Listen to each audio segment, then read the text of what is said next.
By Subaru of Gwinnett. You'll love the difference. The Morning Xtra, only on Extra 106.3. Morning, y'all. Tug and Los. Glad that you're here on a Tuesday. A little later, we'll talk to Neil Boards. It's going to be a busy morning. And you're always welcome to participate in the conversation at 404-741-1230. Front office, Los, what is up? Good morning, everyone. So very excited to be here. Yes, I'm telling you. I feel like yesterday, I went back and listened to the show. Yep.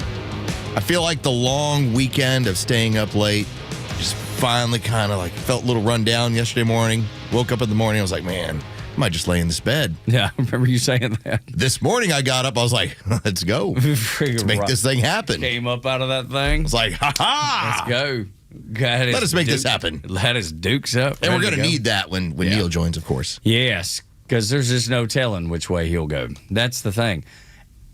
About Neil is that you don't know if it is the story of the day that will entertain him or something that he'll want to, discuss, or is it something completely different, like the toilet backed up on the sports bus and he's in the Rockies and they had to go get that. You just never know. I haven't decided if we should start by asking something from the political world or if we should talk about the effect of Lane Thomas in the Braves lineup and how that will improve their capability against left-handed pitching. Yeah, Jacob tells me, he was like, this dude crushes left-handed pitching. He's a hitter, right? He's gonna be great for the offense.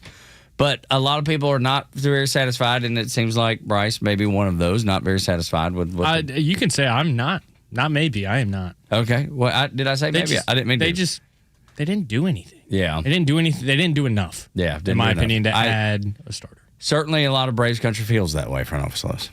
Well, okay. So here's the decision, and I'm not trying to alibi for anything across the street, and I think I'm pretty critical. I was the person last June who said there's something wrong with this thing and was spending the summer whenever they started acting like they may get in it. I'm like, no, there's something fundamentally wrong with this thing. It's not going to work. And yeah. Sure enough, it did not. You're betting that what you currently have is stronger than what was in the market, and the market had premium prices that were attached to it, and there were some good pitchers that were out there. It looks like the team loaded up to go after Jacob deGrom and that they would bring him over from the Texas Rangers. Kept reading that too. deGrom has a no trade, and he activated the no trade. Which I'm so surprised by. Are you surprised by that a little bit? A little bit. Listen, it's like you go to a potential contender. It's a good organization as of now. You know, they won the World Series the year after the Braves won the World Series. Yeah. And I think the important factor in all of it is they were in first place until a week ago, and they have now hit a rough patch and decided, okay, we kind of know which way things are going. Yeah. We're sellers. They're about a 500. Yeah. They're about a 500 team, but they were in first place in that division, so they were looking to sell, and it was surprising given how much discussion there has been of Jacob deGrom, a Florida guy, looking to play closer to home at some point. But that's what you earn. You earn the no trade clause, or if you're a 10-5 guy, you have a no trade, and you can basically tell the team you either have to pay me to waive it, or I just want to stay here.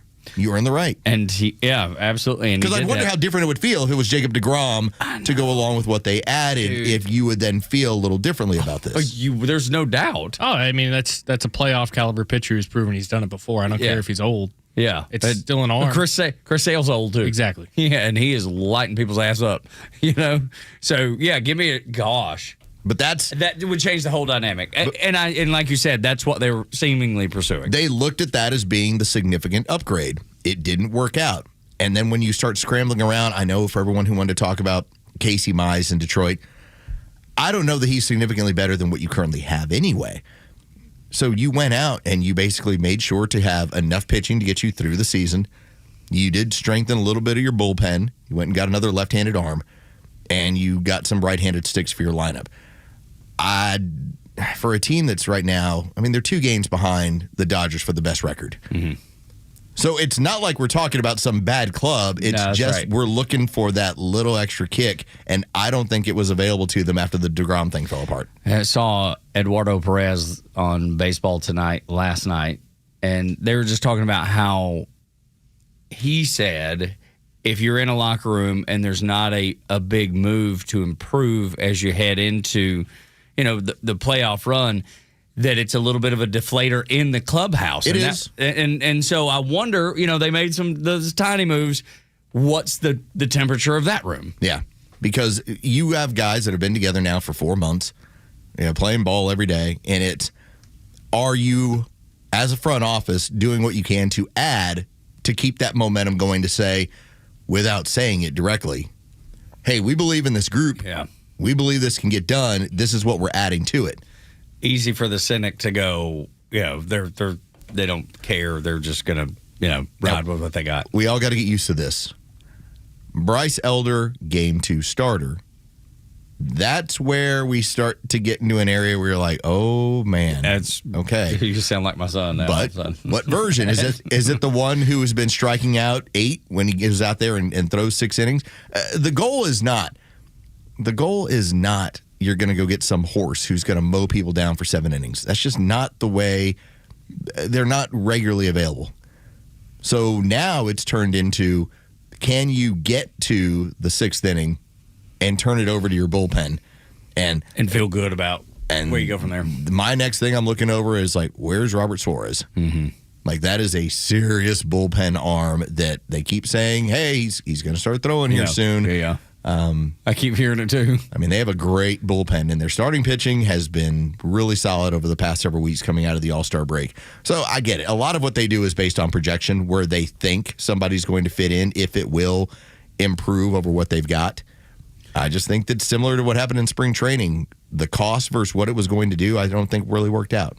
I thought, this is funny, Spencer Strider was asked about who his favorite person to strike out is. And he was like, well, it's a guy that lives down the street from me by the name of Lane Thomas. It was one of those great moments, you know what I mean? There, yeah. He's got the big mustache, and he's just talking trash. It's so funny. I love stuff like that, knowing that he was coming over. I just thought it was one of those cool moments. But that should be in the lineup, and then it's going to make people crazy. Ha-Seong Kim is back here.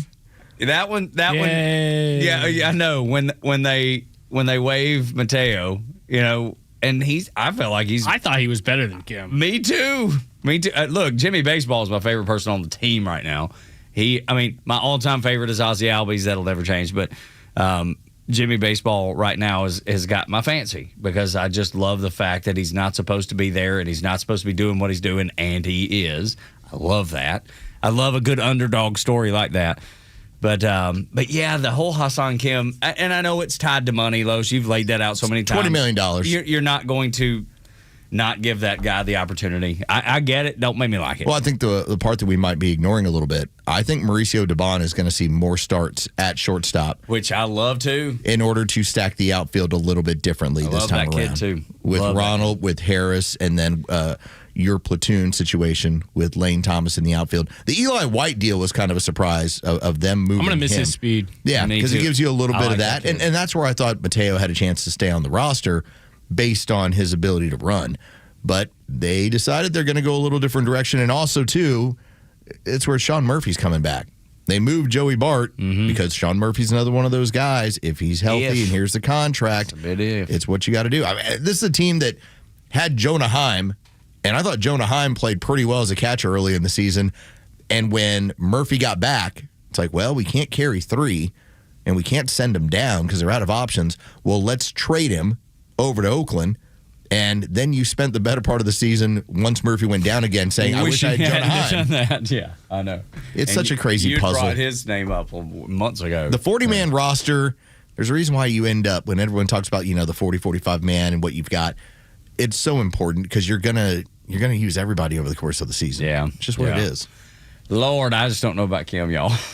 He looks so lost out there.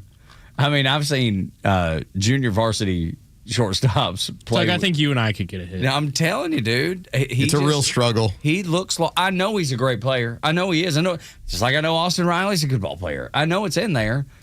Finding it is proving difficult. All right, I'm just going to point this out.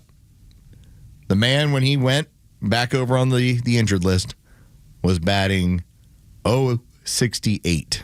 Yeah, that's tough, dude. That is not major league quality. That's tough. Oh my God, hose 68. It doesn't even seem like a real. It sounds like something you'd make up. When you're bad mouthing a player, that dude's hitting. I mean, it's 68. Reminds me of Marcelo Ozuna a couple of years ago before he turned it around versus Miami. It's not like Jim Jarvis has been some sort of world beater. It's just that it's significantly better than 068. Yeah. Anything's better than 068. It's impossible. Dude, you can get somebody off the team that takes care of the field. You can get somebody out there and they can hit 068. 068. So you can lay down a bunt once and be 068. So that'll be my intrigue as we get into tonight, and then to see more of what Alex Anthopoulos is going to bring up. But I get it. Braves country is, for a team that is 22 games over 500, who has the third best record in the National League, who is right behind the Dodgers for the best record. It was like a 3-alarm fire. I know. A 5-alarm fire yesterday. But it does feel like something's just not. I mean, I know it. If you look at the numbers by itself, it's fine. It's good. It's great. But when you watch it every night, it does feel like something just isn't hitting right. Well, the standard has changed.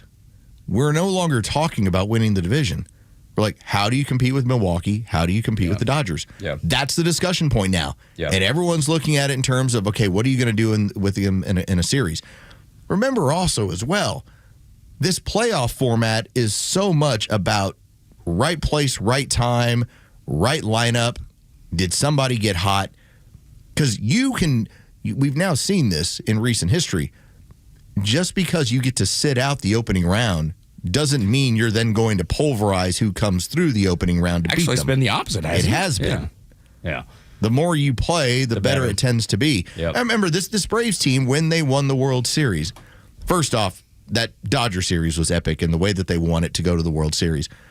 But that team, they were going head-to-head with the Brewers, and it took a Freddie Freeman homer to suddenly turn it into, they are going to escape this series. Yeah, we're going to be all right. And maybe there'll be something like that. Maybe there's just going to be the person that gets hot at the right time and everything feels right and everything looks right, and it'll be a really fun ride. That's what I'm hoping for. Instead of losing Enjoy the rest of this run. Yeah. You got Miami coming in for 3, then they go hit the road. They get the Yankees. That'll be fun for the weekend. Yankees been scuffling a little bit. Yeah. And they're chasing another low payroll team in Tampa. Mm-hmm. Tampa went and added. I love it. I love Yankees added too, didn't they? Yeah. The Yankees made some additions. They added a first baseman. I saw him taking that bat last night and on MLB Network. They do the live check-ins or whatever. You got him to see. And he just missed a, first at-bat home run. Just got under it, kind of a solid fly out to center field, but you could tell he was pissed and he knew he had missed it. And that's a team that already has lost Aaron Judge for most of the season. Now, they're not ruling him out, but I think he's out for the rest of the season. That's their hammer. That's their MVP. That's their all-star bat, and they've been doing it without that guy. So, yeah, I'll be interested to see what Alex Anthopoulos has to deal with today, the Braves general manager. And I know he's going to be making the rounds in the media, and so that'll be there's some stuff to answer. There's some stuff to explain. People want to know. And I will tell you, from the experience that I have had getting a chance to interview him down the hall, if he can tell you details, he will get into details. I remember we asked one time, this was years ago, about a player, Michael Brantley. And Brantley ended up going to the Houston Astros. And Brantley looked like he would have been the perfect bat for the lineup at the time. This is right as we're getting into 2018, 2019, 2020. And when Brantley signs with the Astros, we brought that up with him. We were discussing, hey, what about this bat? And Alex Anthopoulos told us something very simple. He said that deal they signed in Houston was not available to everyone. The wink, wink, nod, nod. They're winning World Series over there at the time. Mm-hmm. It's like, that's why he took that deal. Wasn't going to take that deal from us. Yeah. So there's little things that go into this stuff that tells a bigger, broader picture. So I'll be interested to see kind of what the word is, but we'll see. Yeah, he didn't go we'll in. See. At least the cut that I heard was him talking about a frontline starter, and he just said, "Yeah, I could go into a whole lot. It's just it's not appropriate to go into as of right now." I'm sure after the season you'll probably get more details about why they didn't do what they, just in the moment. He said it's not appropriate. So the NFL has really hard and fast rules when it comes to tampering. And that's if you speak about another player by name on another team who's under contract. That's a really easy way to get a draft pick taken away from you.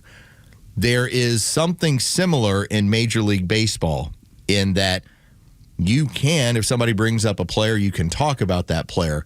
But when you start talking about acquiring that player, you can get into some hot water. That's what he was that's thinking. part of why he's not telling you with detail, because I don't believe he's allowed to. Yes. Another lighthearted subject that is so much fun to talk about for me anyways, country music, and Zach Brown Band has done a couple things that should put a smile on your face. First of all, I don't know if you saw him with Steve Harvey on The Family Feud. It was awesome.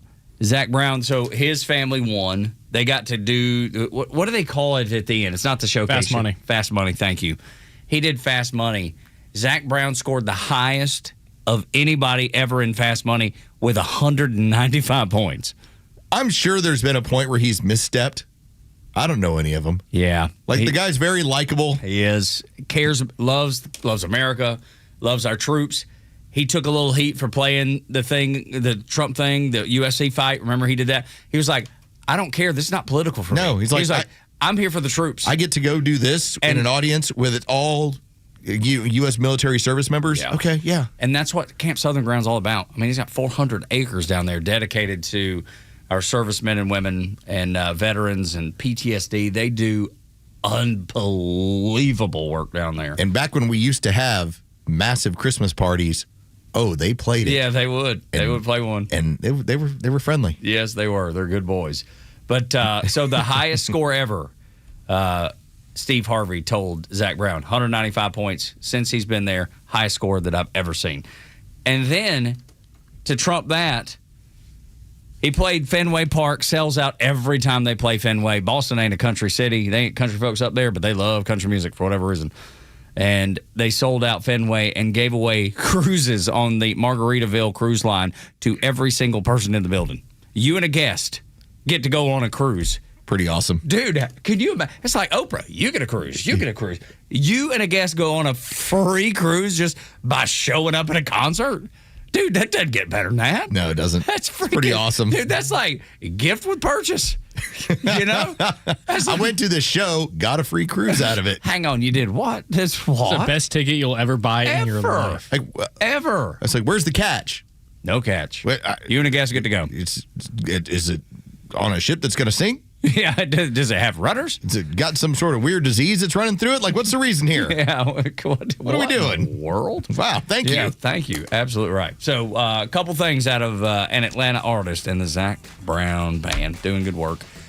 Huge Braves fan, obviously sings the national anthem every time they call, and they always do a good job. They sang the national anthem even at the All-Star game last year. He's an Atlanta guy, loves Georgia, loves the University of Georgia, loves the Braves, and loves country music fans, too. I just love, and Bryce, I don't even know if you know this, when there are country artists that want to sing the national anthem, okay, that's one thing. When they want to join the Braves radio network or Braves Vision, they go through Tug Cowart. Well, not all. He's the facilitator that makes it happen. It has happened. It has happened. It has happened. That's how these country artists get on your TV and your radio. They go through Tug. One of them got turned down recently. Braves Vision Tug? No, definitely not. But one of them, there was an artist that wanted to. He's so humble. It's He's just blushing crazy. a little bit. It's crazy. I thought it was crazy. The one they turned down, I thought was crazy. I was like, you gotta be kidding me right now. Are you serious? Anyway, it's crazy. Mayor of the Battery. No. Yes, he is. No, I'm definitely not. So true. Definitely not. If that were the truth, the guy would have got up there, throwing out the first pitch or something. And they're like, no, thank you. Move along, sir. Move along. Have you had that opportunity yet, a first pitch? Back when I did mornings on 101.5. Long time ago. Like Near the battery. 15 years ago. It was at Turner Field. It wasn't even a battery. Nobody even thought of the battery. Nobody's ever asked me to throw out the first pitch. It was a long time ago. Gobert and I are on the outside looking in. No, you'll get to do it. Morning Extra on Extra 106.3, 6 o'clock hours brought to you by Subaru of Gwinnett. When we come back, Dana Bash attacks RFK Jr. and he ain't having none of it. Next on Extra.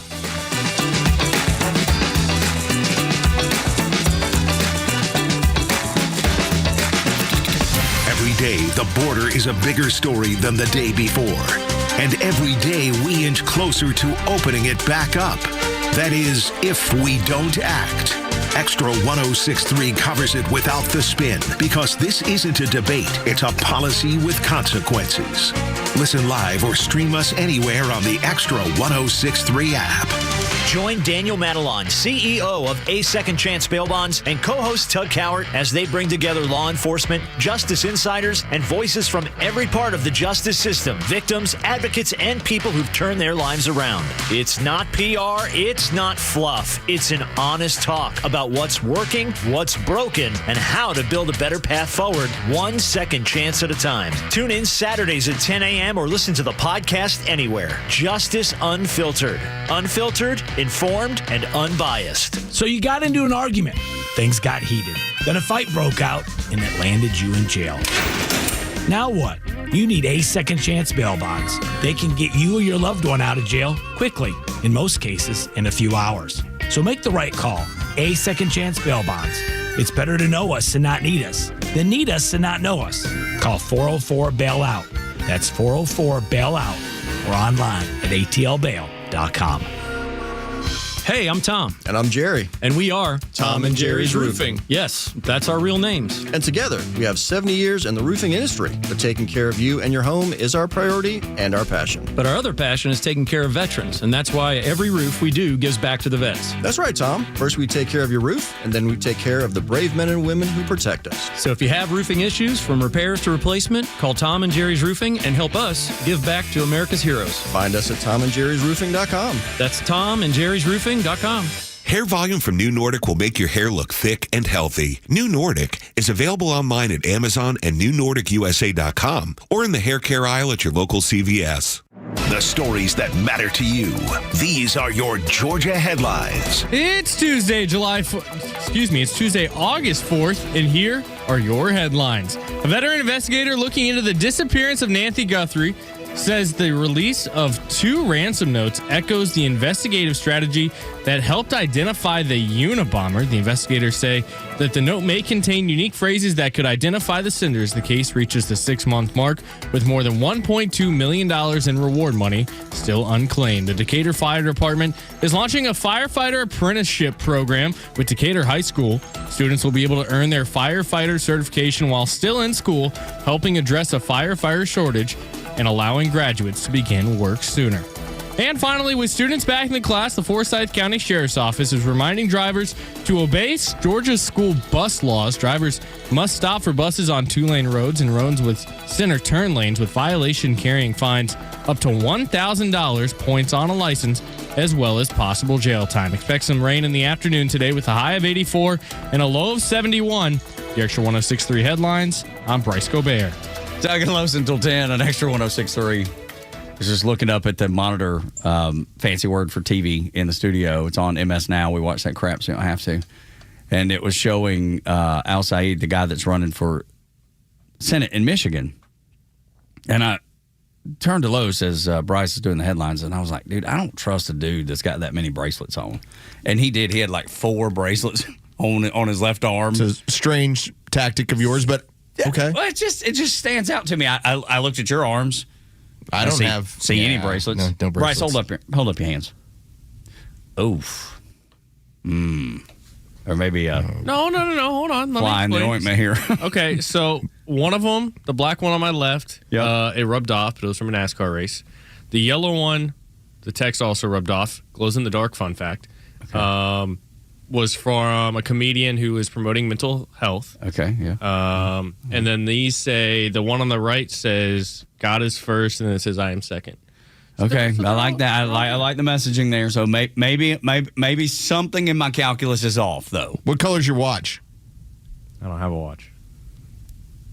You don't wear a watch? I don't wear a watch. I got my phone. I just wanted to establish that he's got 4 bracelets, but no watch. Put you on the watch list.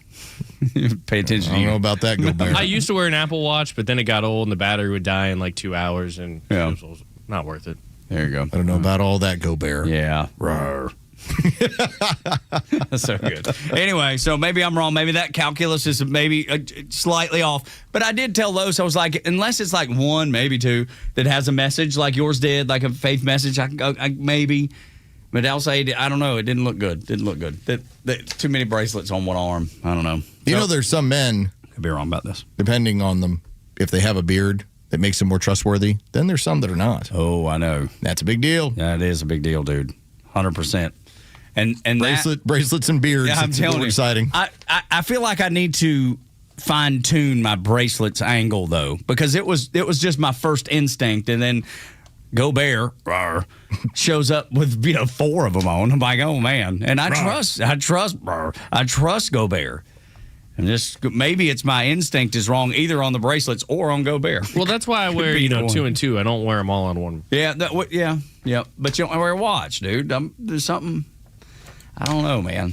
Something about that. Do you need me to buy a watch? Would that make you feel more comfortable about me? I'll bring you one. I'll just bring you one. Okay. I feel like I have an extra. I'll bring you one. I mean, it's not gonna be anything nice. Not gonna be anything crazy. Yeah. I'm gonna pick you up a little Casio over at Target. Yeah, something. Yeah. Can you make me like a Thomas Train one? Like, give me one of those. How old are you? 23. Thomas is still cool though. This guy's a diesel. I don't know what that means. But it can't be good. Something ain't adding up here, man. Something. The addition ain't. I ain't good in math. Y'all know that. But Gobert has a bunch of people buried underneath his house right now. Do you? I'm not supposed to tell anybody that. Yeah, exactly. The science was being discussed, and they went back and forth with RFK and Dana Bash on CNN, and I just kept rolling my eyes, Los. All right.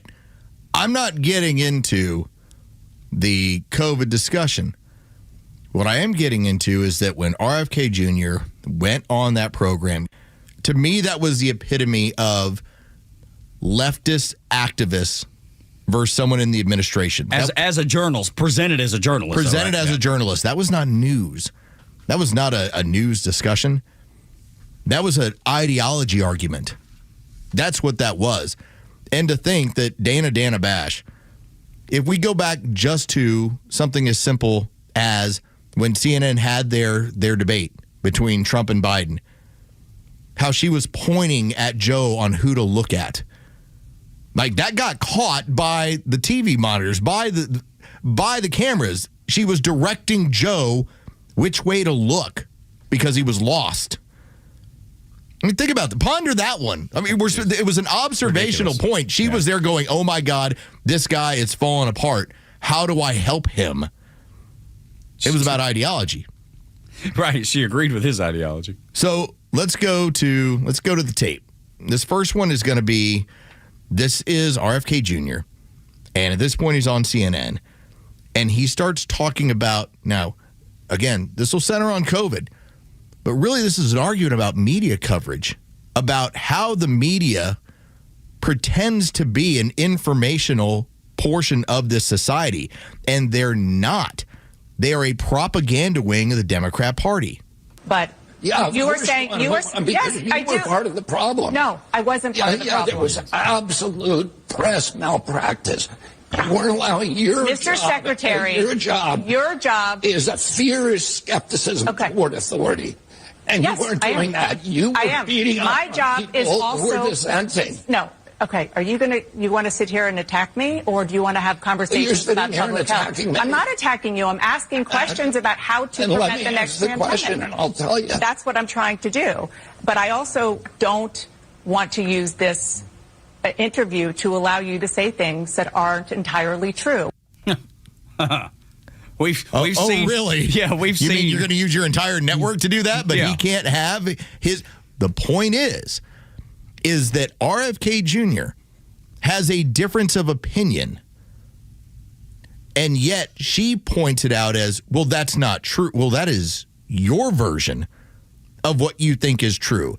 Are you telling me that on a news program, you can only have one line of thinking? Because that's the argument, and that's what she pointed out. Absolutely. If you don't think according to what I think, you can't say it here.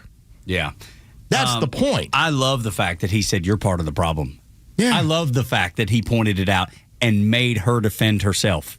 I love that he put her on the spot like that. And they should have done Leslie Stahl the same way when she was like, Mr. President, this is 60 Minutes. You can't come over here and say that. Yeah, when she said, when Donald Trump pointed out that his campaign had been spied on. Which was true. And Leslie Stahl was like, you can't say that. This is 60. This is some institution of greatness. That's what it sounded like Dana Bash was doing right there, the same kind of thing. You can go back just a few years ago about how many things CNN was wrong on.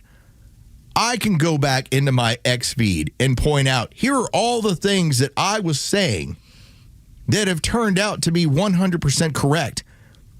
Yet I had to do it in hushed tones, or you can't say that out loud, or you can't bring up that particular factual situation. We will kick you off social media for doing so. We will give you a strike. Did you say? And again, I'm not trying to turn it into a COVID discussion, but when you're pointing out something as simple as, hey, remdesivir causes renal failure. Yeah, it does. It's on the box. Yeah, we know. Okay? We know it. We have a friend of ours that took it and then found out later all the damage it was doing to his body. Okay? Like, that's how it goes. But that's the discussion that Dana Bash was not allowing RFK Jr. to talk about why the administration has made decisions, whether it's on vaccines, whether it's on product. You know, it's one thing when we get all the additives and the food dyes out of some of our products. Doesn't say much of anything about that. But she wants to try and score political points on measles. First off, no one's died of measles. Second off, you can point out that when you allow 10 to 20 million people in this country unchecked, and now you start to have random weird diseases, and you're like, where do these come from? It's from the third world, Dana. No, it must be RFK causing it. And his vaccine reluctance. It must be that. Not 20 million unvetted, unvaccinated.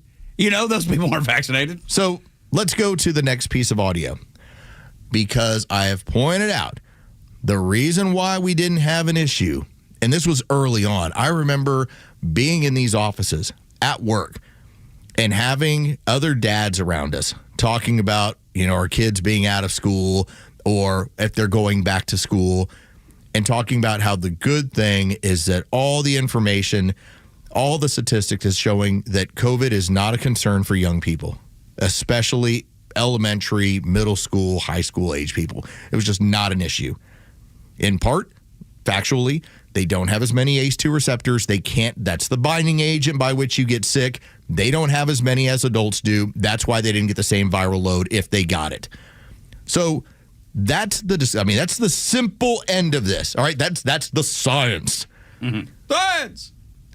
So the argument on CNN turns into RFK Jr. and Dana Bash, who starts pushing for us vaccinating our kids for COVID. It is also factually true that the COVID vaccine worked. The COVID vaccine prevented deaths. There is data upon data upon data. Let's talk about the measles, please, because this is something that is happening as we speak. The cases in the U.S. vaccine protected children. I think that what I have talked to scientists and doctors about. Scientists, can you show me one study? Yes, I can. That shows that I can. Children were protected by the COVID vaccine. I can tell you that there vaccine did more good than harm to children. Can you show me one study that shows that? I can tell you that when it comes to the vaccine, there have been studies that show that because of vaccine disinformation, there could have been 100 to 200,000 lives in the U.S. saved. but because people didn't get the vaccine, that's why. I'm not saying that it entirely. You are saying nonsense. You are saying something that you cannot show me a single study. I am not saying nonsense. You are talking what somebody told you. Excuse me. And you cite me the study. What study? No, what studies are you talking about? You're talking about studies that actually don't exist. I want to talk about. Cite me. Now, here's the fun part about all of that. I do love when he starts pointing out, you're just parroting what the narrative is. That's right. And keep in mind, all of cable news is paid for by Big Pharma. You parrot what Big Pharma allows you to parrot. And in this case, Robert F. Kennedy Jr. is just flat out pointing. There are no fixed studies of children and the COVID vaccine. There's the clinical trials, which we know were pretty crappy. But there is no such thing as some sort of study that was done double-blinded. Here's an actual real study. And yet Dana Bash is creating the straw man argument. There's so many. There's so many experts. Give me one. He's like, name one. And she's like, I can't. Of course she can't. It's no surprise. You do not have one independent study on the topic. These people. And yet, at the same time, Anthony Fauci is in his journal writing about in 2021, 2022, how this thing isn't working. CNN pays this woman. Yes. They pay her for that. And you can't listen to a word she says because you know she's not being truthful. You know she's not on the up and up. She's not going to give you anything but here's the narrative, and we will not deviate from it. This is what I find strange. You know RFK Jr. is going to be joining your program. How did you not have more research, more information, more stuff ready to discuss? Because it didn't exist. It didn't exist. To your point. That's the reason they didn't have it ready. I mean, I come to this show ready to talk about Supreme Court cases in reference to certain laws and the reasons why, for instance, when Anthony Fauci was pleading the fifth, and we pointed out the 1896 Supreme Court case on not being able to plead the fifth based on you accepting a pardon. We explained the history of this. Yet, when asked about a study, she's spinning plates. Because it doesn't exist. But she couldn't let go of the narrative. She had the narrative. She had to go with it. She had to defend it. I love the fact. I'm going to play you one. Did you trim this down? I just want when she said this, I almost fell over. Listened when she was talking about how she wants one thing. I see my job as telling the truth. And the truth is that there is study after study after study. It's one of the most studied things out there in science. You're repeating it like a parrot. You're repeating So are it you. like a parrot. And he's right. You're repeating it like a parrot. She said, all I want to do is tell the truth. No, you don't. You don't have any interest in the truth. You have nothing to back up your argument with. Nothing. You have an ideology and a narrative. If you would have had one thing, just like Los is saying, if you would have had one thing, Mr. Secretary, I have this that proves that I'm right. One thing. She delivered nothing. She didn't have anything. To your point, she knew the man was coming, and she had nothing. It's unreal, man. It's unreal that's on TV. That's on TV. And is being presented to people as someone in the know, someone who's done the research, somebody's got the background to challenge these people in power. She had nothing. Aunt Peg, except straw man arguments. Aunt Peg's at home. She's pumping her fist in the air. Way to get him. Dana Bash did it again. Way to get him. My God. In heaven. Listen, there are portions of what RFK Jr. brings up. For instance, his thoughts on Wi-Fi. I'm like, kind of like my Wi-Fi. Got to keep that on. Exactly right. Absolutely. There are areas where I will not agree with him. But that's healthy. But when we have had some of this stuff that's gone on as far as some changes with HHS, it's always been backed by, here's the study, here's the information, here's why we're doing this. And that I go, cool, I'll go read the study and maybe I'll agree with what you're doing. Do I think that we should be getting some of the chemicals out of our food? Yes. 100%. Yeah. Do I believe that when it comes to farming, we should do more? Yeah, but I also believe that we would crush our farmers. We would crush our food supply. There's only so far with our current technology that we can go. So, it's a trade-off to me.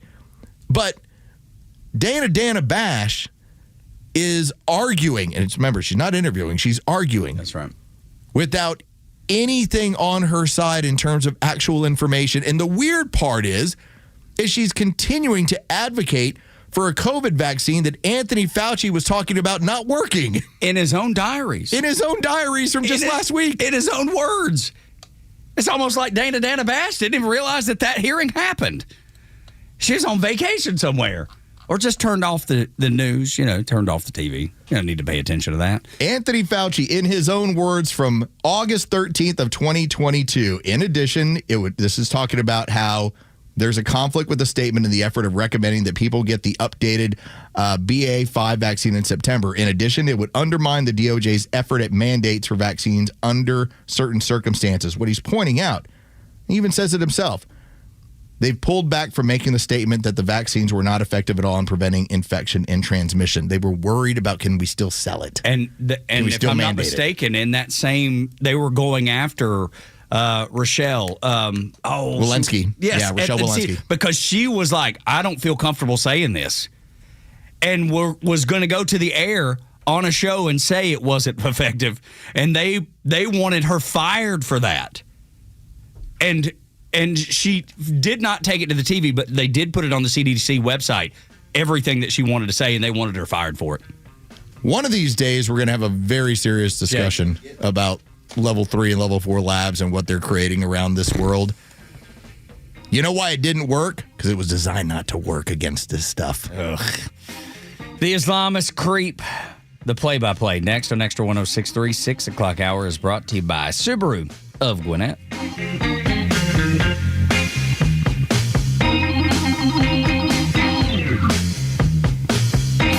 Extra 106.3 Sports, powered by 680 The Fan. Good morning. Here are your sports headlines for Tuesday, August 4th. The Major League Baseball trade deadline has come and gone. The Atlanta Braves were unable to land another frontline starting pitcher for their rotation. They did strengthen their bullpen and add to the lineup. As for tonight, the Miami Marlins are at Truist Park to close out the homestand with a 3-game series. It'll be Grant Holmes on the mound for the Braves. He'll be opposed by Ryan Gusto. First pitch is set for 7:15. You can hear all the game action on our sister station, 680 The Fan, and for free on the Fan app. From the NFL, Falcons training camp continues. Quarterback the story, Tua Tagovailoa took part in an 11-on-11 practice for the first time in camp yesterday. As for Michael Penix Jr., he did take part in 7-on-7 passing drills as the battle for the starting quarterback job continues. With your sports headlines, I'm Carlos Medina.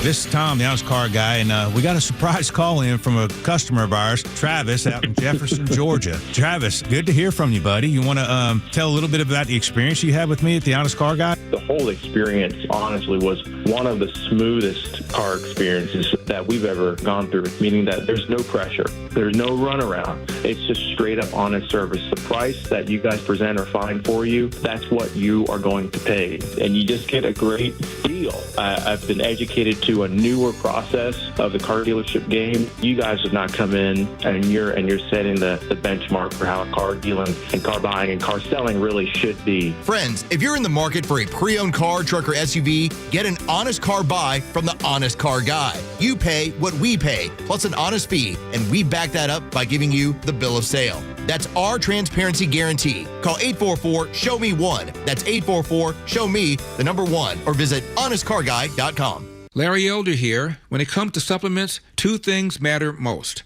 that it works and that you can trust it. Rather than just tell you about Relief Factor, we'll let our customers do it. We hear from people every single day whose lives have changed, and we'd like you to hear a few of their stories as well. Jim ran out of Relief Factor twice, and both times his aches, stiffness, and pain came back. Once he restarted it, he says he felt better again. As Jim puts it, you know something's working when you run out of it. I take Relief Factor every single morning for my back issues. I know exactly what Jim is talking about. Now, they make it easy for you to find out if you'll be the next person telling us Relief Factor helped you tackle your daily aches and pain. 3 weeks for just $17.76. Simply go to relieffactor.com, relieffactor.com, or call 800-4RELIEF, 800 the number 4RELIEF. You'll connect with our friendly local team, and they will do everything they can to help. We hope you'll soon be sharing your story with us as well. 800-4RELIEF, relieffactor.com. It's August 4th, and this is your Fox Daily Snapshot. Today is National Chocolate Chip Cookie Day. The delicious treat was invented by Ruth Graves Wakefield from Massachusetts in 1938. She and her husband bought a tourist lodge in 1930 and named it the Toll House Inn. She published a cookbook with a recipe inside 8 years later. Wakefield sold Nestle's the rights to reproduce her Toll House recipe on his packages for supposedly $1 and was hired as a consultant on recipes for the company with a lifetime supply of chocolate. If today is your birthday, you share it with Barack Obama, the 44th president of the United States, born in 1961. I know you didn't do this just to win an election. I know you didn't do it for me. You did it because you understand the enormity of the task that lies ahead. He became the first African American to hold the office when elected in 2008. I'm CJ Papa. That's your Fox Daily Snapshot. Daryl says if you want to confuse your doctor, put on rubber gloves the same time he does. And all his good and pants off. The Kimmer Show every afternoon from 3 to 6 p.m. on Extra 106.3 and the Extra app. Tug and Los until 10 here on Extra 106.3. With the Democrat primary, the primary season going on in Michigan, I thought it'd be good to bring up something that was happening in Dearborn, Michigan, just to bring it to your attention, just put it on your radar. Gentleman explaining what Islamists do in places like Dearborn. I've coined it the Islam creep. Here's what he says. Islam's 3 steps was immigrate, increase, eliminate. Immigrate as a religious refugee, increase the number of your followers and demand political accommodation, and then eliminate the previous culture. So I was speaking in Detroit area, and afterwards had people come up and visit around the book table, and they were telling me about a lady who had a ministry to pregnant mothers. So she shows up at a Muslim house, has a little present. Well, out of a bedroom comes another pregnant Muslim mom. Out of a bedroom comes another pregnant Muslim mom. Out of a bedroom comes another pregnant Muslim mom, all pregnant by the same man. He's practicing Sharia law in his house. And then someone else says, oh yeah, Fazil bought a bunch of houses on the street, has a wife in each one. Where was this? In Detroit area. The wives go down to the welfare office and say their husband's not around. He goes and visits them, and the more kids they have, the larger the checks get. And he's living like a king at state expense, and all the kids playing in the middle of the street are his children. He's practicing Sharia law on his block. They take over several more blocks, and they vote in the school board. And now they have their Sharia in the schools. And then they take over more blocks. They vote in the police department, fire department. And in Hamtramck, Detroit, they vote in the majority of the city council. They have their minarets, their calls to prayer 5 times a day, no different than Pakistan. So we see the first ones come in as immigrants, and they're nice, and they're so nice. Everybody says they're nice, nothing to fear, let more in. More come in, they gravitate together, form a community. Imam shows up and says, okay, you need to start getting a little more serious about this, more fundamental. Then the burqas start appearing. People say the neighborhood's changing. They move out. More Muslims move in. And then there's always that stickler that says, I refuse to move out. And that's when there's random violence from Muslim youth. And there's no witnesses because no Muslim family dare testify against another Muslim family on behalf of some kafir infidel. You kind of get the idea. He lays it all out what's happening. And so when I see people online making fun of states like Florida that want to just in law ban Sharia law, you understand why. You understand. He's laid it out for you. It should be so obvious now that you've heard it how it's actually input. It's not at the end of a gun. It's we're going to overwhelm and then vote in, using your system, vote in our way of living. Neil Bortz, who will join us coming up within the next hour, he calls it critical mass. And if you just understand the idea that once something comes together, then it explodes, that it reaches critical mass.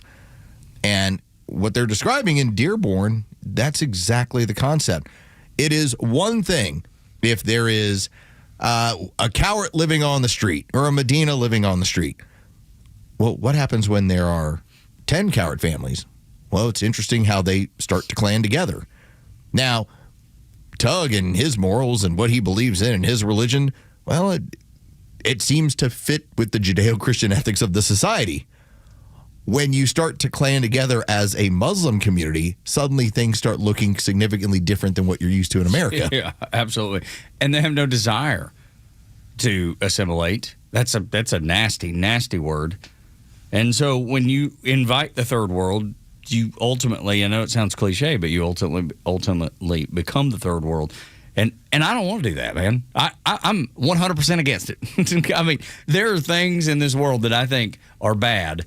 And when it comes to the political Islam, because I do believe there are probably people that practice the religion of Islam that are nice folks and just want to live and let live, be left alone, just like I do.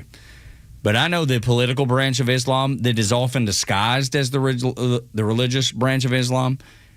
Those run together, and it's hard to tell apart. Well, when you get terms like Islamophobia, yeah. All right, we've thrown a phobia onto every single thing that we want to try and force feed down society's throat. That's just kind of how that works. And it is not at any point any sort of phobia or racist or prejudice or sexist or whatever ist you want to throw on it. It is not wrong to say that there are some cultures that do not coincide, do not fit, cannot live along with yours. Now, that is different than, just as you're saying, Tug, a Muslim family living on my street. Hey, cool, we're all good. Everything's friendly. Everything's fun. It's what happens when you have a lot, and now you have people starting to organize and talk about things like Sharia law. Sharia law runs completely against the Constitution and the laws of this country. But you're looking to implement such things. And by the way, this isn't to say, for instance, like when we went during the World Cup, and what did we have when Japan played here? Their society. When they're cleaning up the trash. And they're cleaning up the trash. Yeah. That's a society that actually blends in nicely. It's a society that coincides with your own. We could actually learn a lesson or two from them. Hey, why do we take pride in this cleanliness in our facilities the way that the Japanese do? I love those folks. Again, this isn't about here's one group of people versus another group of people. It's just that when it comes to certain cultures, they do not coincide when they start to get together and mass produce like other cultures do. But the communists, though, they love the fact that the Islamists... Well, they think it's useful. Absolutely, they do. The old red-green alliance. Good luck with that. Yeah, buddy, because y'all going to be fighting in the end. Once they wipe out America, which is their ultimate goal, both of them, once they wipe out the United States as you know it, then they're going to be each other's throats because they don't agree on anything either. Just consider... Right now, when it comes to Democrat governors in this country, typically you're going to get the most attention for Democrat governors that are winning in swing states, for instance, like Pennsylvania. The Democrats are in such an issue with this that even someone who, when you look at his poll numbers, Josh Shapiro, gets love from Republicans in the state of Pennsylvania as much as he does Democrat. It is nowhere near as polarizing as, let's say, John Fetterman is in that state. Yet the Democrats could never consider running him because he's Jewish, because of what it would do to places like Dearborn. Dude, think about how many people talk about the influence of Israel or Jewish culture on America. I tell you, man, if I'm looking at Islamic culture and Jewish culture, I tend to like Jewish culture much better. So if I want to have somebody having influence on the United States, it's probably like you were talking about with the Japanese culture. I'll take it. Because as I look through social media and I see it all the time, there's always somebody that comes up with an angle like that whole, here's the one I found. You're being force-fed fear of a Muslim takeover, so you won't realize Zionism has already. Battle lines are drawn. Exactly. Which is, I've not clicked on this dude's account. It's either a bot or it's somebody that is attached to the Democrat Party in some shape, form, or fashion. I'll take the Judeo-Christian way of doing things every day of the week. It's just me. And I could be wrong. And this is going to be another area, probably another subject for another day. This is going to be one of the discussion points that's going to happen in this country as we have transitioned into a even more tech-oriented society. If we're going to lead in AI, you are going to see more of the H-1B1s, and you're going to see more of people being brought from different places around the world. Well, what do you think they do? They get together in communities, they take over your school board, and this is how it ends up playing out. Now, it's one thing if it works in conjunction with your culture.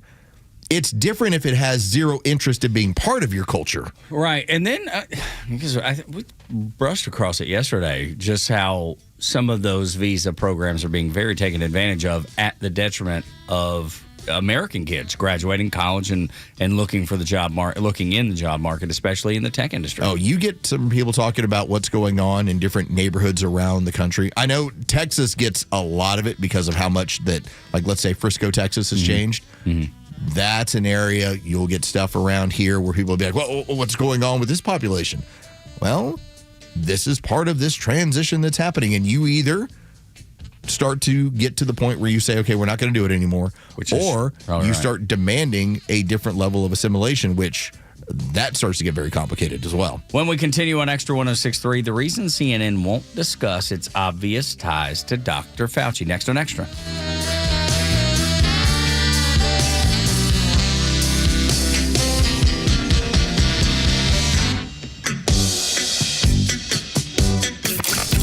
Start your day with Tug and Los on the Morning Extra from 6 to 10. Then it's Glenn Beck, Clay and Buck at noon, and the Kimmer Show on your ride home from 3 to 6. And hang out every night for Jesse Kelly at 6 and Jimmy Fela at 9. And stream it all live in crystal clear HD on the Extra 106.3 app.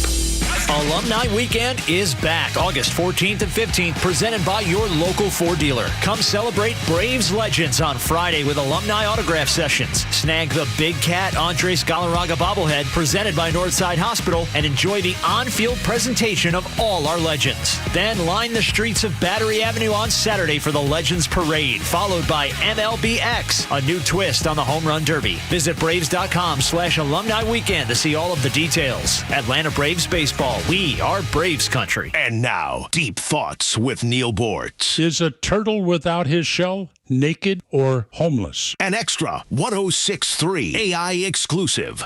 This is WFOM and W292EV Marietta, a Dickey Broadcasting Station. Locally owned and heard throughout Georgia on the Extra app. The polls are just opening in 2 more states. I'm Dave Anthony, Fox News. An hour after primary voting got underway in Virginia. The race getting the most attention's in Michigan, where a Democrat who says he's not a socialist is running for Senate on a progressive platform. I believe in the opportunity we have in front of us to correct both the moral failures of the past and the moral failures of our present. Abdul Al-Sayed is taking on Congresswoman Haley Stevens. Hamas appears... And that is, Haley Stevens is a candidate who is more considered moderate. The Republican winning the Democrat in this case will face Mike Rogers, the Republican. In Missouri, a progressive Democrat is trying to return to Congress. This is a last chance for them to sign a good document. That's President Trump.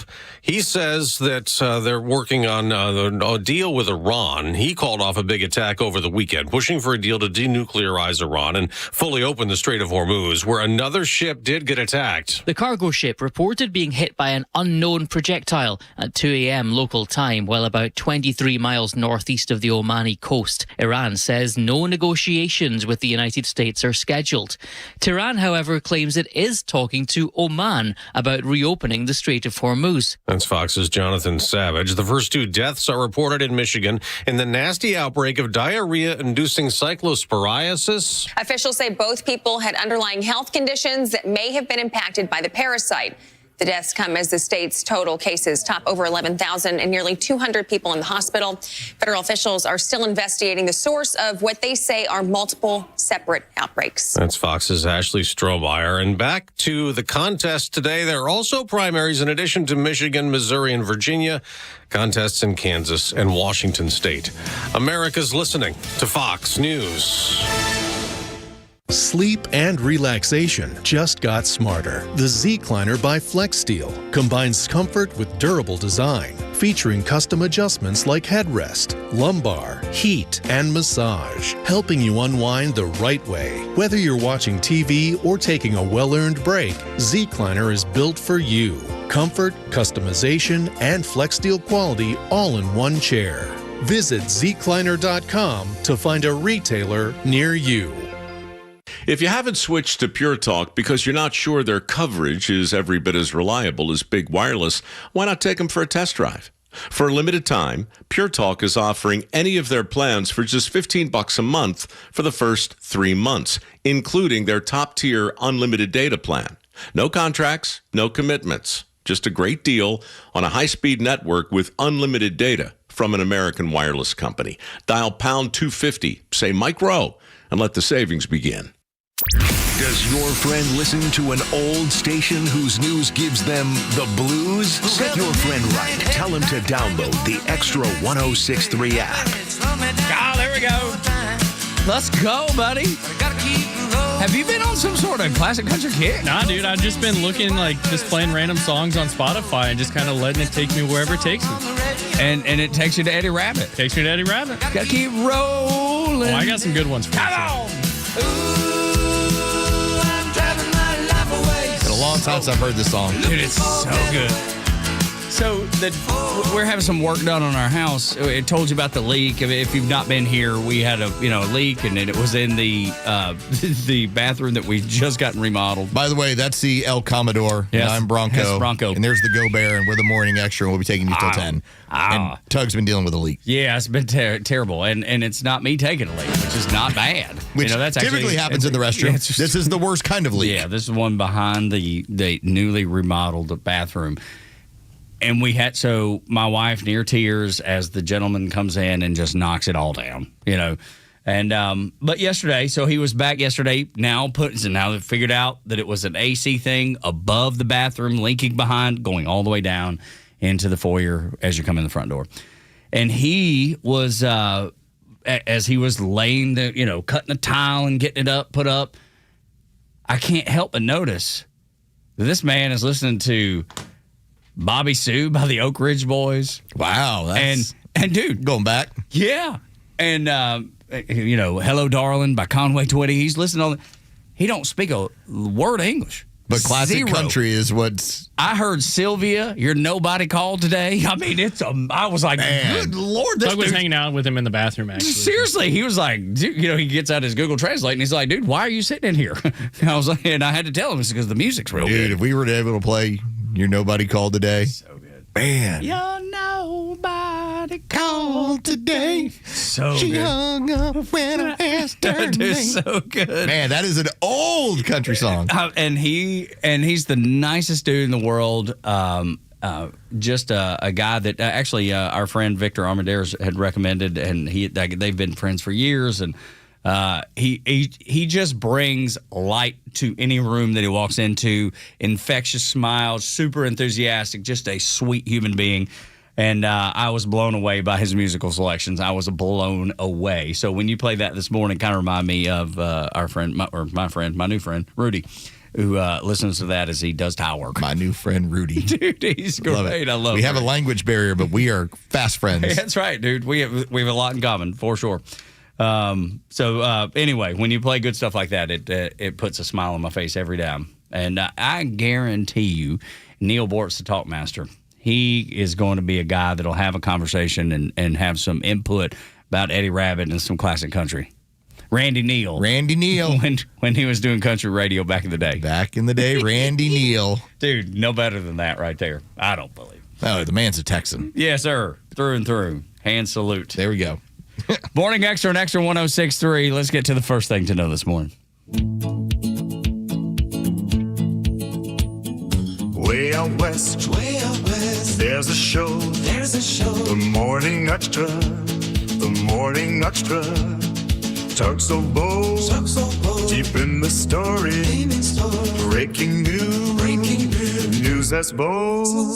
I know it would be bold to ask for credibility from the news media. That has long since sailed. Doesn't exist. And I've talked about it, documented it. We have been all over it, talking about how at the end of June of 2024, when we were all watching a debate on CNN and we saw Joe Biden stumble and bumble and look all around and everything we were told about how competent he was and how smart and how with it, and it all fell apart to the point where that night on MSNBC at the time, MS Now, their first panel was talking about how they have to replace him. Like, it happened that quickly. They're like, we have a problem. Well, it's because they already knew. They already knew. The cat was out of the bag. Yeah. Well, but they knew ahead of that, right? Sure. Everybody knew. It was called the most open secret in Washington, D.C. The news media just sat on it. And millions of people, even if we went with like a low number, I think it was like 18 million people that had watched that debate. But then to see it then be clipped up to social media. So if anybody didn't watch it, they all saw it within 90 seconds. It flew around TikTok and X. By that evening, I would guess probably 100 million Americans had seen portions of that. And that was the end. Well, I'm not saying that you're going to like rebrand or you're going to build back trust in the media. That's never happening. It's what it is. It's just partisan. But when you get a devastating story like what is going on at CNN and none of them will talk about it. This is not about Fauci and his diary, his journal entries, right? But the fact that he was naming all these media members that were eating out of his hand, that he could text back and forth with and tell them, well, I gave them this information. This person came over for dinner.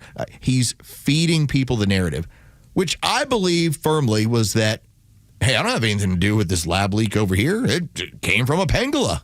It came from a bat. Yeah, that's right. Whereas everyone knew pretty quickly early on. I do enjoy reading this stuff. I'm like, yeah, it got to have a lab and we paid for it. Yeah. You've been saying that for at least 5 years. Not 5 6. years, I'm like, it escaped from a lab, a BSL-4, a BSL-3 lab, and we're the ones that were paying for it. That's the fact.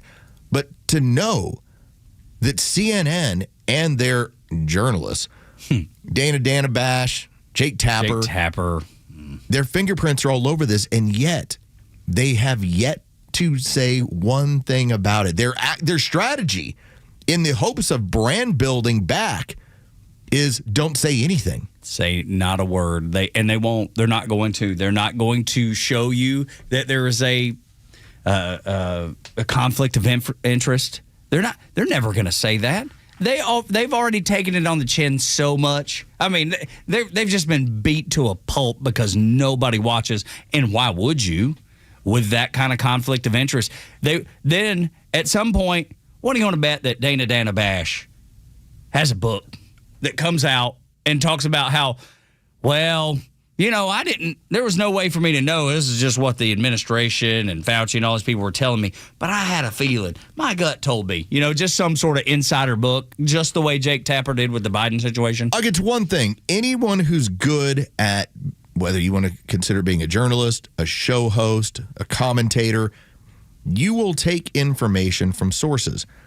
And at least in my experience, I'm going to double check, triple check. I'm going to see who else can corroborate a particular story, and then maybe a portion of it will find its way onto the air as some additional insight that I have from speaking with people that is not routinely out there. That I think is doing well with your job. Yeah, that's what you're supposed to be doing.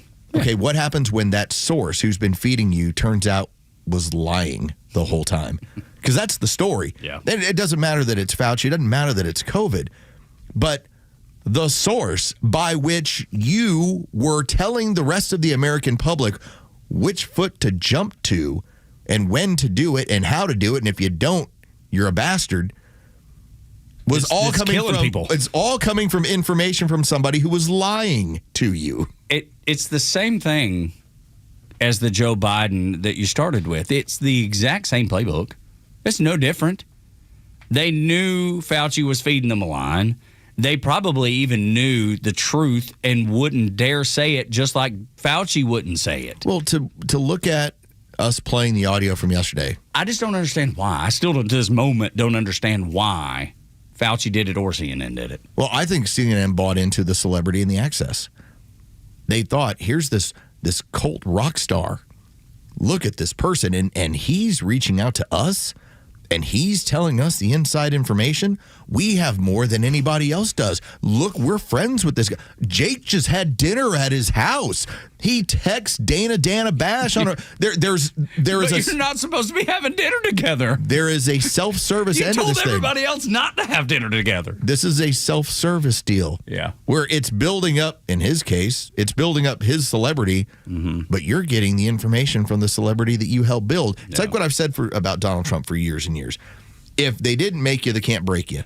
The media can't break Donald Trump. The only person who can break Donald Trump is Donald Trump. He says something or does something that's just completely out there. Yeah. That's the only way it'll hurt. That's right. Well, you notice how easy it is to take down Fauci now. Yep. Because it was a media creation. But CNN at no point is paying for the fact that the guy lied to you. I think, and y'all swallowed the lies, and then you won't even address it.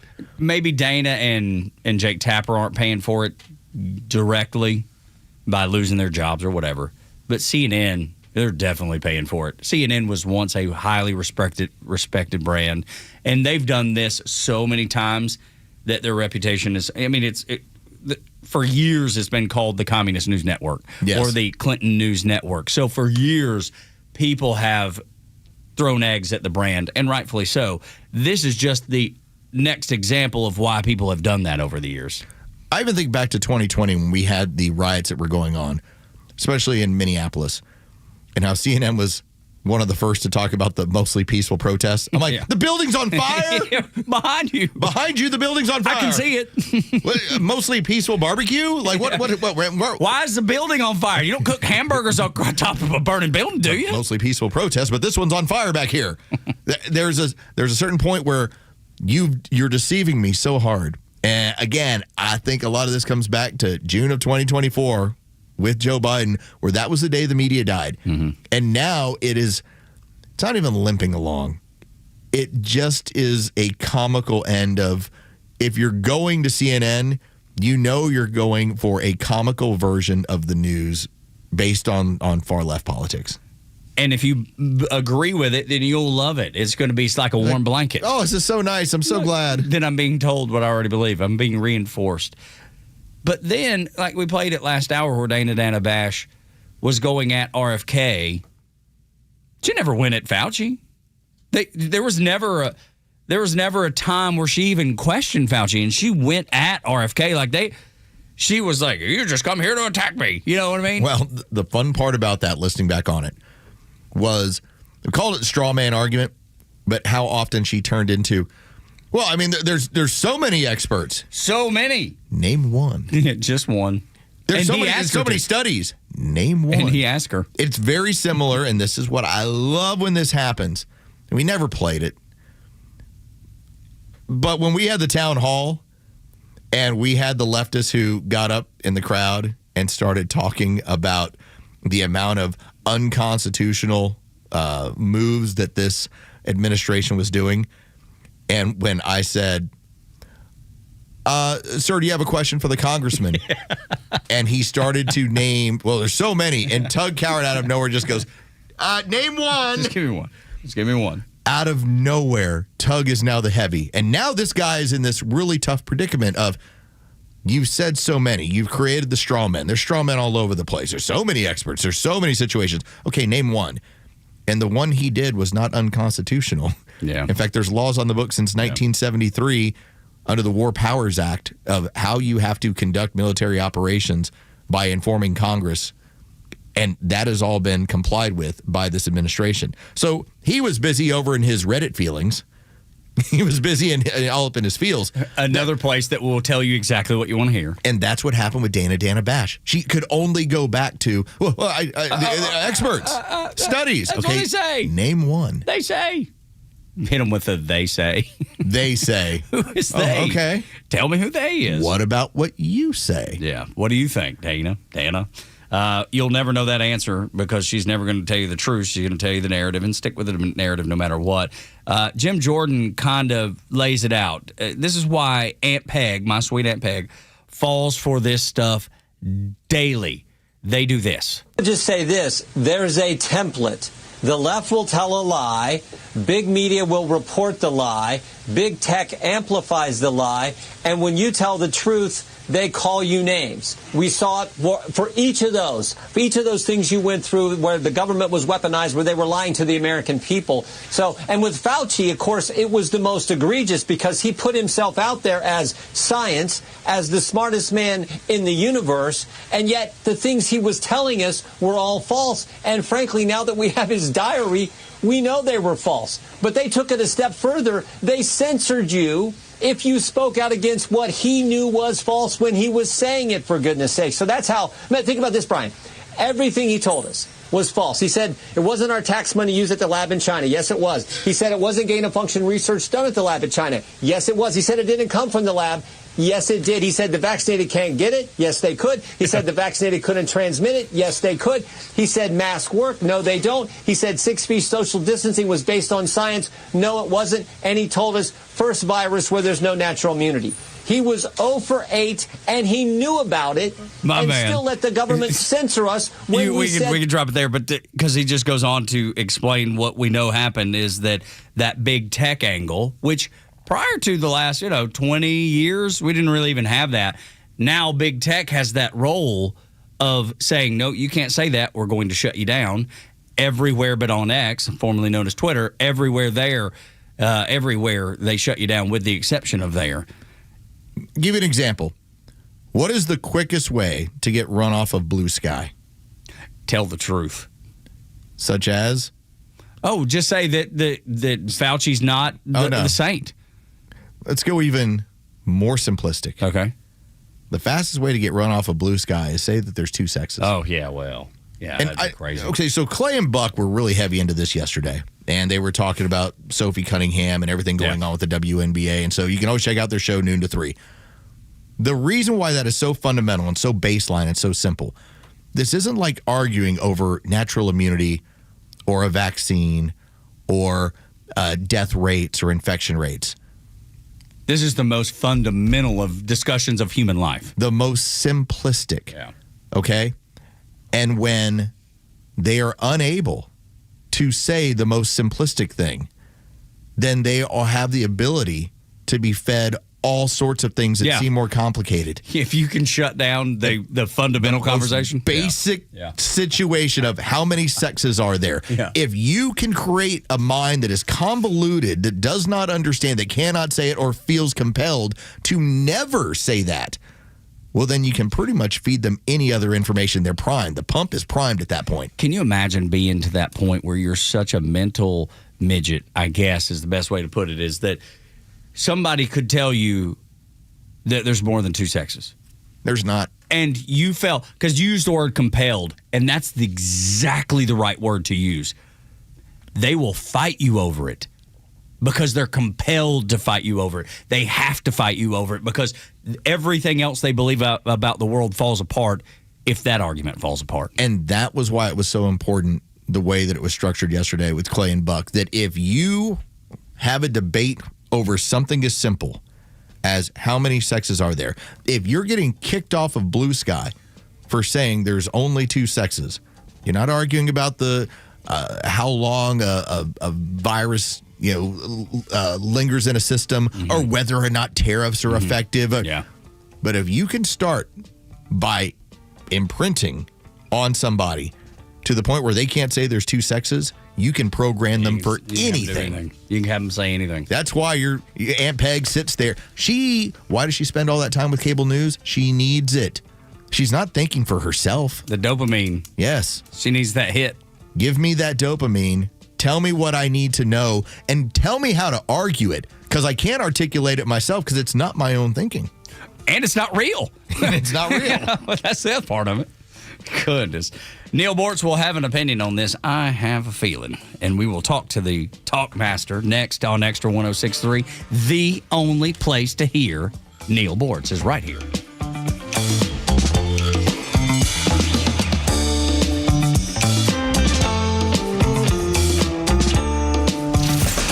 Live and local news talk continues at 3 p.m. with Kimmer, Pete, and Flounder. It's the Kimmer Show, only on Xtra 106.3 and the Xtra app. What a season. The boys are giving us plenty to celebrate, but if you've celebrated a little too hard after a win and ended up in jail, you need A Second Chance bail bonds. We handle bonds from the stadium to the city, and in most cases, we can have you or your loved one out in a matter of hours. A Second Chance. It's better to know us and not need us than need us and not know us. Call A Second Chance 24/7 at 404-BAIL-OUT. That's 404-BAIL-OUT. Or online at atlbail.com. When you retire, you walk away from meetings, deadlines, and spreadsheets. But you know what you also walk away from? Your paycheck. So now what? You call Evan Ward and the team at Atlas Retirement. Evan's main focus has always been protecting what you have and building a paycheck that comes in every month. Call today for a no-cost, no-obligation meeting with Evan Ward and Atlas Retirement. 678-252-5224. Investment advisory products and services made available through Impact Partnership Wealth, LLC, a registered investment advisor. Your yard, it stresses you out between the watering, the seeding, the weeding, and mowing. And no matter what you do, you're never satisfied. Have you thought about artificial turf? It's low maintenance, pet friendly, and looks amazing all year round. ATL Turf Co. is Atlanta's top choice for artificial grass installation. Let them build you a custom golf or putting green, outdoor kitchen, or pool deck. They even specialize in custom concrete and stonework. Schedule your free in-home consultation today at atlturfco.com. That's atlturfco.com. When you sign your company's insurance policy, for some brokers, that's the finish line. Handshake, commission, done. We'll see you again a year later. Time for renewal. What do you say we play golf? Your business runs all year, and the gaps and the risk run all year, too. That's why I'm introducing Super Sure. If your company has more than 25 employees, whether you're the owner, CFO, or HR manager, it can be too complex just to buy a policy online. Super Sure is the super agency built for you, licensed in every state for your business insurance and employee benefits, all with year-round support for you and your team. At Super Sure, you can access tools like Fine Print Facts, which translates a current policy into plain English so you can see what's covered and what's not. Plus, a business value calculator so you can estimate what your business is actually worth so you know what you actually need to protect. So go to supersure.com/Beck right now. One super agency, one powerful platform. All your policies in one place. That's supersure.com/Beck. Paid for by Supersure Insurance Agency, LLC, a licensed insurance agency. I'm Chad Pergram with the Speaker's Lobby. The House is gone, but the campaign is on, as in the midterms. The House of Representatives abandoned Washington for 5+ weeks. Republicans plan to campaign on the Democrat shift to the left, highlighting extreme candidates and those associated with the Democratic Socialists of America. GOP New York Representative Nicole Malliotakis declared that for the Democrats, the, quote, commie caucus is coming to Congress. Meantime, Democrats now have the opportunity to better thread their campaign on affordability by tying all of that, plus food prices and gas prices, to the war in Iran. Democrats sense the political opening and can hammer the president and congressional Republicans for not taking action over the war. But here's the problem for Democrats. In the 2006 midterms, Democrats flipped both the House and Senate by campaigning on ending the then unpopular war in Iraq. Democrats had a plan to draw down the war effort and put that into place once they seized control of Congress. It worked politically since Democrats won the House and Senate. But Democrats aren't quite sure how to get the U.S. out of Iran. With the Speaker's Lobby, Chad Pergram, Fox News. The stories that matter to you. These are your Georgia headlines. It's Tuesday, August 4th, and here are your headlines. A veteran investigator looking into the disappearance of Nancy Guthrie says the release of 2 alleged ransom notes echoes the investigative strategy that helped identify the Unabomber. The investigators say the notes may contain unique phrases that could identify the sender as the case reaches the 6-month mark with more than $1.2 million in reward money still unclaimed. The Decatur Fire Department is launching a firefighter program, apprenticeship program with Decatur High School. Students will be able to earn their firefighter certification while still in school, helping address a firefighter shortage and allowing graduates to begin working sooner. And finally, with school students back in class, the Forsyth County Sheriff's Office is reminding drivers to obey Georgia's school bus laws. Drivers must stop for buses on 2-lane roads and roads with center turn lanes, with violations carrying up to $1,000 fines, points on a license, as well as possible jail time. Coming up next, the Talkmaster Neil Bortz will join Tug and Los right here on the Morning Extra. Expect some rain in the afternoon today with a high of 84 and a low of 71. Your Extra 106.3 headlines. I'm Bryce Gobert. In the news always leads into a discussion with Neil Bortz, the Talkmaster. What's up, Neil? How are you, buddy? Well, you know what's up. You're the one that's been talking for half an hour about all the things I'm going to talk about. Well, we're just priming. We're That's just getting right, just everything priming set the up. pump. Listen, there's a reason why there's an opening act at every comedy club. We got to set up the headliner. It's not called priming the pump. It's called chumming the waters. Okay, Those I'll are take two that. different things now. I will take that as well. Noted. Here comes the shark. Noted. Here comes the great white. Yeah, that's it. I am the great white. You are. Yeah. Okay, who's doing all the home renovations? That'd be me, Neil Tug. Okay, are you getting fanny washing toilets? No, we're not. No. Why the hell not? Well, I feel like we've let ourselves down. Can I step into this Yes, part? please. Because that's the first time we've ever had one. My wife loves it, Neil. I can't stand it. It feels awkward. I don't like it. But I know that you swear by it. So I'm not saying one way or another. It's just, I get it. If you got it, it's nice to have. It's just not for me. Well, the Bortz bus has two. Of course. And, but Donna won't use it. She just will not. Me and the Queen are on the same page on this thing. Yeah. So, and also something you might want to do, Tug. Donna did this. I thought, pshaw. She got. Do you have an island in the kitchen? Sorta, kinda. Yeah, it's more of a countertop, but it kind of extends out like an island. Yeah. Okay, make it of onyx. Make it of onyx. Yeah. Oh, and then backlight it. Oh, yeah, that sounds fancy. That is sensei. That is. Donna did that, and it's amazing stuff. That's cool, and it seems like you'd be able to see all the crumbs, especially if you do like the backlight, like as a blue light. You could just No, easy just to clean. it just highlights the onyx. Okay. Oh, and it just makes it look nice. I got you. Oh yeah. All right. Now we couldn't do that in the Bortz bus because onyx is fragile. The flexing of the Bortz bus would probably crack it. Oh, that'd be no good. Although that flexing is so, I mean, you can never feel it, but it's there.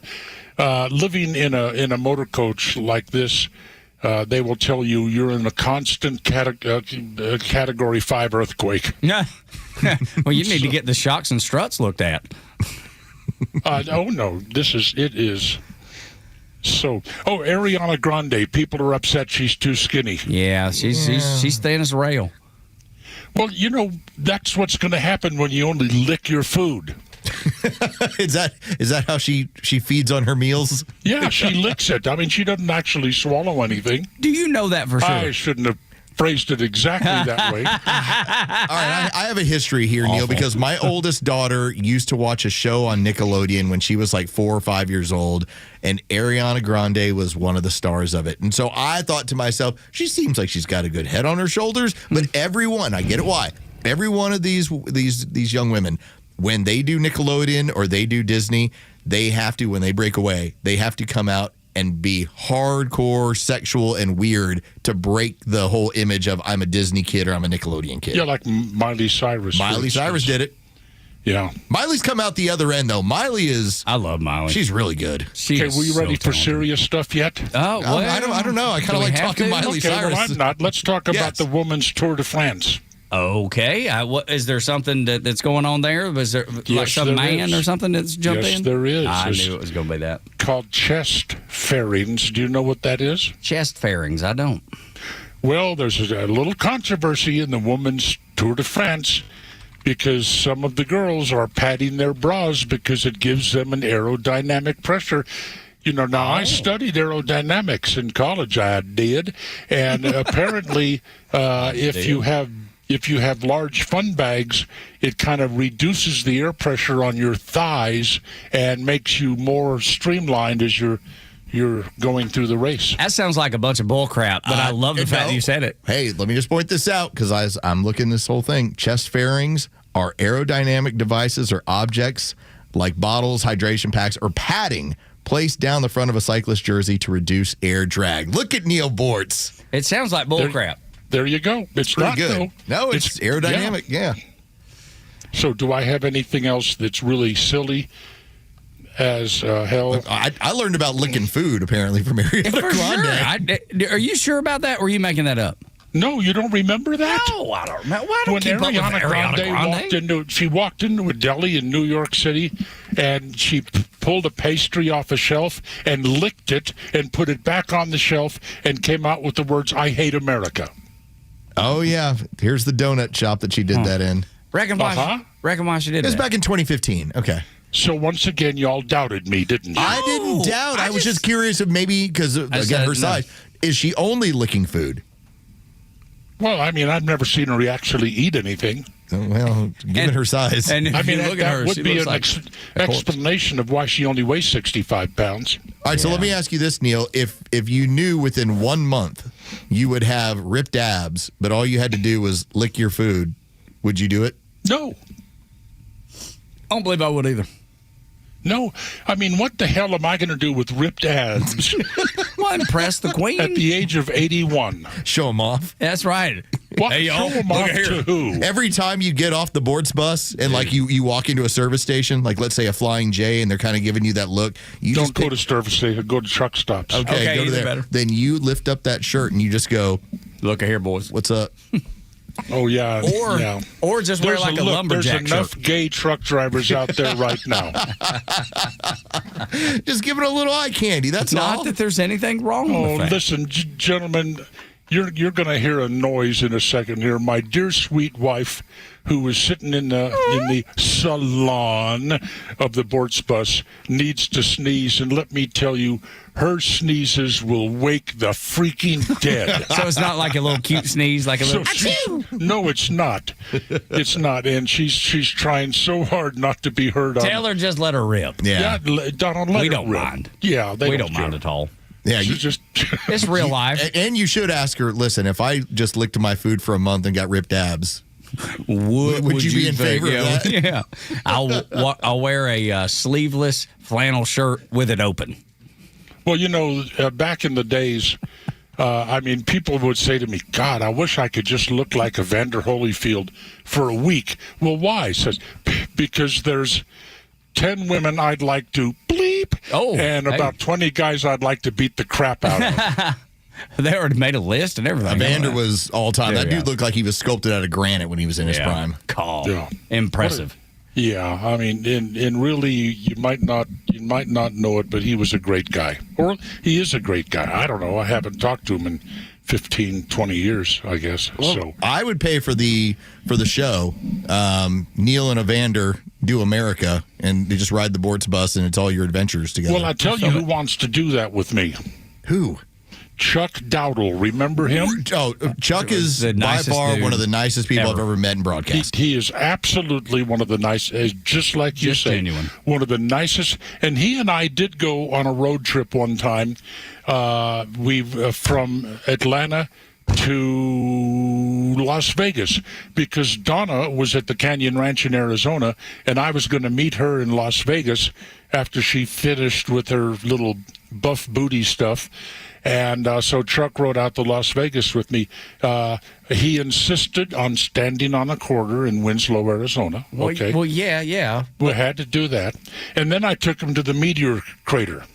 Well, that's fantastic. Did you ever take him to a college football game? Maybe a college football game?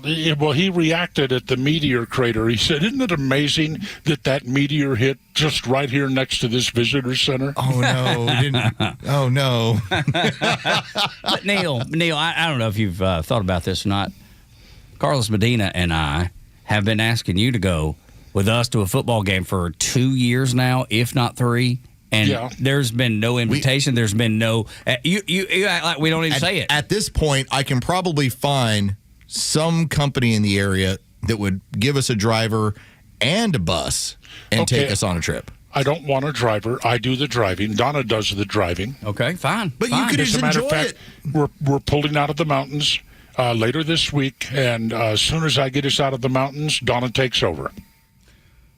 Okay, what's that got to do with the college football game with front office Los and I? You said get a driver. I don't want a driver. Okay, fine. We'll ride with you. Okay, we'll ride with you then. I'm trying to make it as easy as only possible. sleeps 2, so which one of you is on the couch?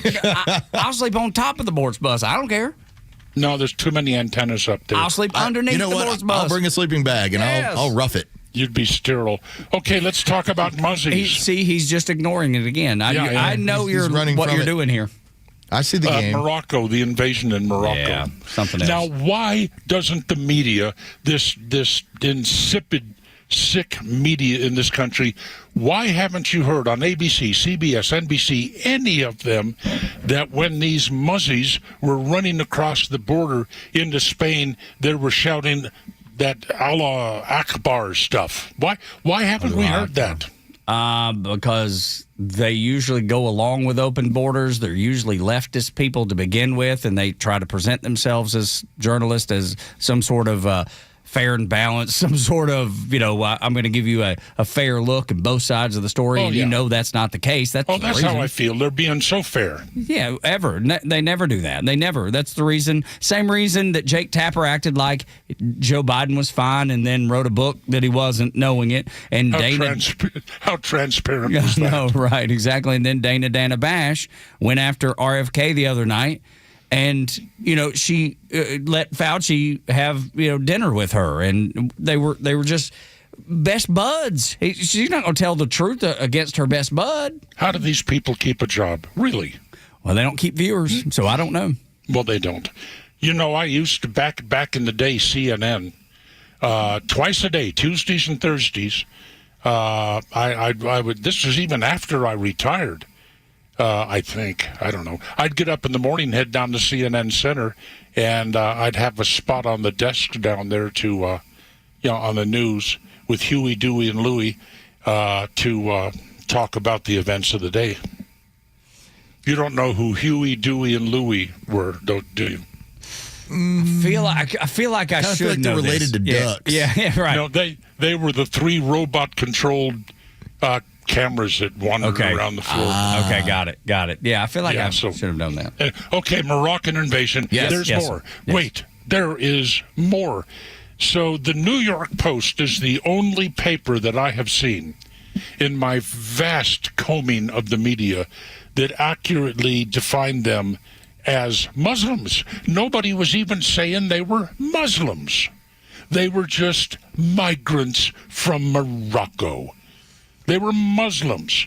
And not only that, they're yelling Allahu Akbar. I think that means God is great, or whatever. And they usually do that right before they kill somebody. Well, yeah, it's like they're holding a knife. They say Allahu Akbar, which means here, hold this. Mm-hmm. And then nobody reports that when they get into Spain, whether it's legally or illegally, if they can get in there and hide, they are now in what they call the Schengen area. Do you know what that is? No, what is that? It's a creation of the European Union. Okay. And once you are in the Schengen area, you can travel through, I think, 29 or 30 countries in the European Union without ever having to show an ID or a passport or anything. You can just go all over the place. I mean, Don and I have been over there, and I was amazed. We would land in Madrid, and let's see, we took off from Madrid, and I don't know, we went somewhere. No passports, no nothing. Well, why not? Well, you're in the Schengen area now, and you don't have to prove your citizenship or nothing.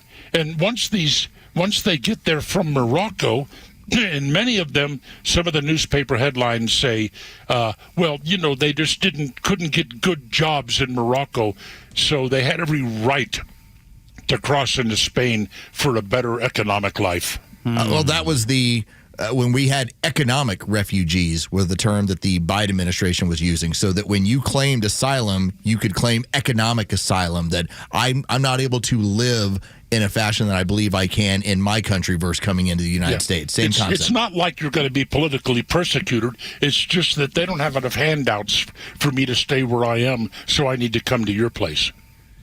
And the other thing is the Marxist dictator of Spain, he's a guy that will make about half of these folks legal. So the conservative party over there that has been gaining momentum won't be able to win an election. He did that last time with 500,000. He's doing it this time with 1.2 million, and that doesn't even count their extended family that they can bring over, mostly from North Africa. I have a question for Neil Bortz off of this here we go. because we continue to see this this wild amount of the changing population of Western Europe. Are we at the point, are we staring at it where whatever version of Western Europe that we're used to seeing is not going to be here within the next decade? Absolutely. And I wrote down them last night, reading these Moroccan stories and what have you. I went online and I started looking at Camp of the Saints again. Now, Camp of the Saints was written in 1973. And it's a story about millions of so-called migrants. Oh, yeah. Hop on anything that'll float. Including garbage.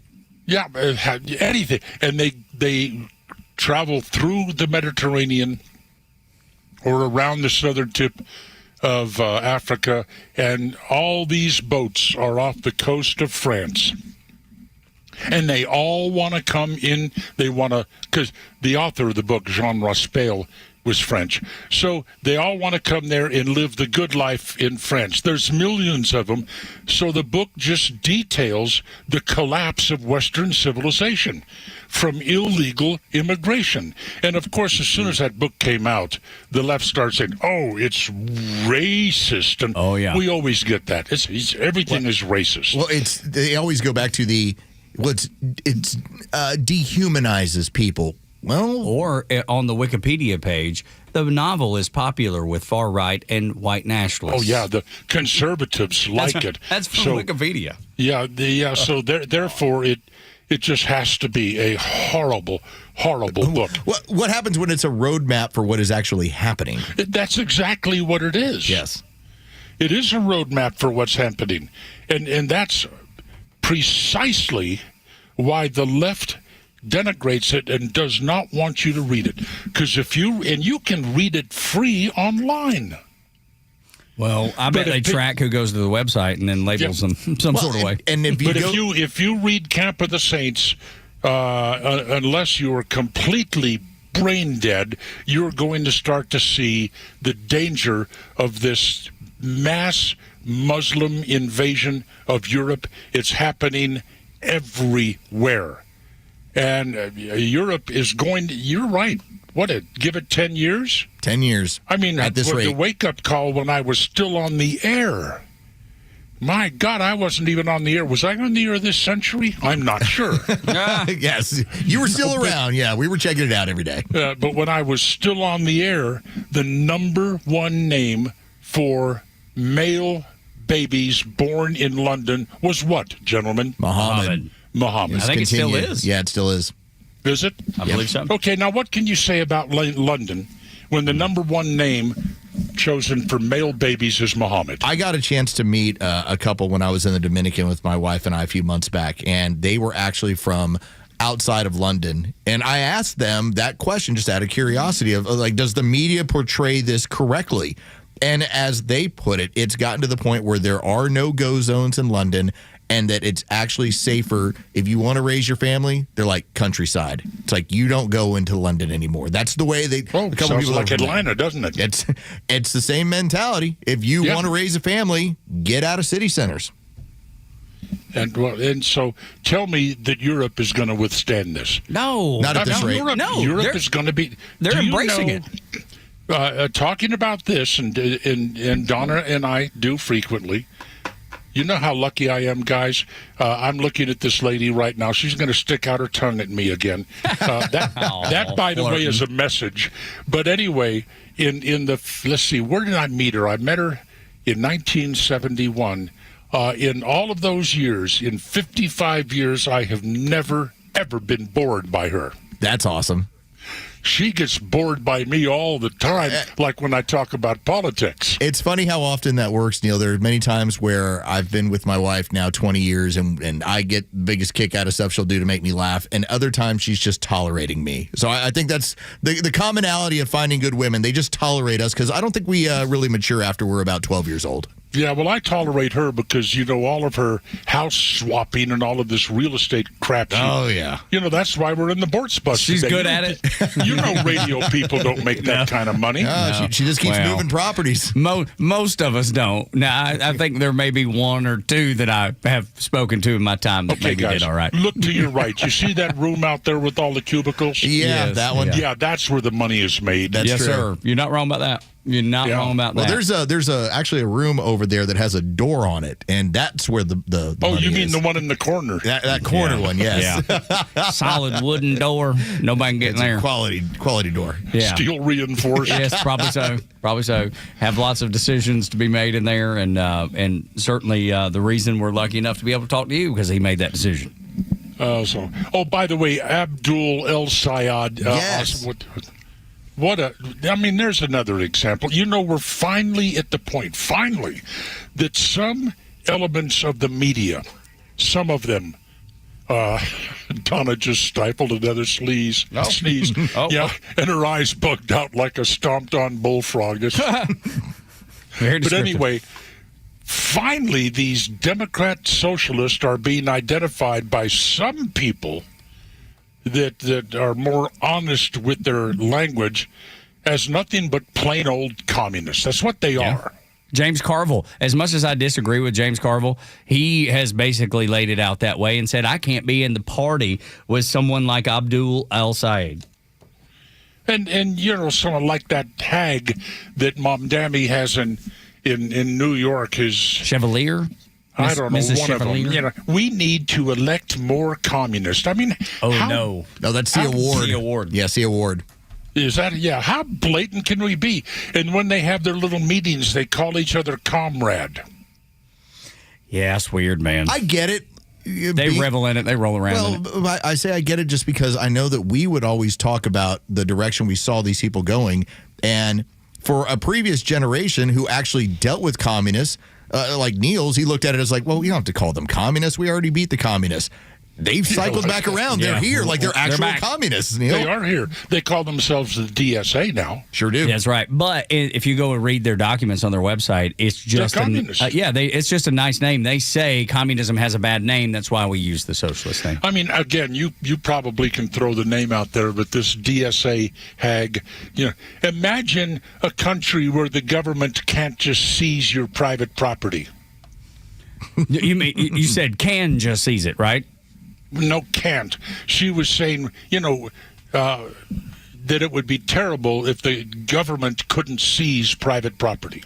I don't know how she phrased it. Yeah, but I know what you mean. They're all about getting rid of private property. They don't believe in it. Oh, they don't? No, that's right. Well, you have to hollow out the middle class. That is the key to every communist takeover ad nauseum everywhere around the world. And so oftentimes the way to reach the middle class is by getting private property. So the fact that you don't own any keeps you from being able to have any kind of rise in society. Well, that's exactly the plan that the commie mayor of New York has right now. Yes, it is. You don't allow the owners of apartments, you don't allow them to charge enough rent to keep their apartments habitable. And since they can't keep them habitable, you seize them and turn them over to government ownership. It's quite a plot. Another thing like that, Neil, is what Mamdani's doing with the grocery store. People think, well, this is obviously going to fail. And I believe it will, too. Oh, it's clear. Spectacularly. It's clear. But I think there's a deeper reasoning for this. It's not just because that's what communists do. I think it's so they can seize the method of production. They can seize on everything, almost like the Chinese do. You know how the Chinese do? They'll make everything so cheap because they'll subsidize it, and then they'll put the businesses out of business, and then that way they take over the entire industry. That's exactly what, in my opinion, that Mamdani's going to do with this grocery store thing. It's not just about failing grocery stores. And then think about this: when you control where people can buy their food and how much they have to pay for it. Boy, you have those people by the short hairs. Especially when they make you sign up for a card to go shopping. So they have your name, they have your email address, they have your phone number, they have your home address. They have every piece of information that might be useful to be able to put their thumb on you anytime they need to.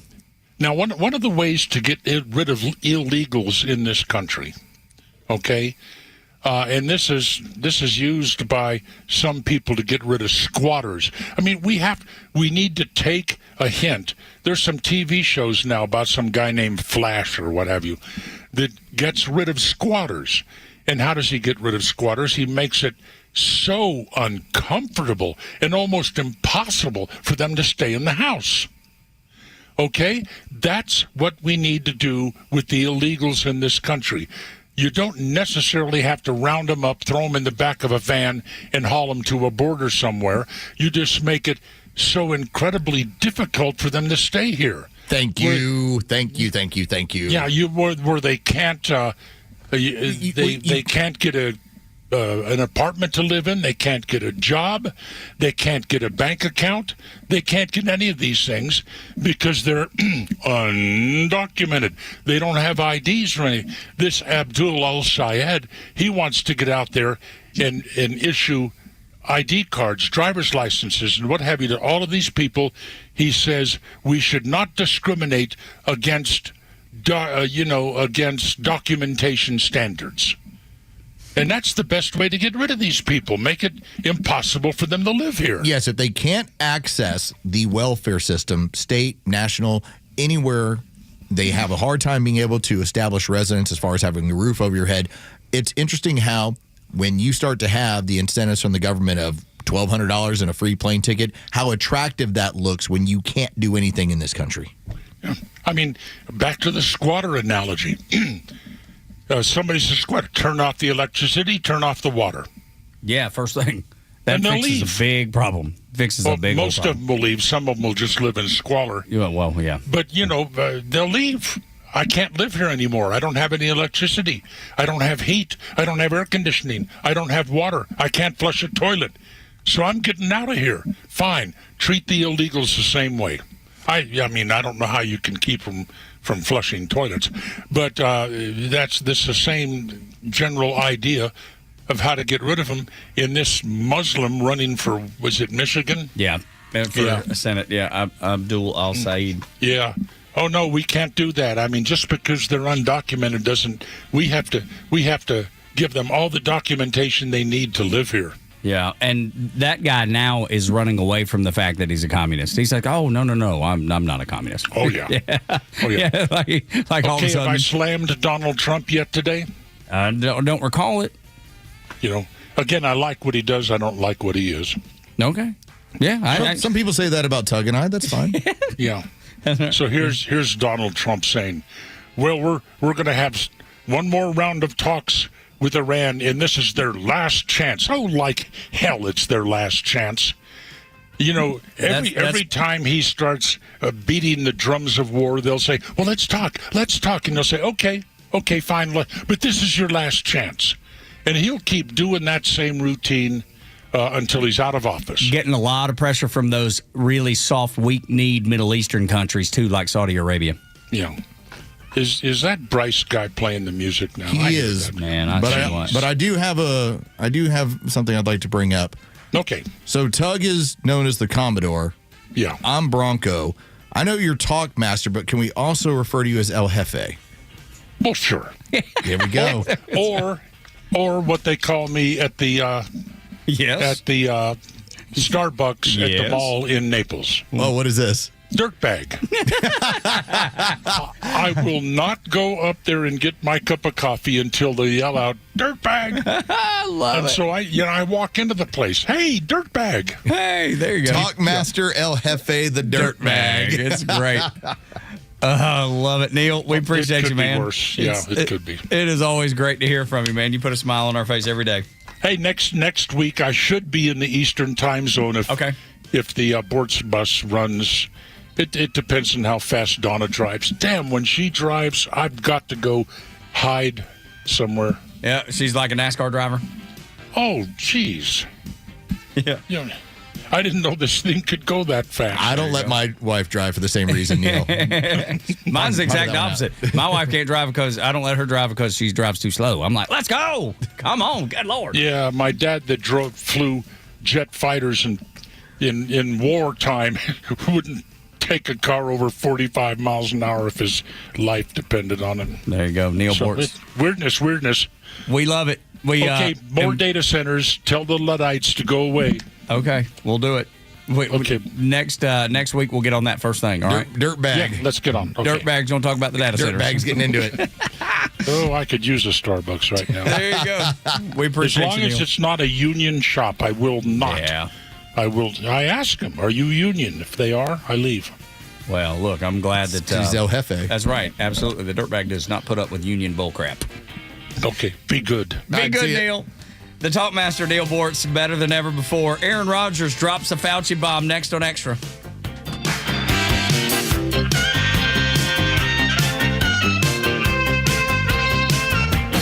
Extra 106.3 Sports, powered by 680 The Fan. Good morning. Here are your sports headlines for Tuesday, August 4th. The Major League Baseball trade deadline has come and gone. The Atlanta Braves were unable to land another frontline starting pitcher for their rotation. They did strengthen their bullpen and add to the lineup. As for tonight, the Miami Marlins are at Truist Park to close out the homestand with a 3-game series. It'll be Grant Holmes on the mound for the Braves. He'll be opposed by Ryan Gusto. First pitch is set for 7:15. You can hear all the game action on our sister station, 680 The Fan, and for free on the Fan app. From the NFL, Falcons training camp continues. Quarterback the story, Tua Tagovailoa took part in an 11-on-11 practice for the first time in camp yesterday. As for Michael Penix Jr., he did take part in 7-on-7 passing drills as the battle for the starting quarterback job continues. With your sports headlines, I'm Carlos Medina. Hey, this is Los with David from Atlanta, who just purchased his new car with the Honest Car Guy, the new, fully transparent way to buy your next vehicle. David, tell us about your experience. I had been looking for a vehicle for a couple months. The car buying process was a little challenging at first for me. I had some credit issues in the past, and I just happened to hear a familiar voice on the radio, and it happened to be on the Honest Car Guy ad. I got in touch with Tom. Within 2, maybe 3 days, I had a vehicle being shipped here from Orlando, Florida. I have already recommended him to family members, several friends, and I'll purchase a car from Tom when I make my next purchase for sure. Friends, if you're in the market for a pre-owned car, truck, or SUV, get an honest car buy from the Honest Car Guy. You pay what we pay, plus an honest fee, and we back that up by giving you the bill of sale. That's our transparency guarantee. Call 844-SHOW-ME-1. That's 844-SHOW-ME-1, or visit honestcarguy.com. Gentlemen, listen up. When it's not hard, it's really hard. Did you know that 50% of men over 50 have some form of ED? It's true, and I'm one of them. ED followed me everywhere. Heck, even my initials are ED. I'm Dr. Eric Deal from Total Body Therapy of Georgia, and I know ED. It can lead to feelings of embarrassment, stress, and sadness. But there's good news. I can fix it.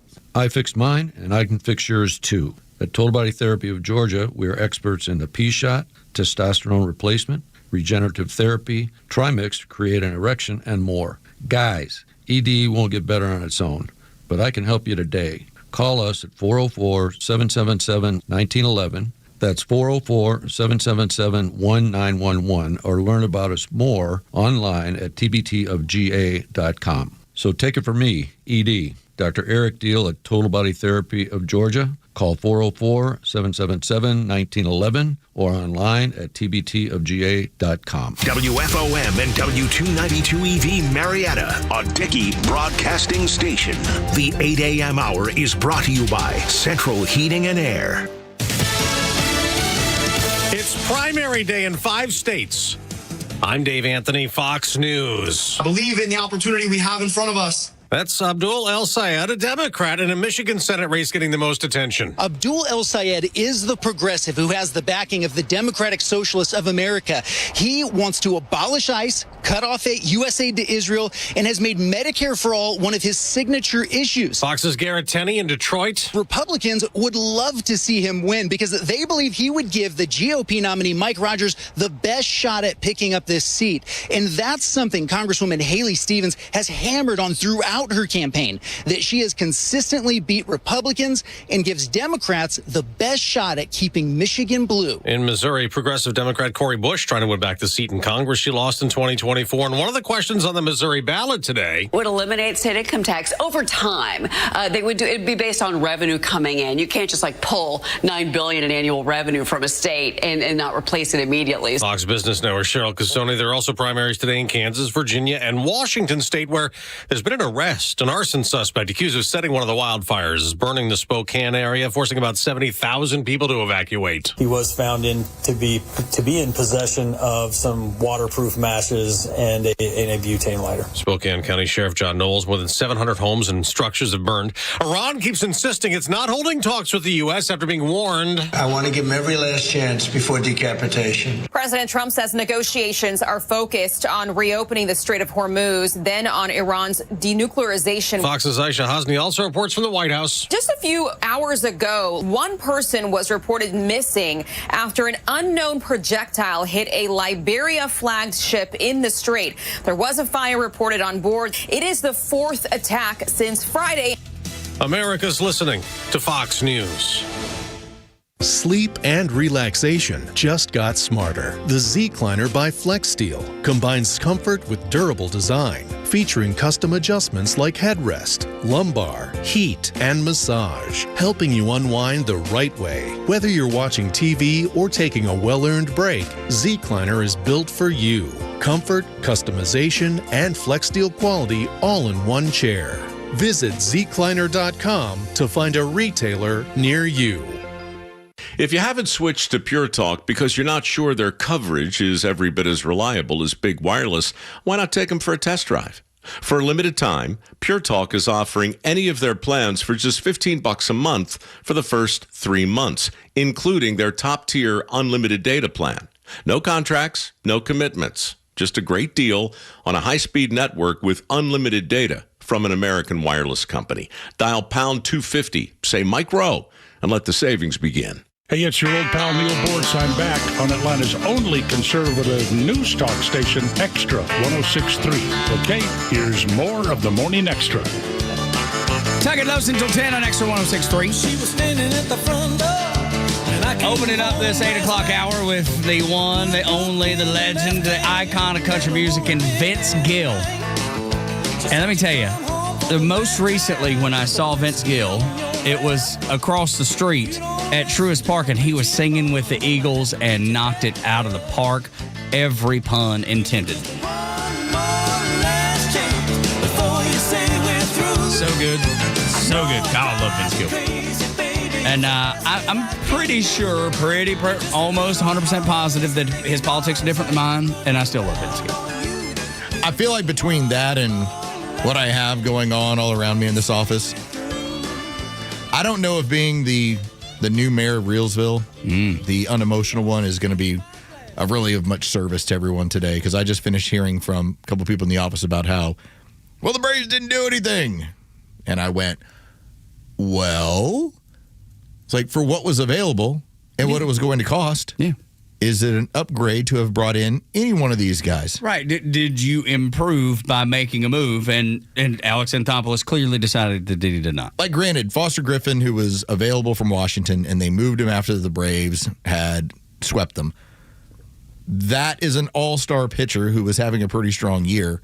I don't believe that player is available to you in the division. No, the Braves are not going to pick up that's just not going to happen. And so you've heard, oh, look, there's Robbie Ray. Robbie Ray, as far as just the metrics, is having the same kind of year as Bryce Elder. Now, you're either going to have to tell me that's a good thing or a bad thing. Yeah, which is it? Because I'm always told that Bryce Elder's terrible. I don't know that I'd say terrible. I don't. I think that if he's got his stuff working, that you have a pretty solid pitcher there. But to have all of this craziness going on of Braves country losing their mind, to me, considering what the prices looked like they were going to be, and the fact that you only had 6 teams in Major League Baseball that were sellers, I don't have a big problem with what went on based on the fact that I don't believe anybody who moved outside of Scooble is a significant difference maker. And that's, by the way, and that's to rent him for 2 months, and he hasn't even been healthy this year. Yeah. Now, on top of that, the possibility that we feel like we know that they were working on DeGrom. DeGrom said no. What are you going to do? The man has a no trade clause. He uses no trade clause to stay in Arlington with the Texas Rangers. Okay, now, by the way, that's a player that you have him this year. He's got one more year on his deal, and then he's free, and that's the one you want. Yeah. I was just explaining to one of the sales guys, I go, once you start giving money to, it's like investing more in a car. It's like when we have Tom Mitchell, honest car guy, we talk about how much can you put into a car, how much should you put into a car, because it's a declining asset. Pitching across the board, they're declining assets. Have you seen the kind of year that Max Fried's having right now? He's barely out there. Mm-hmm. And that's now a $30-some million a year pitcher that can't get on the mound. Yeah. At his age. Yeah. And I think last year he had a really good year, didn't he? And everybody was like, I can't believe it. And then now you're back to where you were when he was here. I think he had a good start to the year as well. He did. He started the year strong.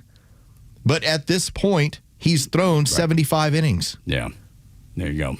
Which was the problem when through, he was through here. 195 last year, which I believe, just taking a look, it was a career high. Yeah, it was a great season. Year. Great season. Like, man, he got his money and he had a great year. And now at 32 years old, he can't stay healthy. We're back to where he was when he was here.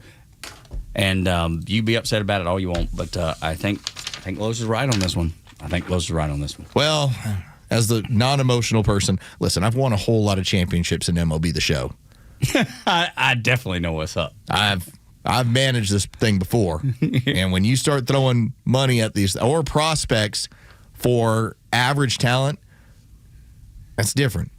If I'm going to go get a guy and I have him control for 2 years, then maybe I would give up the farm. But I'm not going crazy for a bunch of these guys that project as third, fourth, fifth starters. I already got those. Yeah, we're good there. We're good in that department. We have it all figured out. 8 years, $218 million is what the contract is for Max Fried.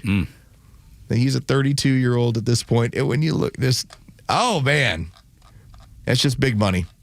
Yeah, I'd rather just grow them, treat them like running backs. You grow them, you throw them, maybe one or two you pay, and then you let them go. Yeah. Bijan just got paid like 10 minutes ago. Oh, wow. Like Good for him. $22 million, highest paid running back in history. Good for him. I projected his high would be 24. But it was going to be 20-plus based on the fact that the highest-paid running back in the NFL right now is Saquon Barkley, who's a little over 21. So yeah, and he's a stud. Yeah, he can play. He's a ball player. Yeah, that's the Brian Snitker once told me that. He was like, the biggest compliment you can give somebody is that's a ball player. So I use it. If Snit told me, I believe it. That's a ball player right there. That's all I need to say. 680 The Fan, our sister station, will be down on the flats Saturday for the first Saturday on the flats, 10 to 1, Hyundai Field at Bobby Dodd Stadium, 2026. Georgia Tech Yellow Jackets will be out there signing autographs, players and coaches, tailgating, live DJ, interactive experiences right there on the field. I hope you'll say hello to Ben Guthrie, who's in the quarterback room, and some of the other players.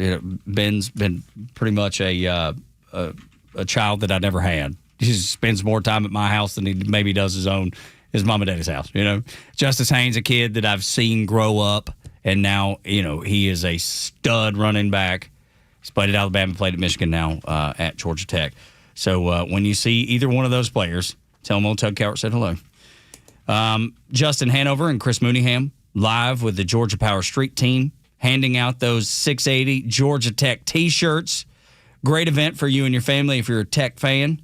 Details, early entrance information for season ticket holders, parking information. Visit ramblinwreck.com and search First Saturday. Be a fun weekend. If you're a Tech fan, it's going to be a fun weekend down on the flats. And look, we just had another friend commit to go play baseball at Georgia Tech. So it's hard for me as a Georgia fan because I know all these kids that play ball at Georgia Tech, It's just, where does the allegiance lie? Oh, with Georgia, 100%. I hope when they play Georgia that they have a good game and Tech still loses. That's me. You know what I mean? That's the way I feel. But yeah, it was another kid that has grown up at my house. He was at Young Harris last year. Jackson Morgan, watch out for him down on the flats on the baseball diamond. He's another one. He's a ball player. and I've known that kid since pre-K. My son and him have gone to school together since pre-K. So it's just fascinating. It's so fun to see these kids, Los, do so well. And you're seeing it now with probably volleyball, some of the girls that have graduated from the school that your daughters go to and gone on to play high-level sports. And you're just like, oh, my gosh, I remember when. It's fun to watch them as little ones. Yeah, it is. And then to see what they're capable of and what they can do. It is so much fun. But if you're down on the flats, it is there. Look, as a Georgia fan, I like it down on the flats. I think Bobby Dodd's a great stadium. I think the baseball field's a great place to see a game. They do good work down there, and I got no problem with that.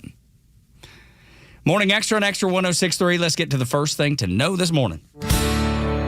They want you awake, informed, and ready to fight for the facts of the day in the land of the free. Now your sleepyhead nation needs your wake-up call. A mighty dose of reality coming in strong. Soon as the sun cracks the horizon so high, man, we got the story, no time for a lie. I am the science. Well, yes, you are, Ted Cowart. 3-time dropout. El Commodore is the science. Bronco, you know. Thank you. All right, so really enjoyed. Thank you. Really enjoyed the discussion yesterday that we got into with the WNBA and Sophie Cunningham and the inability for different people in the league to be able to discern the difference in a man or a woman, or even to tell you that there is a difference in a man or a woman. And just when you think, okay, politics and sports have run into each other in a WNBA discussion. Okay, fine. And then out of nowhere, here comes Aaron Rodgers.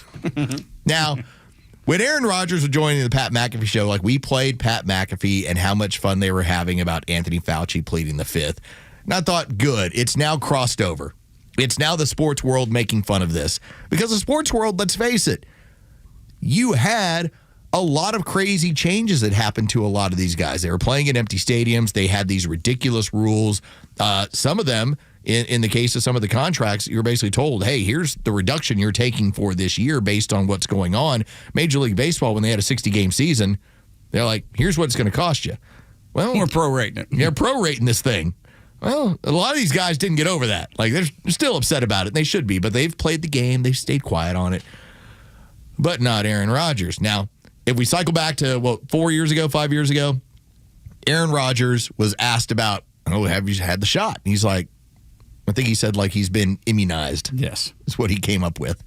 Eventually, he tests positive, just like all the rest of them. And now it's this big controversy. Aaron Rodgers put his teammates at risk. Get on face with that. So dumb. And he proceeded to basically say, yeah, listen, I'm going to be right about this in the end. Well, Aaron Rodgers decided yesterday at camp, joining the Pat McAfee show, to let it all go yesterday. A couple times today, because you've been very open about coming back for this year, last rodeo, and you talked about your wife saying, hey, have another year. Mike McCarthy being here, obviously a big deal. Can you tell us about the mindset of coming into your last season? Like, that's a real thing, it feels like, because is everything better? Is everything funner? Is everything more awesome? Like, how do you kind of view this year versus maybe the years of the past? I'm going to plead the fifth. Okay. Okay. Gotta love that guy. Like that absolute coward, Tony Fauci. Absolute coward. Yeah. Hey, it's back, baby. Are you kidding me? Yeah, 111 You times. got a pardon and you're in front and you pleaded over 100 times at the White House? What are you scared of, Tony? Yeah. I thought you were the science. Yeah. I thought you were I am science, and you get up there and you can't answer a question? Yeah. What are we doing? And how much time did the network spend at that? How much time did they spend on my responses every week, on my vaccination status, on Taylor and Travis's wedding? Did they do even a minute? Did they do even a minute on Tony Fauci? No, I don't think I've heard anything. I bet they didn't. But on that note... And there was another scandal this offseason, too, involving a voter for MVP, for Coach of the Year. How much time did your network spend? Where's your Kim? Did your network spend on that? Our network? I wish how much time did you spend? Fauci. This is awesome. Go back to Fauci? Yeah. Go back to the coward Tony Fauci and science? Hold on now. Who's spending the entire time writing in his diary about how fun it is to be famous. You got to be kidding me. Okay, so on that note, what are you going to say about me now? Debate him. What are you going to say about me? All right, that's a pretty good chunk of what it was. So good, dude. So good. The I love funniest it. part about that to me, Tug, is when he starts getting into, hey, you got an ESPN reporter that was sleeping with a coach and was voting for this sort of stuff. And as a group, they're like, no. Go back to Fauci. It couldn't happen. What's funny to me is that it happened on ESPN. Yeah. They don't own the show, so they can't dictate the content. They can't dictate the content. But it happened on their network, and I freaking love it. As Pro Football Talk had this morning, they're like, ESPN hasn't said anything about any of this. And what can they do? Part of it, I'm willing to bet contractually. Anything that goes on that show, ESPN does not have any oversight of. I'm willing to bet. Yeah, why would he give up that control? He's not no gonna reason give up- to. yeah, he's not gonna give You're up that. licensing my show. They're paying you. Yeah. You're not paying them. So it's just kind of funny how as soon as that audio and video made its way around the entirety of the NFL, and actually Aaron Rodgers ends up kind of finishing that off with saying, like, I told you I was going to come out on the right side of history. Dude, isn't it great that people that completely disagree with you and I about Dr. Fauci had to hear that? Or not had to, got to hear it. Or confronted with it, because there's plenty of people that do not think like us that are watching that show. The important part for me was that it turned into a wrestling crowd. The more he did it, Aaron Rodgers, the more the crowd at training camp was like, yeah, let's go, yeah, which is this has been downplayed by the media. This is the total of mentality of what's happened. Of course. I loved it. Me too. I was like, and here's the thing. It's not like I'm a huge Aaron Rodgers fan. I think he's been a great quarterback. It's fine. I'm not like this big Aaron Rodgers, so I don't have any jerseys, or I've never been a fan. I've never cheered for. Matter of fact, last, I think, was when the Falcons played Green Bay in the Georgia Dome years ago, and I was cheering for them to get after, Aaron Rodgers. Yeah, 2016 going playoffs. That's right. Yep. And I was. So I'm not this big Aaron Rodgers. I think he's a Scientologist. I think he's a little kooky sometimes. There's some things that he says that I can't get with. That, on the other hand, I'm all on board. He has just now reestablished, after nearly a decade, a relationship with his family. Yeah, which is because of Scientology, right? I'm not sure what the I think that's what it was. I feel like I've read enough about it that was it. He's very woo-woo. Yeah, definitely. But it's just ain't wrong. But in this case, ain't wrong. The way this is all played out, and to have somebody, I just like that he's like, oh, you're doing it for celebrity, and I mean, this coming from a guy who's like, I got 3 MVPs, baby. Yeah, like, I'm a celebrity, bona fide. It's like I'm walking into the Hall of Fame after I'm done with this. Mm-hmm. It's like I have teams calling me to have me come play, and I'm 41 years old. It's like I'm that kind of player. You ended up having to plead the fifth and walk out of there as quickly as possible. With your tail between your legs. So I loved it. Let's finish this off. I wanted to bring up, so did the name Gert Vandenbosch mean anything to anyone? I know that name, but I don't know why I know it. All right, so the reason why I had this in the show notes, as we'll finish off this segment. So he was commenting on the Dana Bash and RFK Jr. Discussion. And what he was pointing out was we have 2 classes of people. We have the ones that, just as RFK Jr. said, you're the parrot. You've been told what to say. It's been written down. And you say it. And you say it. And we have seen when it comes to CNN and Dana Bash, that as long as it fits the ideology in her politics, well, then no problem. She'll just keep saying it all day long, and she'll keep asking questions based off of that. What he was pointing out is RFK Jr. is someone who, when it comes to what he's done professionally, this is a man who was reading all of the reports, all of the science. I mean, how do you think he successfully went after major companies for pollution and the effects that it was having on that region of the world? You think he happened into that? No. You think he lucked into it? That's not skimming the notes. No. That's not the, you know what, I read it. The experts told me this. I'm like, no, when you are the attorney, your job is to become an expert on this material. And so Gert Vandenbosch was pointing that out. In fact, the way Gert Vandenbosch pointed out, and he said, He says, let's see, where is it? In contrast to the people who almost instinctively felt something was smelling fishy off the start and therefore did their own research, the first group, referring to Dana Bash, simply continues to repeat whatever mainstream brainwash is being served up that day. The emptier the brain, the more arrogant the argument tends to sound. Then he talked about the other group. He said, the second group is a small minority. I feel lucky to have known many of them and even to count some of them as friends. They're the real intellectual elite. These are the people who, despite having zero formal biological or scientific training, refuse to settle for the naive barkings of the mainstream media. They did their own research, weighing the conflicting opinions, hit us with a steady stream of common sense questions, joined the courses and seminars we ran, and wouldn't rest until they acquired enough knowledge to puncture the mainstream media's veil of mysterious, contradictory, or outright ridiculous claims. So he's pointing that out about RFK Jr. The reason why Geert Vanden Bossche matters so much, Geert Vanden Bossche was the only man who was saying, do not vaccinate into a pandemic. You will create variants, and that will be a problem. Geert Vanden Bossche, who had a 40-year history in biology in this work, was treated like he had 3 heads, and he was the biggest idiot and the craziest person alive. And I spent a Christmas in 2021 reading his papers and going, yeah, Geert says it's a bad idea. And what did you get? Delta variant. Now, eventually, Omicron was like the saving grace. It wasn't because of the vaccine program. But we kept having more and more variants that were escaping more and more of this stuff because what Vanden Bossche told you was going to happen actually happened. So I'm glad he's actually take what the media said and goes, these people don't know what they're talking about. These people researched. And which one are the ones that are sitting on CNN? But Dana Bash, she knows. She knows things. She knows stuff. She knows things. She knows stuff. She knows things. She's a knower of things. Yes. Just like I'm so glad that Aaron Rodgers was like, oh, yeah, you're the science. You're a knower of things. Yeah, right. The science doesn't need to take the fifth. The science doesn't need to take the fifth. I'll go with the ball knower. Me too, man. At least he's accomplished. I'm not sure Fauci's accomplished at anything, ever, that he's gotten right. Doesn't seem like it. Came through the 80s, didn't get anything right.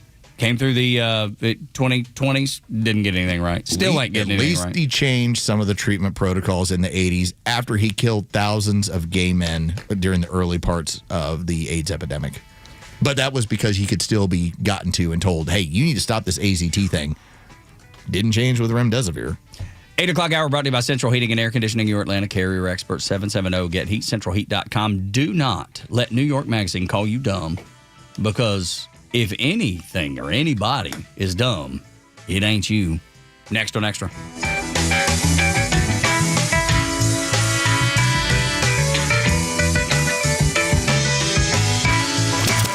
Support the advertisers and partners that share your values.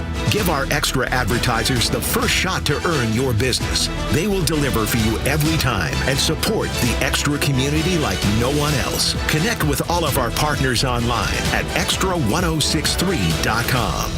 When you retire, you'll walk away from meetings, deadlines, and spreadsheets. But you know what you also walk away from? Your paycheck. So now what? You call Evan Ward and the team at Atlas Retirement. Evan's main focus has always been protecting what you have and building a paycheck that comes in every month. Call today for a no-cost, no-obligation meeting with Evan Ward and Atlas Retirement. 678-252-5224. Investment advisory products and services made available through Impact Partnership Wealth, LLC, a registered investment advisor. I'm Patrick Brown, former Army Ranger in the United States Army. Like many service members, I had to make difficult choices when leaving the military, and the most challenging thing was finding purpose in a new phase of life. Housing, employment, education, way too many decisions and no idea where to start. That was until I met the Warrior Alliance. They made it simple. They listened and quickly connected me to the services I needed. And like a trusted friend, they even followed up to make sure I was squared away. Change a veteran's life today by donating at thewarrioralliance.org, helping warriors navigate to success after service. let's be honest.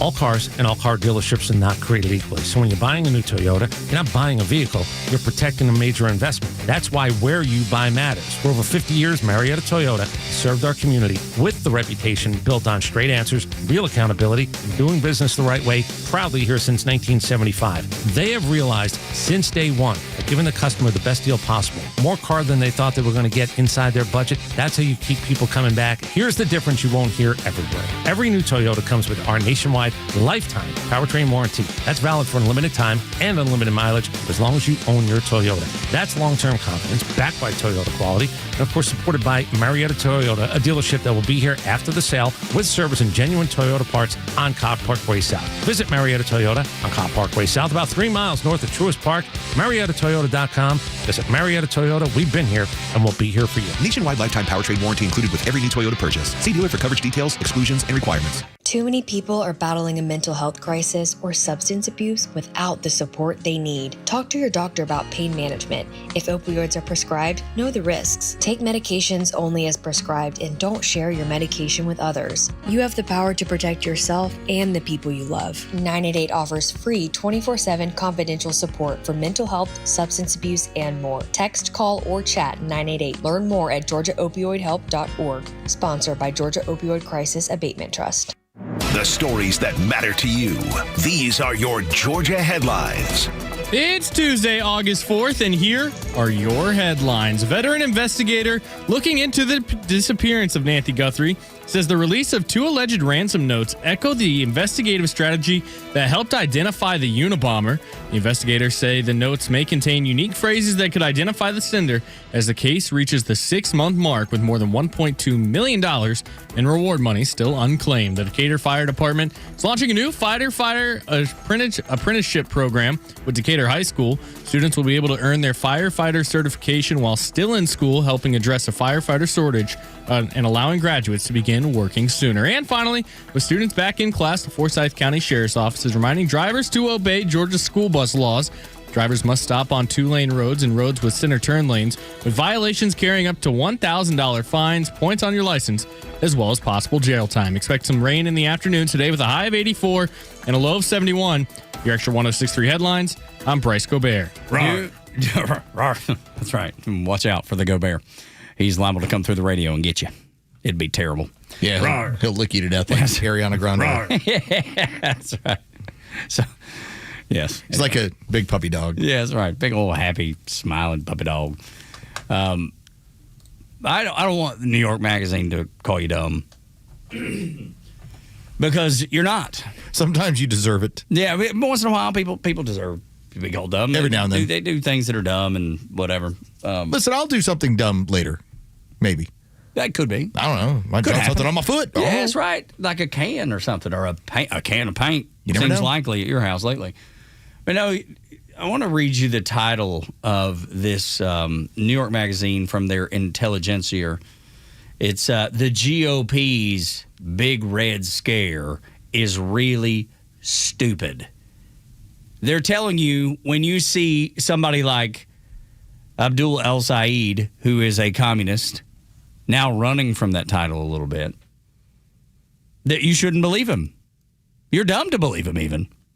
When you see Mamdani implementing communist ideas in New York City, the heartbeat of capitalism in America, that you seeing that, you realizing that you're dumb. You're not even smart enough to be part of the conversation. Forget what you've heard.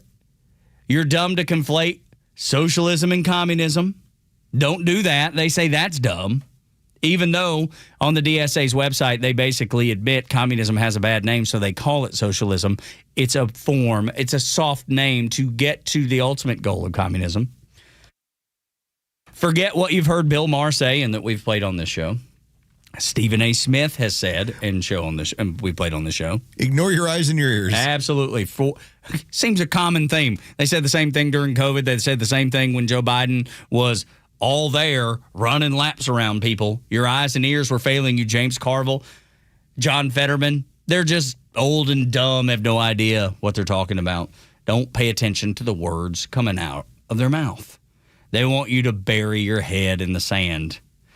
and I don't want you to, and I know you're not going to, but I want to read you a couple clips, just a couple pieces from this article.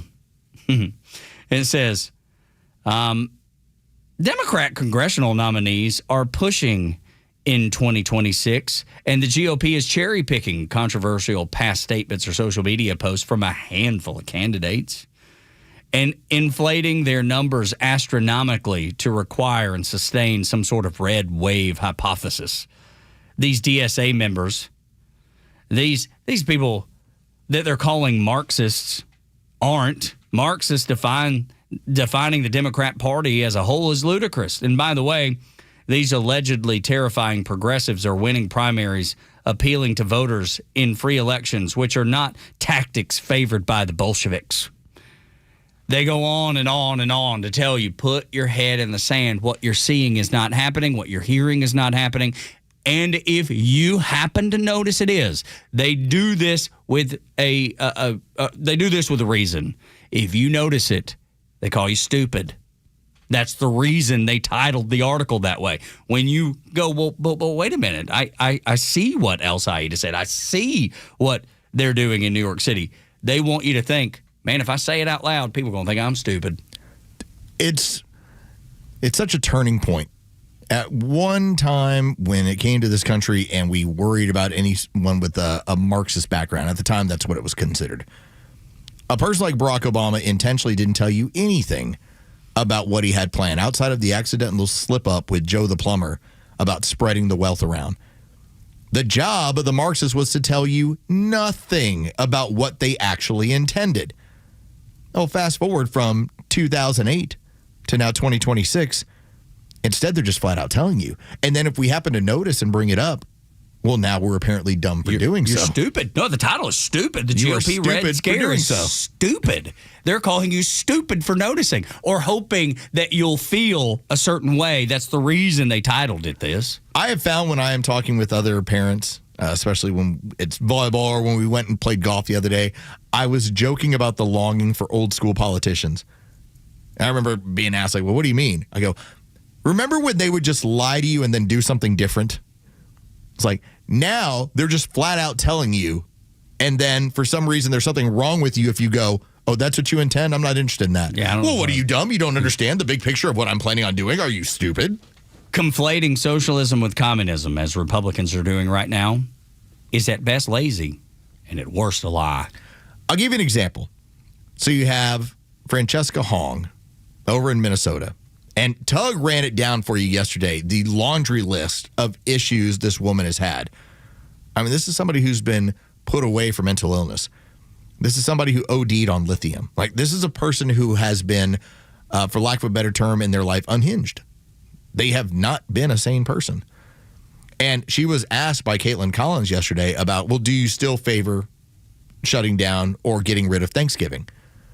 And, of course, she kind of spun it around. Well, you know, I'm a former chef, and I believe about bringing people to the table. She didn't really clarify. Because Thanksgiving at its heart is a story about capitalism versus socialism. The original Pilgrims, when they tried to have Thanksgiving, you handle this plot, you handle this, everybody. They were starving. The story of Thanksgiving is about the success of working and suddenly having a plentiful harvest. Plenty for everyone, because it just turned into your work ethic will determine how much is available. And you're going to create so much that you can share it with everyone. That's your Thanksgiving. That's your story. And so no surprise that somebody who is this strongly tied to socialism and communism would look at something like Thanksgiving and look at it as an enemy. Can't have that. It's a lesson. This article goes on to say, so the GOP's effort to smear Democrats as communist is based on deliberate rewriting of history and also takes the American people for ignorant suckers. It's a measure of how panicked Republicans are about the midterms that they're resorting to this dumb tactic. Again, they open with you're stupid, if you notice, and they close with you're dumb, if you notice. You see the tactic being used. call you some sort of name to make you question what your eyes and ears are so obviously telling you. When we had Neil Bortz on last hour, he talked about the quote from Sia Ward, and you can still find it because she posted it on Twitter at the time, X, about elect more communists. Well, that's not some smokescreen. That's not a, well, they didn't really mean it. That's not a, well, I had a different version of the policy. It's telling you to elect more communists. Okay? There's not a lot of gray area there. No, there's not. But if you notice, New York Magazine says, you're dumb. No, don't pay attention to that. In the same way, we brought it up yesterday when Bill Maher had David Cross, the noted comedian, on the show. And he was on his podcast, and David Cross started talking about, well, I'm more of a Democrat socialist. And Bill Maher was like, well, you mean communist? And as he laid it out for him, the look on David Cross's face of, oh my God. I am. Bill Maher brought up the Sia Ward post about communists because communist is perhaps the one thing that when it comes to the run-of-the-mill Democrat that is looking to jump on, hey, let me jump on this wagon. There's all this energy with the DSA, Democrat socialism. Yes, that just means that we're going to have better fire departments and libraries. No, it doesn't. And when they find out what it really means, you even have people that are decently left. They go, I don't want to be a communist. Communism sucks. I like stuff. Who is it? Scott Calloway? Yep, that's what I was going back to get this. Yes, that's exactly who it was, yes. Scott Calloway. Tug had the story yesterday. We played the audio. Podcaster who had backed Zohran Mamdani. And to then see what happened to him, where the new taxes that were being proposed, his name was on the list. His name to be doxxed? Yes. Because what other reason would you publish someone's home address? And his quote, I supported this. Why is he doing this to me? Because they told you. It's almost like it's so crazy how the communists will always look around and be like, wait a minute, I supported this. Why am I being targeted? Because that's what that religion does. That's how it works. It's the communists all slaughter each other to get to the top. And then the ones that actually helped get them to the top, then they kill them too. You can't be surprised when the commies come after you. No, it's what they do. It's what they do. It's how it works. They'll come after me just like they'll come after you. All right, so let's make a very simple comparison. Tug and I have talked about when it comes to how we view politics. I've talked about being a very aggressive nationalist. And in that, it means I want to aggressively leave you alone. How does that sound? Fantastic. I would like to leave you alone. Create the economic conditions by which you can succeed or fail on your own. Okay? Either way, that's on you. Hopefully you catch some breaks. Hey, you're talented. You can succeed or fail on your own. The other end, when it comes to the communists, is, yeah, I dictate all of it to you. Get used to it. Which one's the evil one? Yeah. Well, depends on who you ask. If it's Dana Bash, it's the one that wants to leave you alone, the aggressive nationalist. That's the evil one. Yeah. They're dumb. And the article is dumb. And we don't use it a lot. We don't use dumb a lot. But I'm just using their own words. If you read through what they've said, they want to condition you to believe if you think differently than they do, then there's something wrong with you, and they're going to call you a name to hopefully make you cower. Ignore what I have told you that I intend to do. Yeah, it's the moral of the story. The moral of the article is everything that they have said, just pretend they didn't. It's all a right-wing conspiracy. Definitely. It's definitely that. I want to play one more piece, and this is from a self-described liberal, and Adam Carolla. He says you got to go on offense against the commies. I love the New World Order of Elon or Marco Rubio or Scott Bassett or whoever these people up. And they've always needed to be up. And I told you very clearly 10 years ago, there's only one answer. Off. There's no defense. There's only an offense. You have to go right after these liars, and you have to punch them in the mouth because they're bullies, basically, and that's all they understand. And for so many years, the publicist playbook was, we'll just fashion a statement with an apology, and we'll say, I have kids, and I have a daughter, and I love her very much. Bullshit. Tell them to off. Elon figured it out. Trump figured it out first. Rubio does it. J.D. Vance does it. Elon will go right after you, and that's the new world order. Right there. And people, new world order. No reprieve. Yeah. You go at them. You have to. It's the only thing they respect, and it's been said on the show 1,000 times for 5 years. Tell people who they are. Yeah. Tell everyone. In fact, when you get an opportunity to, you take that interview that they do on CNN and you send it to 10 friends. You share all of that through Facebook. You take their message and you push it as high up and get as much light on it as possible. This isn't about keeping these people in the dark. That's how communism ends up. The communists lurk in the dark and then they start to ascend to power. The faster you tell everyone who these people are, the American people will reject them. And so we saw that 2 weeks ago, every Sunday show, all DSA. Then what happened? No Crickets. more DSA. DSA was like, no more. Yeah, we're not doing that anymore. Don't tell them. In fact, I'm just waiting for them to pull a BLM. BLM removed what was their platform from their website in 2020 into 2021, where it was clear it's a communist organization that believed, for instance, that Israel did not have a right to exist, and a crazy amount of taxation and the abolishment of the police. And we're Marxist. Yes. The DSA is the same sort of you can go to their website. It's on there. It's right on there. I'm wondering when they're going to pull that part down. Me too. I'm surprised it already happened. Yeah. But must not be enough people going to read it. Take what they believe in, show it to everybody. Go on the offense. And that was a liberal. And Adam Carolla. He sounds like a conservative. And he even says that. I sound like a conservative because they've lost their damn minds. My party, the party that I was a part of, have lost their minds. Socialists do not have good ideas. Next on Extra 1063.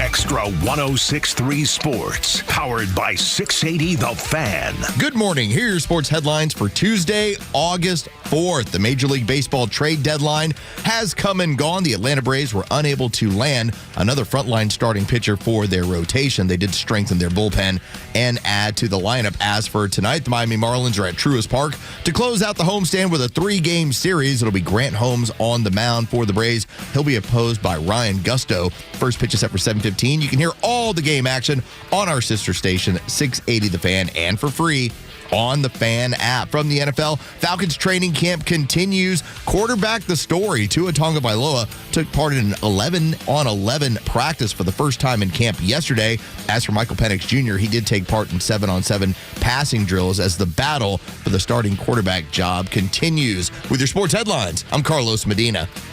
Hey, this is Los with Terry from Alpharetta, who just purchased a new car with the Honest Car Guy, the new, fully transparent, honest way to buy your next vehicle. Terry, tell us about your experience. I have a son serving in the military. He's active duty with limited time to look for a car.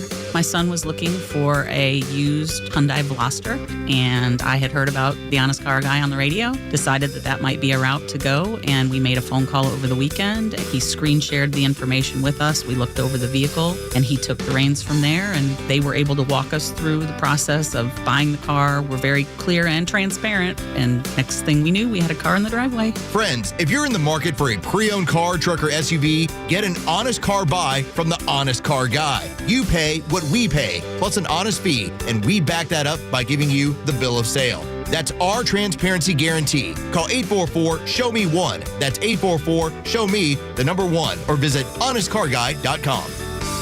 Atlanta's Mark from the Safe House. I have a question. Am I the only person who thinks communist Democrats have lost their minds? Yes, communist Democrats coming to a city near you. Democrats have abandoned law-abiding citizens, shut the front door, and I thought fake safes were bad, much less fake Americans, communist Democrats. So drop by Atlanta Safe House and secure your valuables from the bad guys. We carry true American brands like Browning and Fort Knox. And remember, we don't use crackheads or illegals to deliver our safes. So go to AtlantaSafehouse.com. That's AtlantaSafehouse.com. Hey Atlanta, it's Drake Baldwin here. When I won Rookie of the Year, I thought of everyone who helped me along the way. My friends, my family, and hot showers. That's why when something goes wrong, I call Superior Plumbing. Still locally owned, Superior has been serving Atlanta for over 40 years as the go-to plumber for leak repairs, toilet replacement, and water heater installation. They don't call them the honest one for no reason. Superior's team is my MVP. Remember, there's no job too small.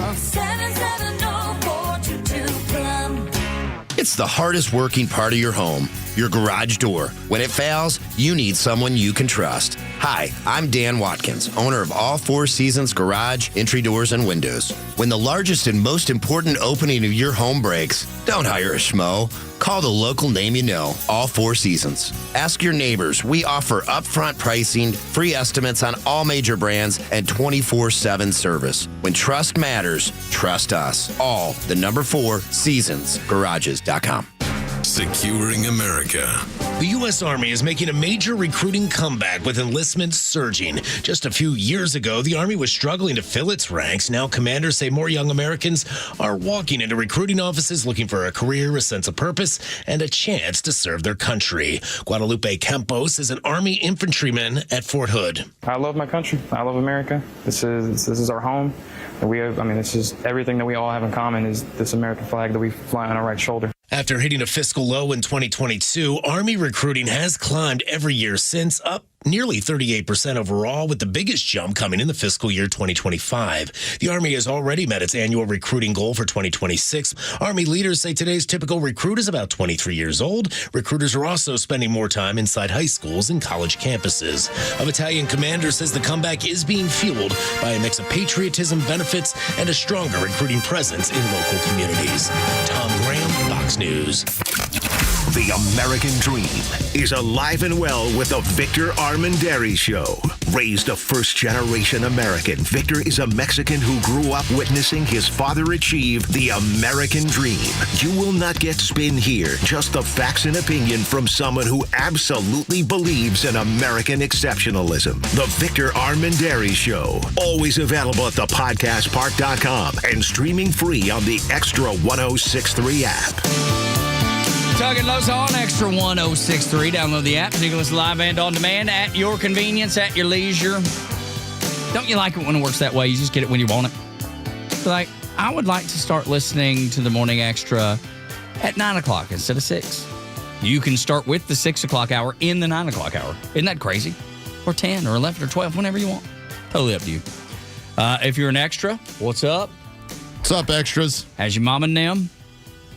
I hope you're doing swell. We appreciate you jumping in with us when you do, and I know y'all get in there early too, but that's another thing. Go back and listen and watch on the YouTube channel where the entirety of the show is there. I love when you go with your church, nice guy, leave it to beaver language. What? Oh, like, how's your mom and them? I hope you're doing swell. Oh, yeah. Yes, that's right. Swell's a guy. I like swell. It is so leave it to beaver. It is. It's very 1950s. Like, how are you doing? I'm doing swell. Yeah. It's probably not something you use every day. Yeah. But I like it too. Well, I would apply this to you, and I've used it around the house. My younger daughter reminded me of it. When it comes to you, Tug, I like the cut of your jib. Yeah, see? I love that. That's good. I like it. Now, if you were to tell somebody on the street that I like the cut of your jib, they might hit you. They might be like, "Sir, what?" You talk to me. I have no idea what that means. With the filthy language. All right, Bryce, we've got some minutes here before we jump into this piece of audio. Take a look at what it means to say, "I like the cut of your jib." Just give it a quick I like Google the search. cut of your jib, JIB. And then think about how if you start to issue that to people, what they would think. All right, Bryce, do you have it? I do. Okay, so what does it mean to say, I like the cut of your jib? It means I like your style, your look, and the way you do things. And it's in reference to actually hundreds of years ago, where it was based on your ship sales. And so the cut of your jib then became synonymous with saying, I like your swag. Yeah, it looks good, man. You're wearing it well. I like your style. Yeah, you're wearing it well. I like the cut of your jib. I like what your sails look like on your ship. I like your style. There you go. I like that. You've learned. He's going to be in some bar or somewhere this weekend. Yeah. Or he's going to be at a wedding. Yep. And He's going to have like 1 or 2 drinks in him, and this girl will come up and talk to, and he's just going to go like, I like the cut of your jib. And he's going to be like, let's see. And she'll be like, what does that mean? Either that or she'll punch him. Or she might be very impressed. Could be. Maybe not she has likely. great ship knowledge. Could be.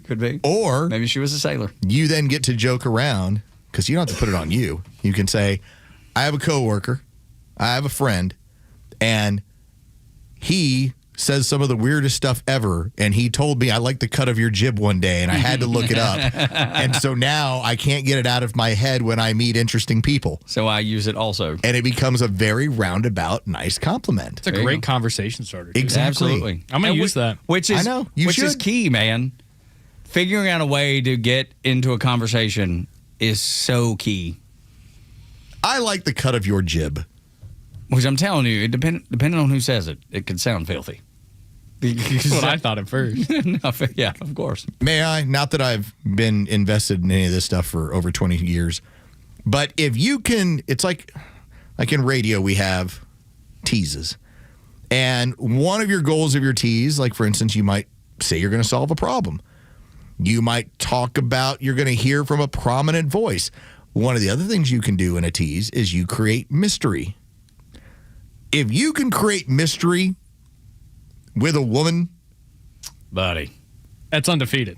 It is undefeated. Like, what does that mean? He just said this to me. What does that mean? And when you explain, suddenly it's, oh, not only have we had a short conversation about this, but now it becomes something kind of funny, and it's created a little bit of mystery. She needs to get to the bottom of it.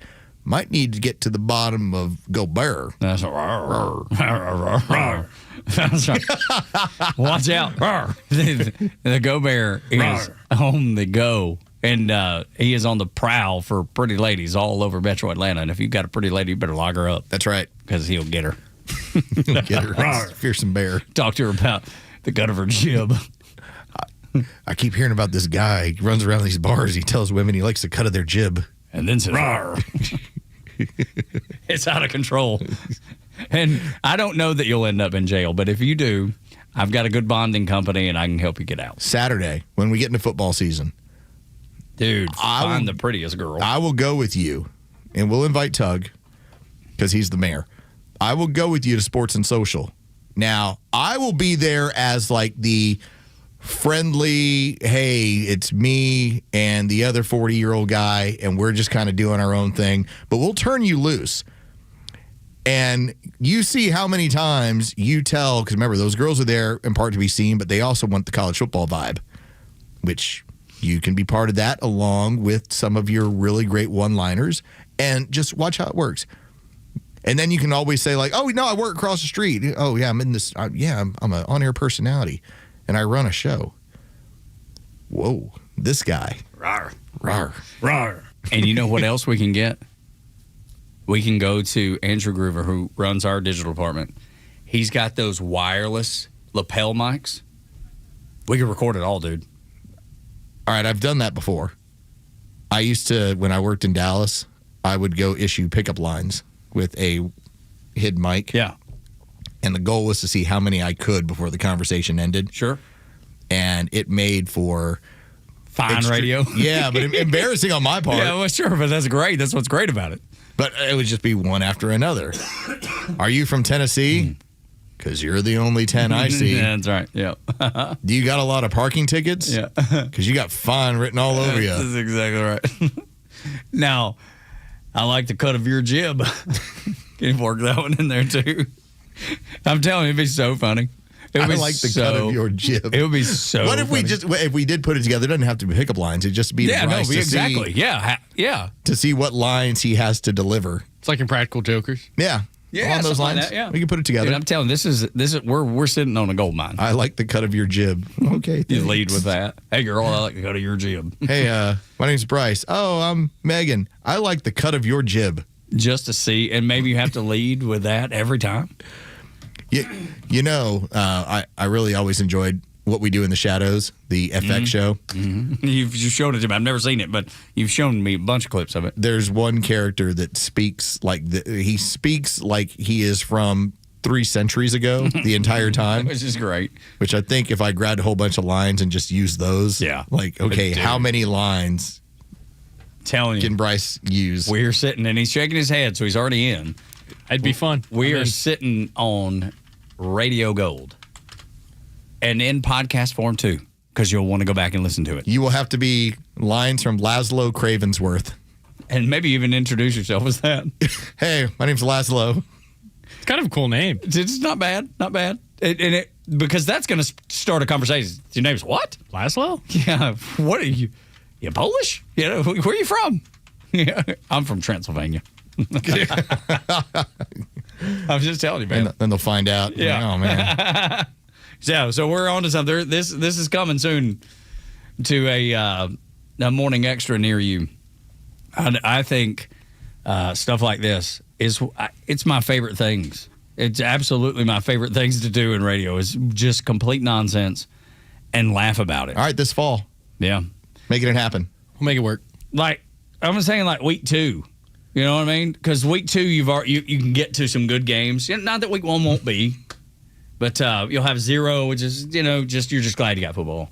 Week 1, people settling in. Week 2, people are raring to go. I think week 2 is when we do this. We're 2 days away from Sickos football. With what football? Sickos. NFL preseason. Oh, got Only it. for the Sickos. Oh, for the Sickos, yeah. Yeah, if you're betting on preseason. Yeah, but you are. Might have a problem. Yeah.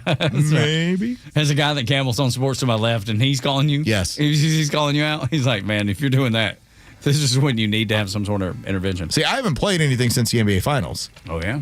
Because I'm not addicted. Right. But we're getting into football season, so it's getting to every Saturday, Sunday here pretty soon. I'm not an addict. It's cool.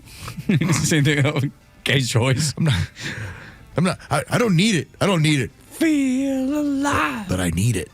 Have it here on the I'm not an addict. Such a great song.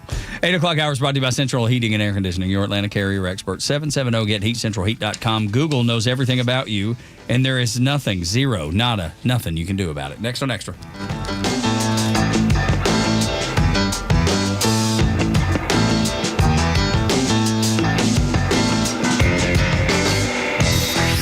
Time for the Bortz Report, exclusively on Atlanta's only conservative news and talk station, Extra 106.3. Hopefully, over the last couple of days, you saw some of the videos coming out of that little bitty portion of Spain that lies in Morocco. Thousands of so-called migrants storm across that border. They're looking for asylum in Spain. At some point, they figure out it's not going to work, and they go back from whence they came. And you sit there in amazement and think no more about it. Maybe you would have thought more about it if the media had told you that they were Muslims. Somehow that got lost in the translation. They're just migrants. Okay, so what if they were Muslims, you say?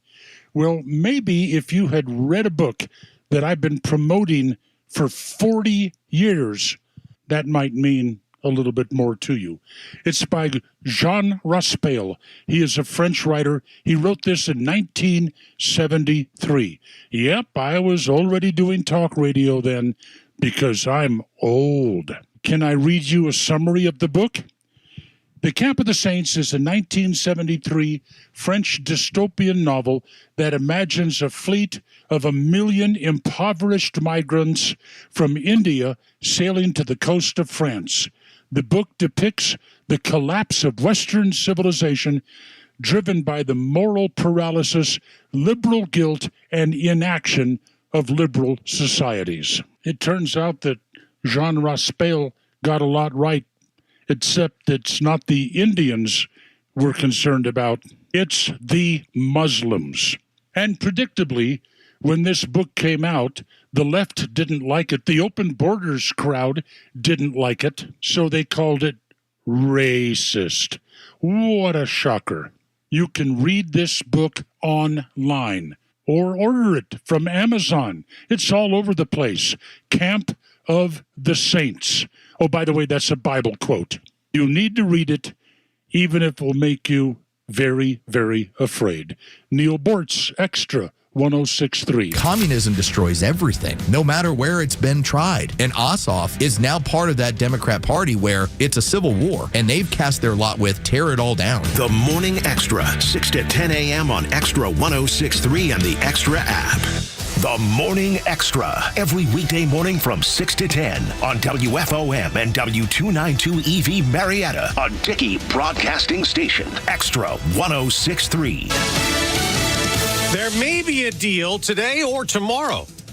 I'm Dave Anthony, Fox News, to reopen the Strait of Hormuz. That's what Treasury Secretary Scott Bessent said this morning, sending oil prices down another 3% after President Trump had paused bombing to let talks to try to get oil and other shipping flowing freely again. However, Iran keeps up the attacks in the Strait. Overnight, at least 2 cargo ships were hit with unknown projectiles, according to maritime tracking groups. At least 1 crew member is reportedly missing from one of the vessels. The incidents do come as the U.S. naval blockade remains in effect. CENTCOM says that as of August 3rd, they have redirected 44 commercial vessels and disabled 2 others. Fox's Trey Yingst in Tel Aviv. The Senate Judiciary Committee is gathering and may vote soon to approve Acting Attorney General Todd Blanche's nomination to be AG full-time. A key step to confirmation that had been blocked by a pair of Republican senators. But John Cornyn of Texas and Tom Tillis of North Carolina dropped objections after Blanche pledged in writing to end a $1.8 billion anti-weaponization fund included in a settlement between President Trump and the IRS.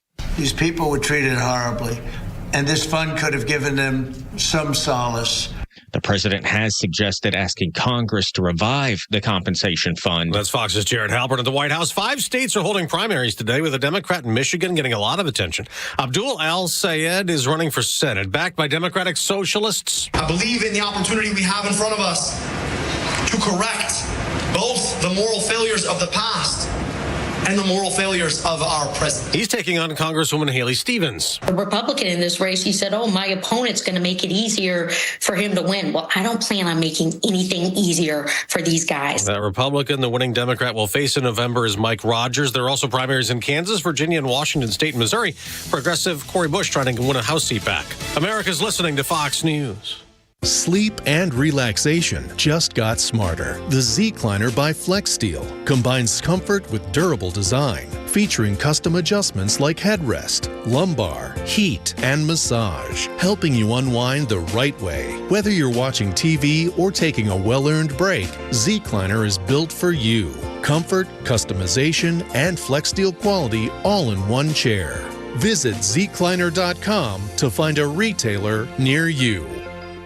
If you haven't switched to Pure Talk because you're not sure their coverage is every bit as reliable as Big Wireless, why not take them for a test drive? For a limited time, Pure Talk is offering any of their plans for just $15 a month for the first 3 months, including their top-tier unlimited data plan. No contracts, no commitments, just a great deal on a high-speed network with unlimited data from an American wireless company. Dial pound 250, say Mike Rowe, and let the savings begin. Want weather? Grab your phone. Need traffic? Grab your phone. Conservative news and talk, also on your phone. Get the Extra 1063 app. Tug and Los until 10 on Extra 1063. I love all this old country that Bryce is playing. Little D. White Yoakum, otherwise known as Dole Hargraves from Sling Blade. And he plays the biggest a-hole in the world, and he nails it. Now, I love D. White Yoakum. I love his music. But I have been told, I've never had the pleasure of meeting him, I have been told he's not the easiest to work with. And maybe that character, Dole Hargraves from Sling Blade, may be relatively accurate.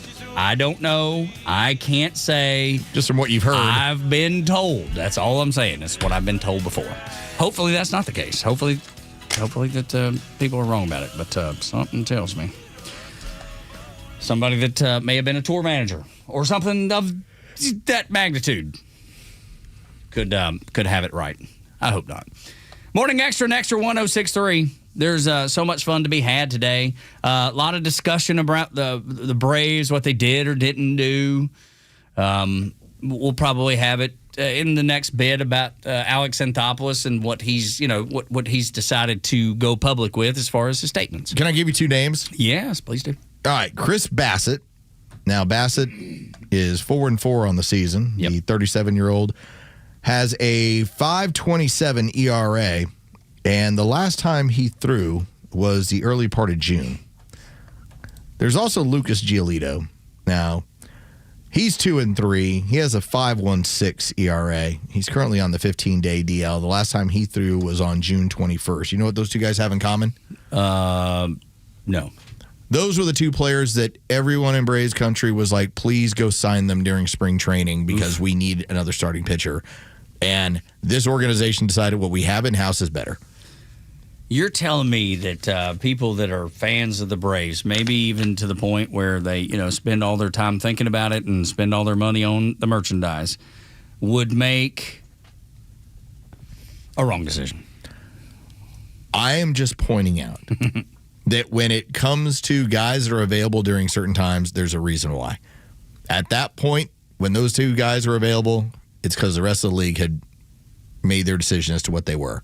Now, there were probably some players that were moved yesterday that would have helped the Braves. Sure. But I think when you start looking at the cost analysis, I'm not giving up premium guys, premium prospects for something that I'm going to bring in that I already have. That's the way I would go about it. Set it up. Like if I went out and got a guy and he's going to give me what Grant Holmes does every time, which is a quality 5 inning. Now it's just 5. I know you want to. I want a guy who can throw 7. Ain't that many out there. There's a reason why you have so few players that now get to 200 innings pitched.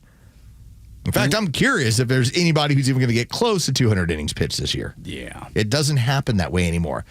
And so if you're asking me for premium prospects for a guy who's going to throw 5 innings, give up 3 runs, and that's what it is. I already got that. You got that. I got that already. Yeah, so why would you do it? I'm with you, man. I was not terribly upset yesterday. Did I hope for the Jacob deGrom move? Yeah, of course. Sure I did. But he said no. But he said no. But That's the big thing. Would like to have landed Skubal? Sure. But the Dodgers said, here's our offer. And they took it with reason.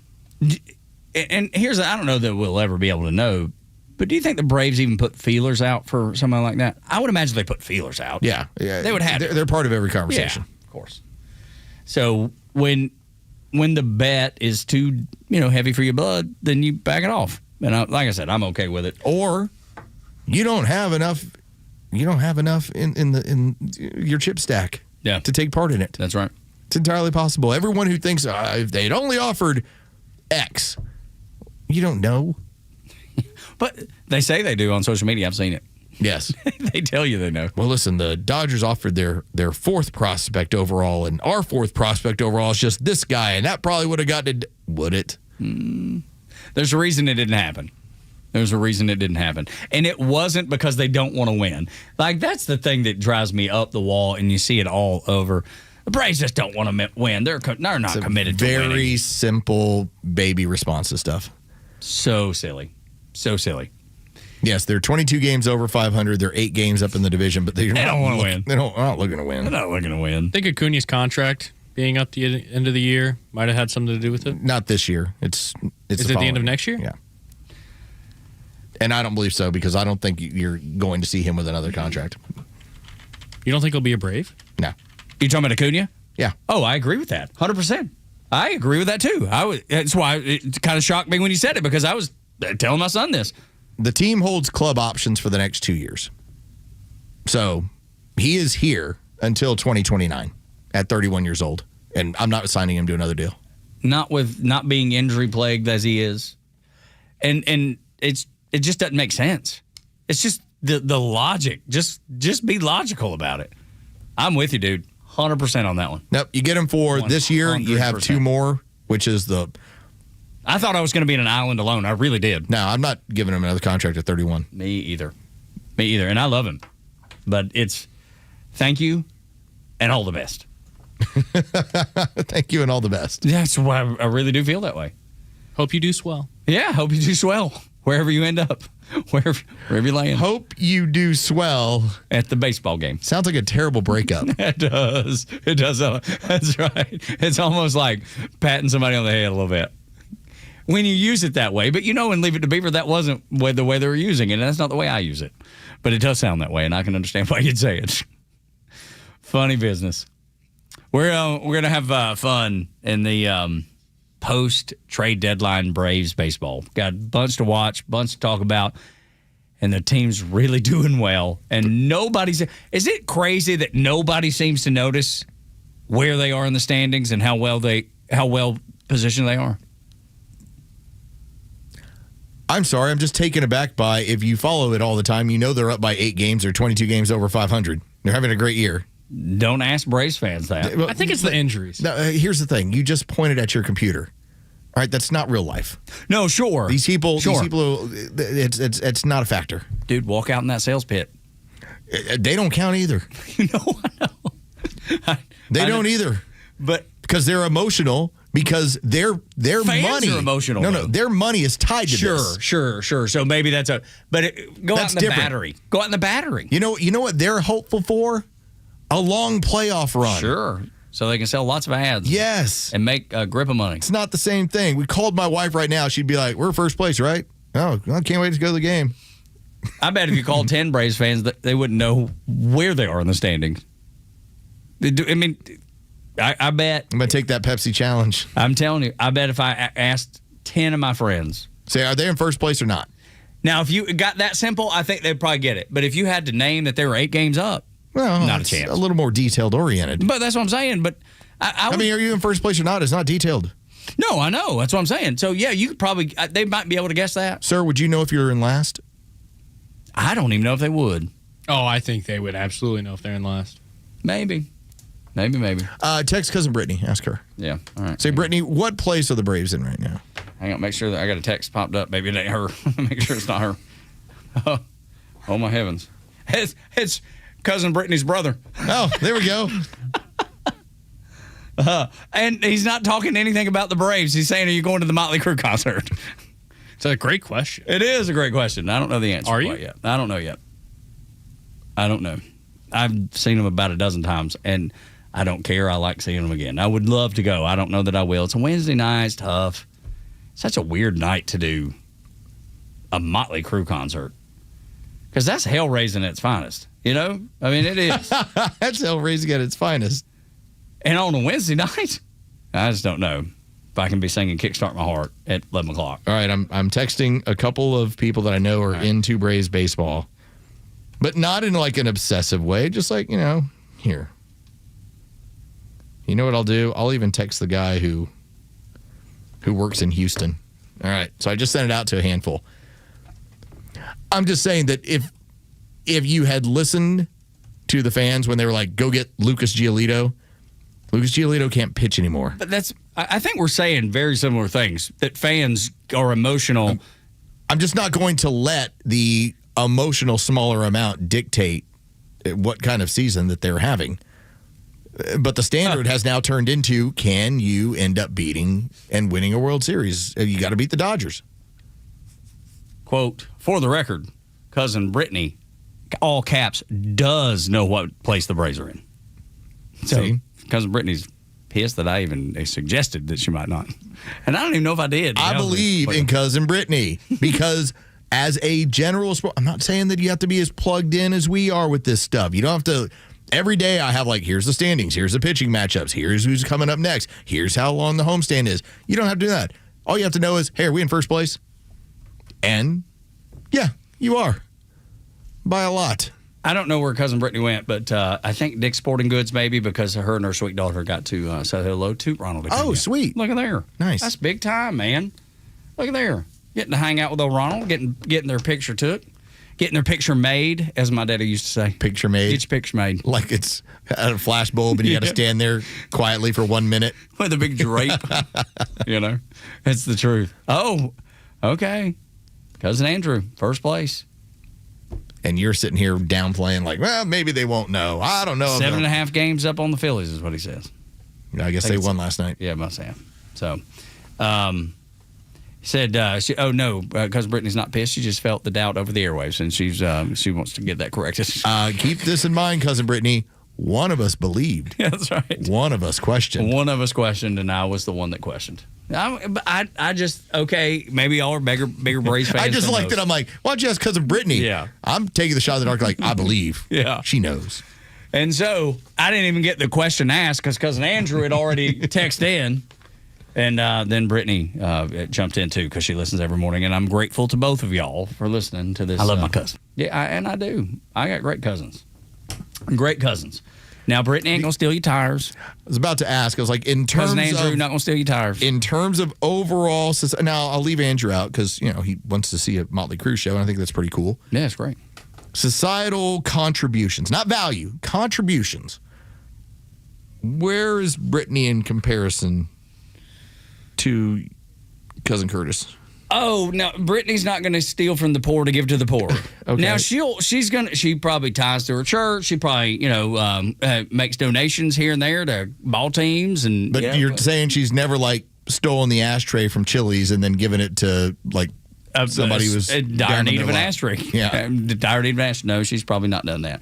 But I think she contributes. Yeah, she stole an ashtray from Chili's to give. How long ago was that? Because Chili's, they don't got that anymore. Yeah, it's been a minute. Dude, I'm getting old. And back in the day, you could eat and smoke good in the neighborhood. That's right. And he smokes with That's right. You could. You could absolutely do that on airplanes, in combat information centers, aboard Navy vessels. But I wanted to do hood rat stuff with my friend. That's right. I mean, what more? Why is it so hard? Why can't the guy just do what he wants to do? He just wants. He's got to do bad things. He had things he wanted to do. Right now, Cousin Brittany's driving home after that meeting with Ronald Acuna Jr. He just got that cigarette hanging out in the left hand of the car. Got the window rolled down so the car didn't stink. Yeah. He's trying to hide it from somebody, the kids, and the family, and everybody. I love it, dude. That's so awesome. It's so funny. But so there's your Braves check-in. There you go. Yeah, but 9 o'clock hour. That's what's happening in Braves country. Can't wait to get you down here for the next 3 games. That's right. We need to have some sort of sounder, I believe, when we cover extensively the Braves like that. Well, hopefully we'll get, because we're getting closer now. Playoff season means Baseball Jesus will join us. Buddy, that is when things get real good. When Baseball Jesus parts the doorways, and you hear this. Maybe you'd forgotten about it. Maybe you forgot about Chris Domino joining us. Not us. I mean, we have a song for him. I mean, he has his own song. I guarantee there's not a chance, not a shot in hell that he's got his own song down the hall. Nah. At the Fan. They don't give him that kind of love. Zero chance. We do. We have love and respect for Baseball Jesus. That's right. When playoffs come around, we'll have him join us. We will not ask him any sort of political question. I don't care. Well, I know that about Domino, that he doesn't keep up with politics. He doesn't want to talk about politics. My wife says first place. Okay, so she knows. All right. But I'm telling you, if we go down in the Battery with regular people, because I feel like she's probably been under your influence. You know what I mean? Just the fact that you're so dialed in that she just by being near you and around you. Osmosis? Well, not that. She but sleeps next to me, so she absorbs my baseball knowledge. Not necessarily that, but more just general discussion about. She sticks her leg on my leg just so she could absorb whatever I have on salary caps and Bijan Robinson. She takes it, she runs with it, as a matter of fact. No, but I just think. I don't know. It's just, I think being around, like my wife knows about country music, and she's not the biggest country music fan, but she knows about it just because she's around me. You know, she hears me talk about it. Well, she also makes you cut your hair off so that you keep your powers.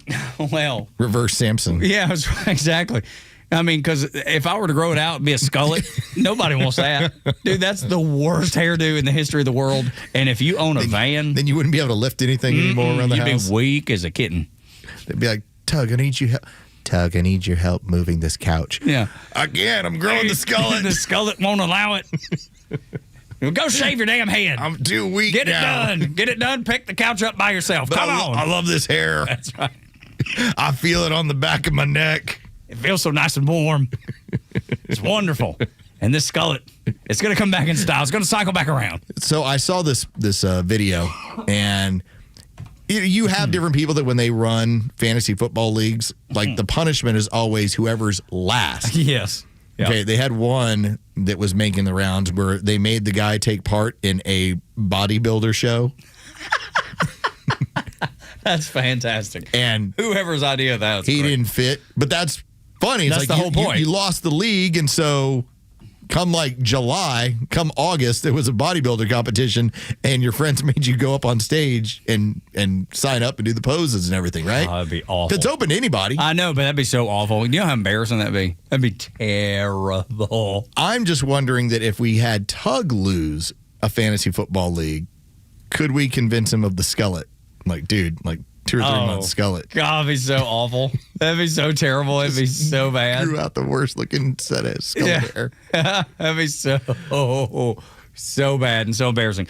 But I've seen people, cut their, like when they're doing, like for St. Baldrick's, they raise money for childhood cancer. I believe that's the organization. And people will, before they shave their head, because that's the whole thing, Baldrick's, they shave their head bald. Before they do that, they cut it into a into a skullet kind of looking thing, at least into good heavens, at least into the the cul-de-sac do, which is kind of what I have. Cul-de-sac. Yeah, because that's what it is right there. It looks like a cul-de-sac. This is the regular dude. This is the regular guy. Has not been in the tanning bed like those fellas. Yeah. Again, it's not like he's in terrible shape, but he's with bodybuilders. He's not. He just looks like a regular. He looks like a regular dude. guy. Yeah. He's not been to the gym any. Probably he works probably a lot, but the fact that he's embracing it and he's wearing the Speedo looking thing. Yeah. Dude, there's 11 people in there. It's probably not that bad. There's only 11 people watching. Like, who goes to watch that at that theater? That's nobody. what happens when you lose your fantasy football league. The worst part about that whole thing is that your friends have those pictures forever. Yes. They never go away. And That's they exactly will right. be used. Against you. At will. I have a friend of mine, when he lost, so it was at our radio station, and when he lost, they actually set him up for a photo session. So he had to wear like a little sailor outfit. Not a uniform, like an outfit. Yeah, an outfit. Okay, that's good. Not like this is presentable. It made him look like, and he had to like hold the collar. Oh my god! And then there's another one where he's laying on a bearskin rug. Yeah, like glamour shots almost. Yes. Oh my Michael god. Groobs, the most famous, in my opinion, along with Hoyt, the most famous board op to ever live, who then turned it into a crazy career as like the DJ with the Dallas Stars and all sorts of teams in the Dallas marketplace. Yeah. Oh wow! Congratulations to him, man. That's great. Yeah, pretty cool. That is big time. But he knew pretty early on, as like a 20-year-old dude, hey man, you're gonna have to go take these pictures. He's like, all right, here we go. Yeah, we'll give it a roar. We'll give it a try. When we come back on Extra 106.3, a $10 million challenge that'll never be accepted. Next on Extra.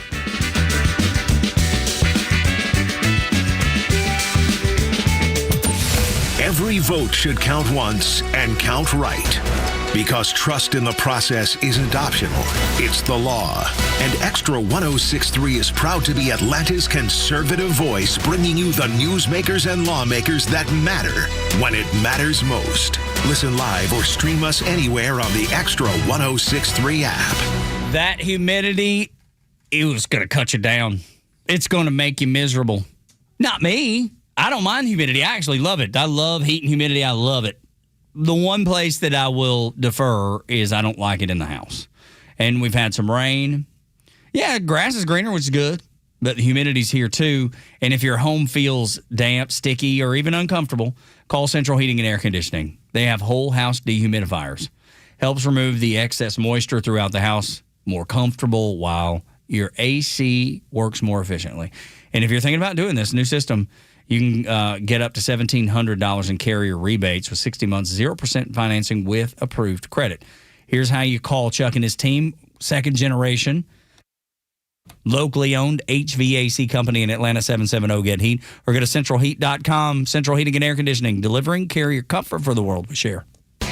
For a lot of drivers, the question isn't, should I buy a Toyota? It's, where should I buy it? Because the dealership matters long after the paperwork is signed. My good friends at Marietta Toyota, well, they've built their reputation the right way. Trust, consistency, and of course, most importantly, taking care of the neighbors and customers for over 50 years, proudly serving the Marietta area since 1975. You get real selection, straightforward answers, and a team that respects your time. Here's the difference most dealerships don't include. Every new Toyota comes with our nationwide lifetime powertrain warranty.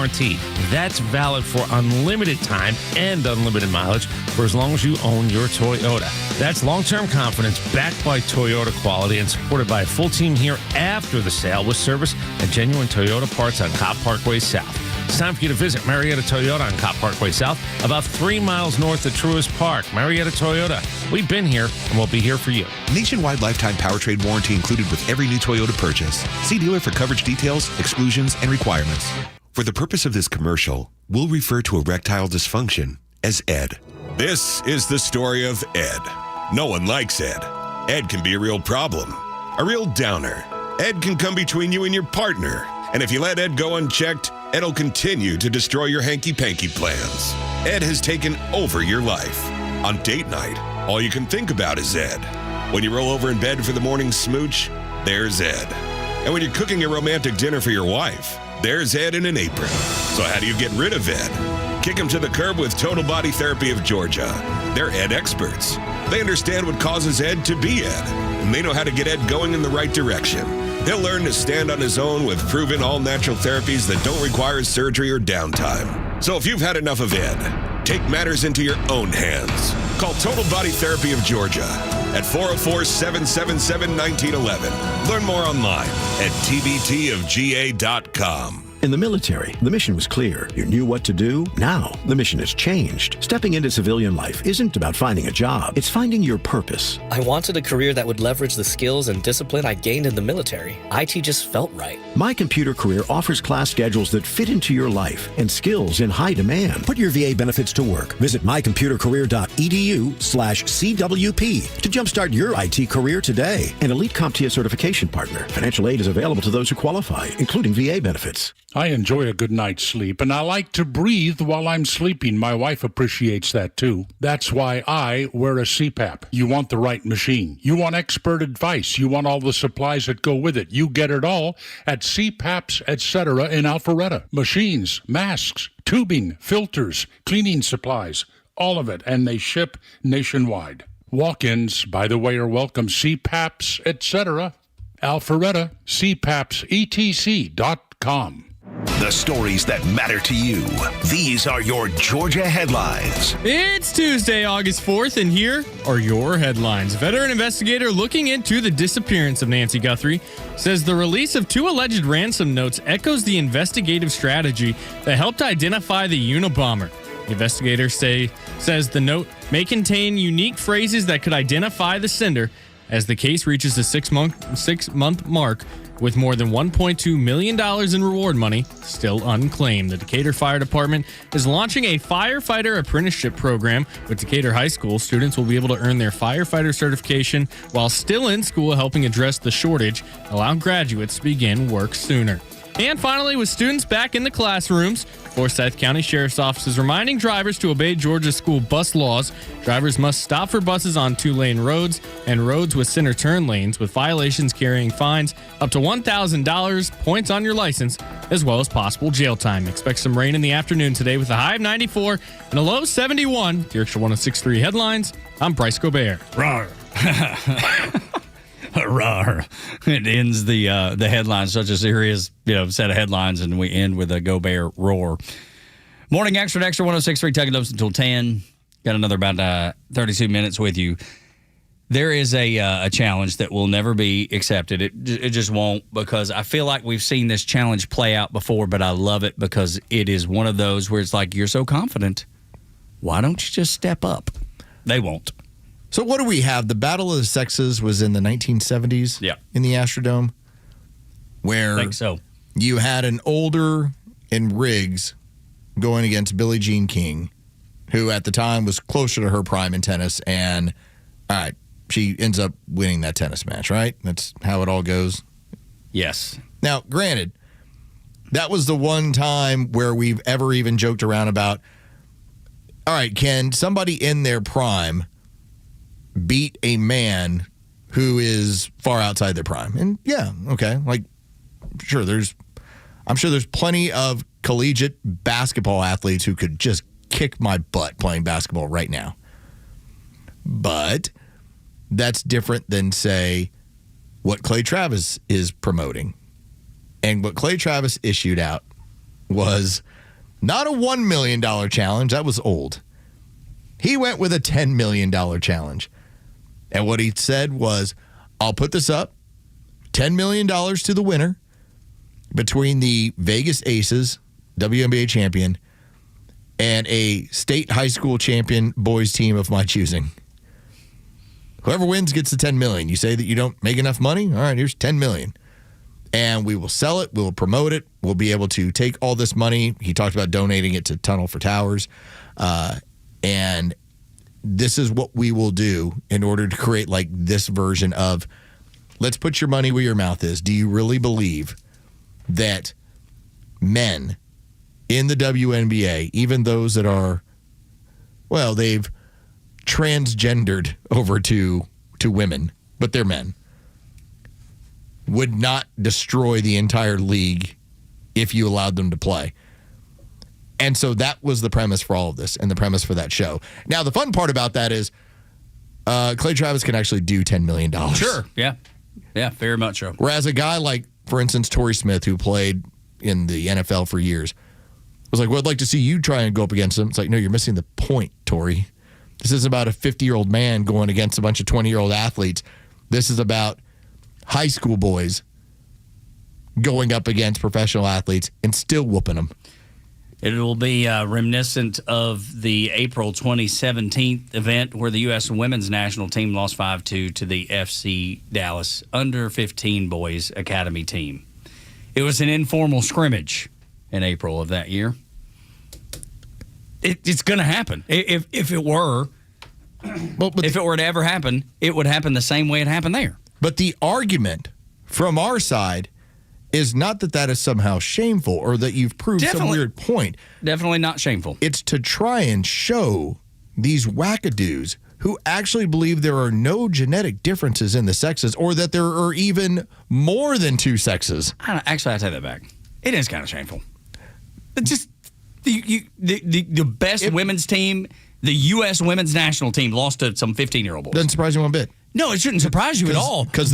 But they've told you on and on and on that wouldn't happen. It can't happen. Men and women, they're no different. So when it does happen, it is the tiniest bit shameful. But that is in reality a minor league professional, because it's going to be that. I mean, the reason why you have teams like that within a soccer club is you're breeding your next group of professionals. Sure. Those 15-year-olds have a better than zero chance of being professional soccer players. That's why they're there. Sure enough. And men, boys even, 15-year-olds, who have an opportunity to play professional soccer are going to take apart even the best women's team in the world. Of course. That's just what it is. And so to see how all of this plays out in terms of people going like, well, I can't believe you would put up that amount of money. Well, why not? I'm going to prove the point that when you have coaches around the WNBA who continue to say, well, I just don't have the education. And you know what? Inclusivity is the answer. I don't believe in excluding any. They're saying all the buzzwords. What they won't say is what you now have Sophie Cunningham and you now have other tennis professionals saying, yeah, women's sports are for women. And that's the way it's supposed to be. And it should be. It's ridiculous. It's absurd any other way. Like, do you need, as far as the Aunt Pegs of the world, do you need to watch another woman get pummeled on an Olympic stage in order to prove that women fighting men is not going to work as sport, as competition? And once the first transgendered woman, so male, gets in the WNBA, he's going to dominate, and then there'll be more. And then all of those women will be out of jobs. Well, and here's the fault of the left. The left is that you don't have to discuss, well, Have you taken some sort of puberty blockers? Which, again, that's just sterilization stuff. They call them puberty blockers. It's the same thing that have been given to pedophiles for treatment. It's sterilization. They're not even taken into account, well, have you had surgery down there? No, that's not a factor either. Yeah, it doesn't matter. That just means you're a lifelong patient. According to the left, you can have fully intact genitalia. You can have not undergone any sort of hormone therapy or anything else along those lines. But as long as you feel you are a woman, that's good enough. Your identity. And you'll be able to use their locker rooms as well. Because you believe yourself to be a woman. That's the joke of all of this. And Clay Travis is saying, I will buy a WNBA franchise and I will have it stocked with trans men. And after we win 8 straight titles, maybe you'll change your tune. When you say the Nashville Balls. Yes, the Nashville Balls. And so because their belief, because we went back to the discussion from early this morning, if you can get them to believe there's more than 2 sexes, you can convince people of anything. Sure. If you're willing to put away your common sense, what biology tells you, you can get them to believe anything. And so they've done that. They've put that away. They've decided we're not going to stand on our own 2 feet. We're not going to call things like they are. And it opens a door for somebody like Clay Travis, who they hate, to shove it right in their face.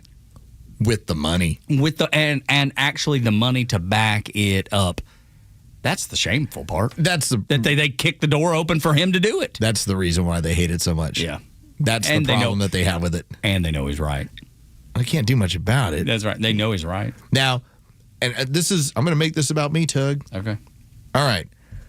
I can sit here and make the case that whatever we see in our skies, whether that is some sort of alien life form, whether that is something that is interdimensional, whether that is something that has been here for forever, I can have that discussion while also telling you that there are 2 sexes in this world.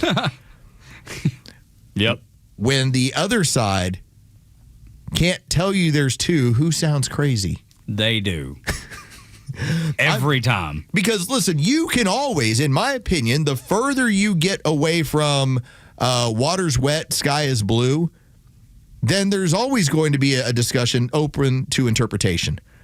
If you and I want to have a discussion about what kind of pitch should be thrown on a 3-2 to this particular person, okay, it's a matter of opinion. If you want to say what our tariff policy should be, matter of opinion. If you want to tell me you don't believe in aliens, whereas I do, matter of opinion. All right, water's wet, sky's blue, there are 2 sexes.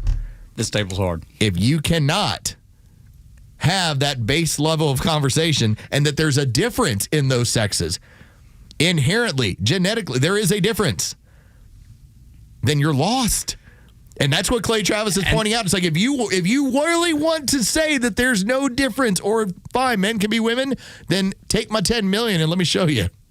Because they can't, and he knows they won't.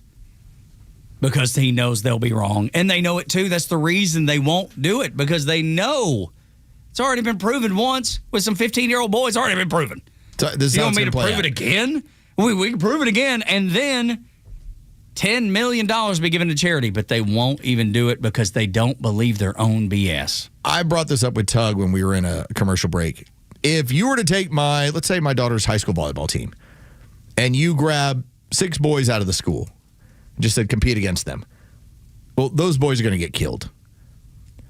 If you were to take 6 boys on a volleyball team that actually play, that are 14, 15 years old, we're going to get housed. It's like, that's what's going to happen. And in part because the boys play a bigger, faster, stronger brand of volleyball. Now, could we be competitive? Yeah, for a bit, some certain things. It's like what happens when you've had either one of the Williams sisters play a comparable male who, let's say, is ranked like 200, 250th in the world. There's things he can do that biologically you cannot, and it's going to beat you. Which one of the sisters said that on late night TV? Do you remember? So Serena brought up that if she played like Andy Roddick, if she was to play any top men, she would be killed. She's like, I'd be lucky to score. That's right. Because she understands. Of course she does. Of course she does. And that's not that's not offensive. That's just sanity. It's just sanity. Right. And I love that you said that, because when you talk about the shame part of the whole 15U, it's because they don't recognize sanity. She goes on late night. It's not insulting to her to say Andy Roddick or whomever it was, I think it was Andy Roddick, would pummel her. It's not a shame for her to say that at all. It's actually her going, yeah, man, we're just different. It's just a different game. I'm the best in my game. And she deserves to be celebrated for being the best. I am an all-time great. All-time great. She's going to go down in history as one of the all-time greats. Has nothing to do with Andy Roddick. There's not even two different conversations. But you have a faction of people that continue to pretend like it doesn't matter.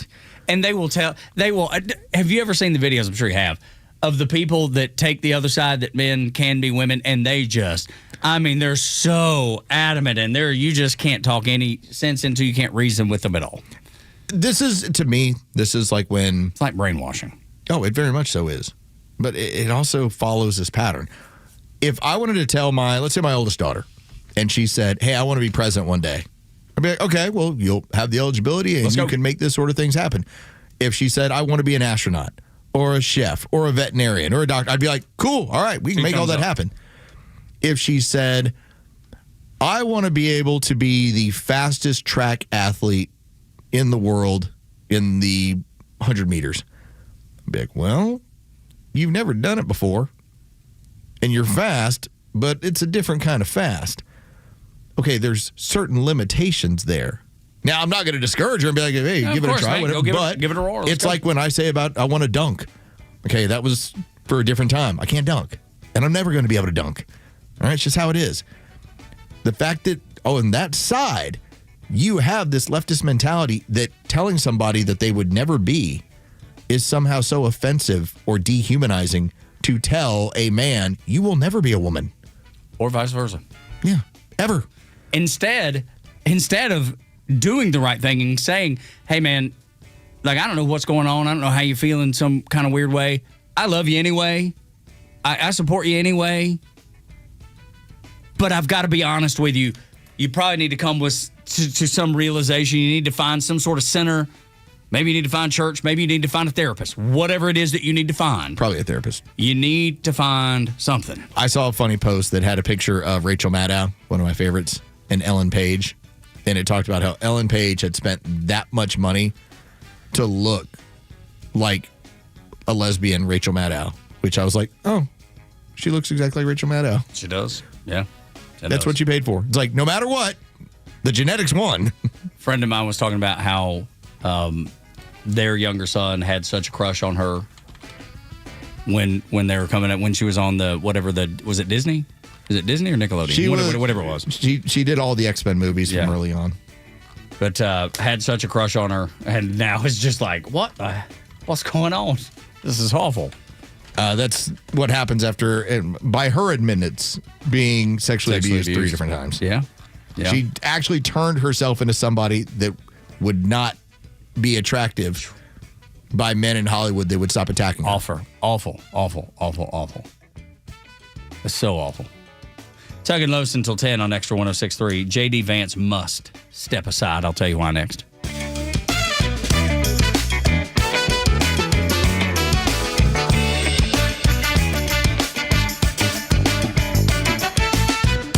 Extra 106.3 Sports, powered by 680 The Fan. Good morning. Here are your sports headlines for Tuesday, August 4th. The Major League Baseball trade deadline has come and gone. The Atlanta Braves were unable to land another frontline starting pitcher for their rotation. They did strengthen their bullpen and add to the lineup. As for tonight, the Miami Marlins are at Truist Park to close out the homestand with a 3-game series. It'll be Grant Holmes on the mound for the Braves. He'll be opposed by Ryan Gusto. First pitch is set for 7:15. You can hear all the game action on our sister station, 680 The Fan, and for free on the Fan app. From the NFL, Falcons training camp continues. Quarterback the story, Tua Tagovailoa, took part in an 11-on-11 practice for the first time in camp yesterday. As for Michael Penix Jr., he did take part in 7-on-7 passing drills as the battle for the starting quarterback job continues. With your sports headlines, I'm Carlos Medina. Atlanta Braves Alumni Weekend is back August 14th and 15th, presented by your local Ford dealer. The celebration begins Friday with alumni autographs before the game. Meet your favorite Braves legends and have a chance to take home an autograph before heading to your seats for a special pregame ceremony introducing this year's roster of alumni. From Chipper Jones and Andrew Jones to Brian McCann and more, it's your chance to celebrate the players who helped build Braves history. Then on Saturday, the excitement continues with the Braves Legends Parade. Line Battery Avenue and cheer on the legends as they make their way into Truist Park. It's one of the best opportunities to see your favorite former Braves up close. And new this year is MLB X, a fresh take on the Home Run Derby. Teams feature a Braves alumnus, an Athletes Unlimited Softball League player, and a player from either UGA or Georgia Tech. They'll compete in a swing-off to crown the champions. Visit Braves.com/alumni weekend for all the details and list of alumni in attendance. Atlanta Braves Baseball. We are Braves country. Now on to the bonus round. On average, what's the biggest purchase you'll make in your lifetime? My house. My car? Nope. Jane? My husband's golf habit. Close, but no. Think bigger. It's your retirement.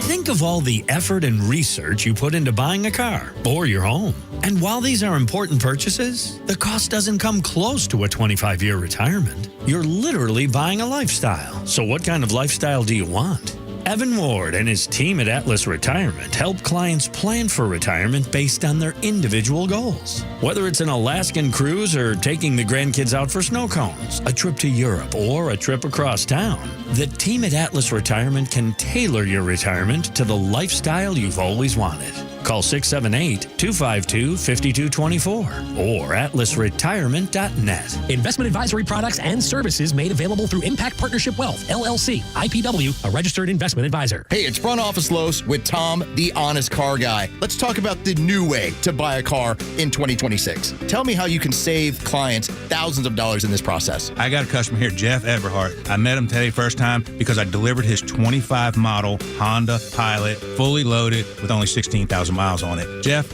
answer Los's question about that one. It was actually shocking. I mean, you hear the advertisements, you want to believe it, and then when you go through with the sale, and there's no extras, there's no dock fees, there's no storage fees, no transportation fees. The price I was given is the price that I paid plus their honest fee. I did save thousands of dollars, and it was a very quick sale. Well, we appreciate that. And did it from my living room. Did it from your living room. Friends, if you're in the market for a pre-owned car, truck, or SUV, get an honest car buy from the Honest Car Guy. You pay what we pay, plus an honest fee, and we back that up by giving you the bill of sale. That's our transparency guarantee. Call 844-SHOW-ME-1. That's 844-SHOW-ME, the number 1, or visit honestcarguy.com. Your yard. It stresses you out between the watering, the seeding, the weeding, and mowing. And no matter what you do, you're never satisfied. Have you thought about artificial turf? It's low maintenance, it's pet friendly, and it looks amazing all year round. Those in the know use ATL Turf Go. ATL Turf Go is Atlanta's top choice for artificial grass installation. Let them build you a backyard of your dreams with a custom golf or putting green, outdoor kitchen or pool deck. They even specialize in custom concrete and stonework. They handle everything from design and grading to construction and drainage solutions. So whether it's residential lawns or recreational sports fields, ATL Turf Go can build you a stress-free space you'll love. So say goodbye to mowing, maintenance, and your wasted weekends. Learn more and schedule your free in-home consultation today. Call ATL Turf Go, 678-403-2339. That's 678-403-2339. Or visit atlturfco.com. Your garage door struggles. Your windows are drafty. Your front door's outdated. We feel your pain. Every opening of your home is ready to be upgraded. Hi, I'm Dan Watkins, owner of All Four Seasons Garage, Entry Doors, and Windows. Updating every opening of your home will improve your curb appeal and lower your energy bills. With flexible financing and payment options, you can start saving right now. When trust matters, trust us. All the number 4 seasonsgarages.com. Larry Elder here. When it comes to supplements, 2 things matter most: whether it works and whether you can trust it. Rather than just tell you about Relief Factor, we'll let our customers do it. We hear from people every day whose lives have changed, and we'd like you to hear their stories. Doug took Relief Factor for a year before convincing his wife, a special needs teacher, to try it. She'd been using assistance just to move through the long hallway at school. Now she's back on her feet and never had to leave the job she loves. I take Relief Factor every single morning for back issues. I don't take Relief Factor, the issues come back. It's easy to find out if you'll be the next person telling us Relief Factor gave you back what you love. 3 weeks, just $17.76. Go to relieffactor.com, relieffactor.com, or call 1-800-4RELIEF. You'll connect with our friendly local team, and they will do everything they can to help. We hope you'll soon be sharing your story with us. relieffactor.com, 1-800-4RELIEF. We're the majority. This is a center-right country. It's just our job to make sure and get out there and vote and also properly secure elections. Actually use what we can to make sure that these people can't cheat. The Morning Extra, 6 to 10 a.m. on Extra 106.3 and the Extra app. Tug and Los until 10 on Extra 106.3. Download the app. Listen on the YouTube channel. Watch on the YouTube channel. What's up, Extras? So grateful you're here. Love that song, too. Yes. Stone Temple Pilots. Off of Core. Dude, I listen to this record with such regularity. I did think about Bryce yesterday, middle of the day, because I did put on while I was doing some work in the basement. I'm getting to a point where cabinets are being here. They'll be here Friday, install Monday, flooring maybe by the end of the week. And at that point, we're just doing some trim work. Then I'm hanging TVs. I'm getting that thing football ready. Shoot, yeah. So we're getting close. I still have to figure out what to do with this one wall. My wife and I have been deciding whether shiplap or paint it a different color. So Cool accent wall. Cool accent wall. Yeah. But I put on Under the Table and Dreaming from Dave Matthews Band. There you go. I like it. Yeah. I hadn't listened to it in probably, I don't know, like 4 or 5 years. So, and I think part of it was I went to go see them play live years and years ago, and I thought they kind of like punched the clock and played, and then they left. And so I was kind of like, that wasn't all that great. Then I saw them again about 4 or 5 years ago, and it was their second show that they got to play live post-COVID, and it was great. Because they just talked about how, I mean, they're a touring band. They tour every summer. They play just a crap ton of dates, and they couldn't play live for more than a year. So suddenly, like, they went out there like, this is great. Like, remember when we were all just sitting at home? We didn't get to do this, and that was a big deal. They played a completely different show. I loved it. It was great.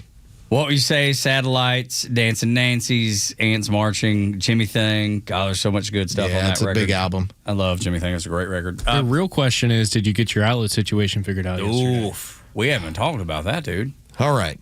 So these are the wall plates. And I went over to an Ace Hardware. Wasn't going to work out. Color was off. Oh, no. I got a call from, I'm trying to remember who it was. Anyway, the deal ends up being that this particular color of outlet is not available in any Atlanta stores except by like special order, which is like $79 to ship it, which we learned, which I wasn't going to do. So now I'm trying a different. This was suggested to me from a friend of mine. A different internet company where I'm asking them to like, okay, I'm ordering. You say it's a similar product.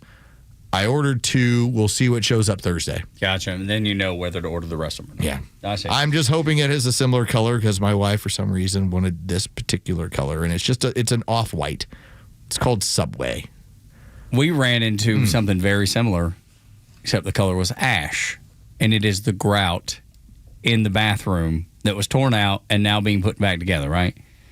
So the next step is putting in the grout. The actual grout ash 642 is out of stock everywhere.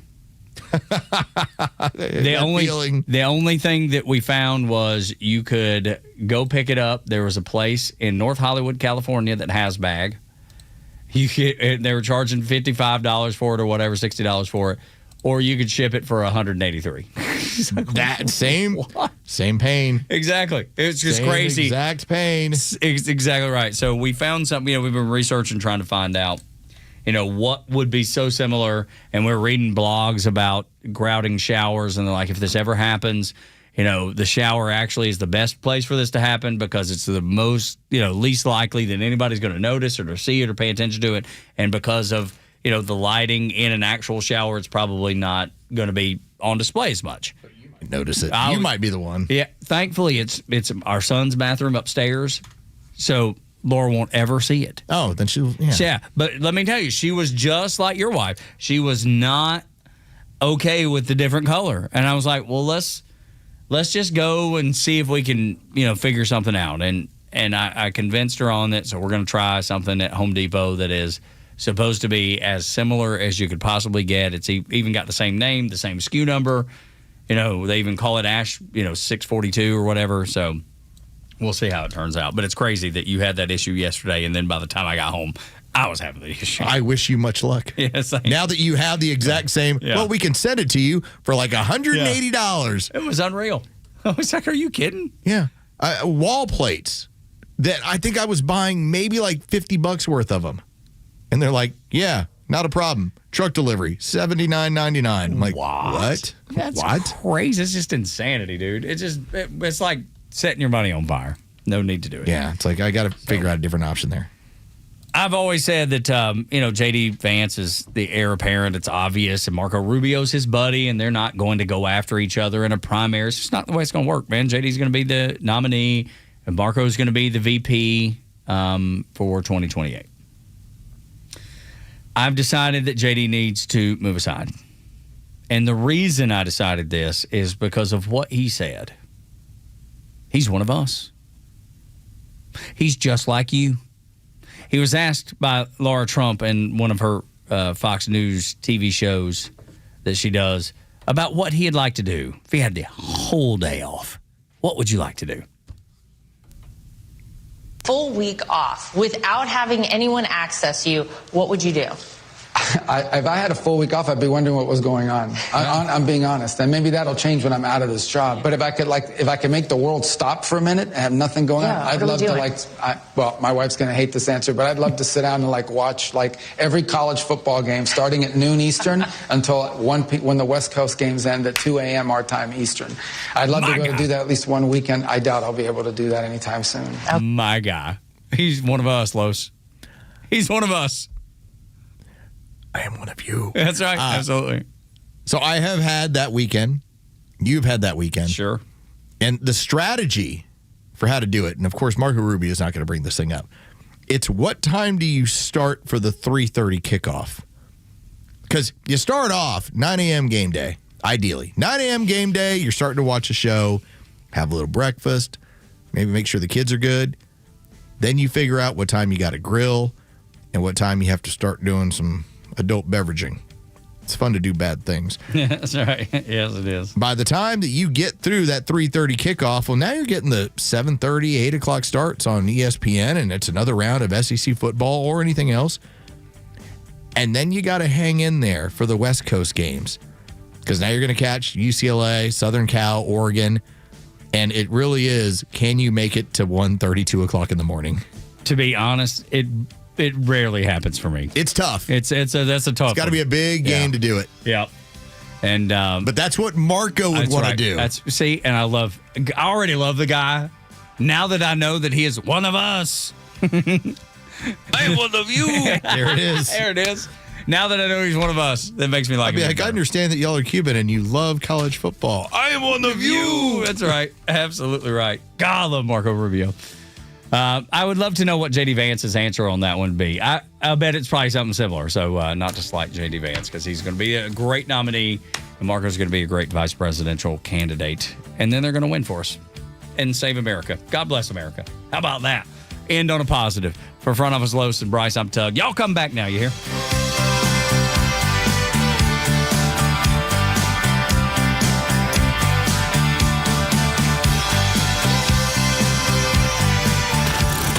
More than just headlines on your ride to work? It's the Morning Extra, live from 6 to 10 a.m. tomorrow morning, only on Extra 106.3 and the Extra app. Summer is here, and hopefully vacation is on the horizon. Whether the beach or maybe you're more of a mountain person, you've planned and saved in order to take some much-needed time off. You planned your vacation. Shouldn't you plan your retirement? You planned for a week in the sun, but have you planned for decades of golden years? Master Plan Retirement works with you to create a holistic, comprehensive retirement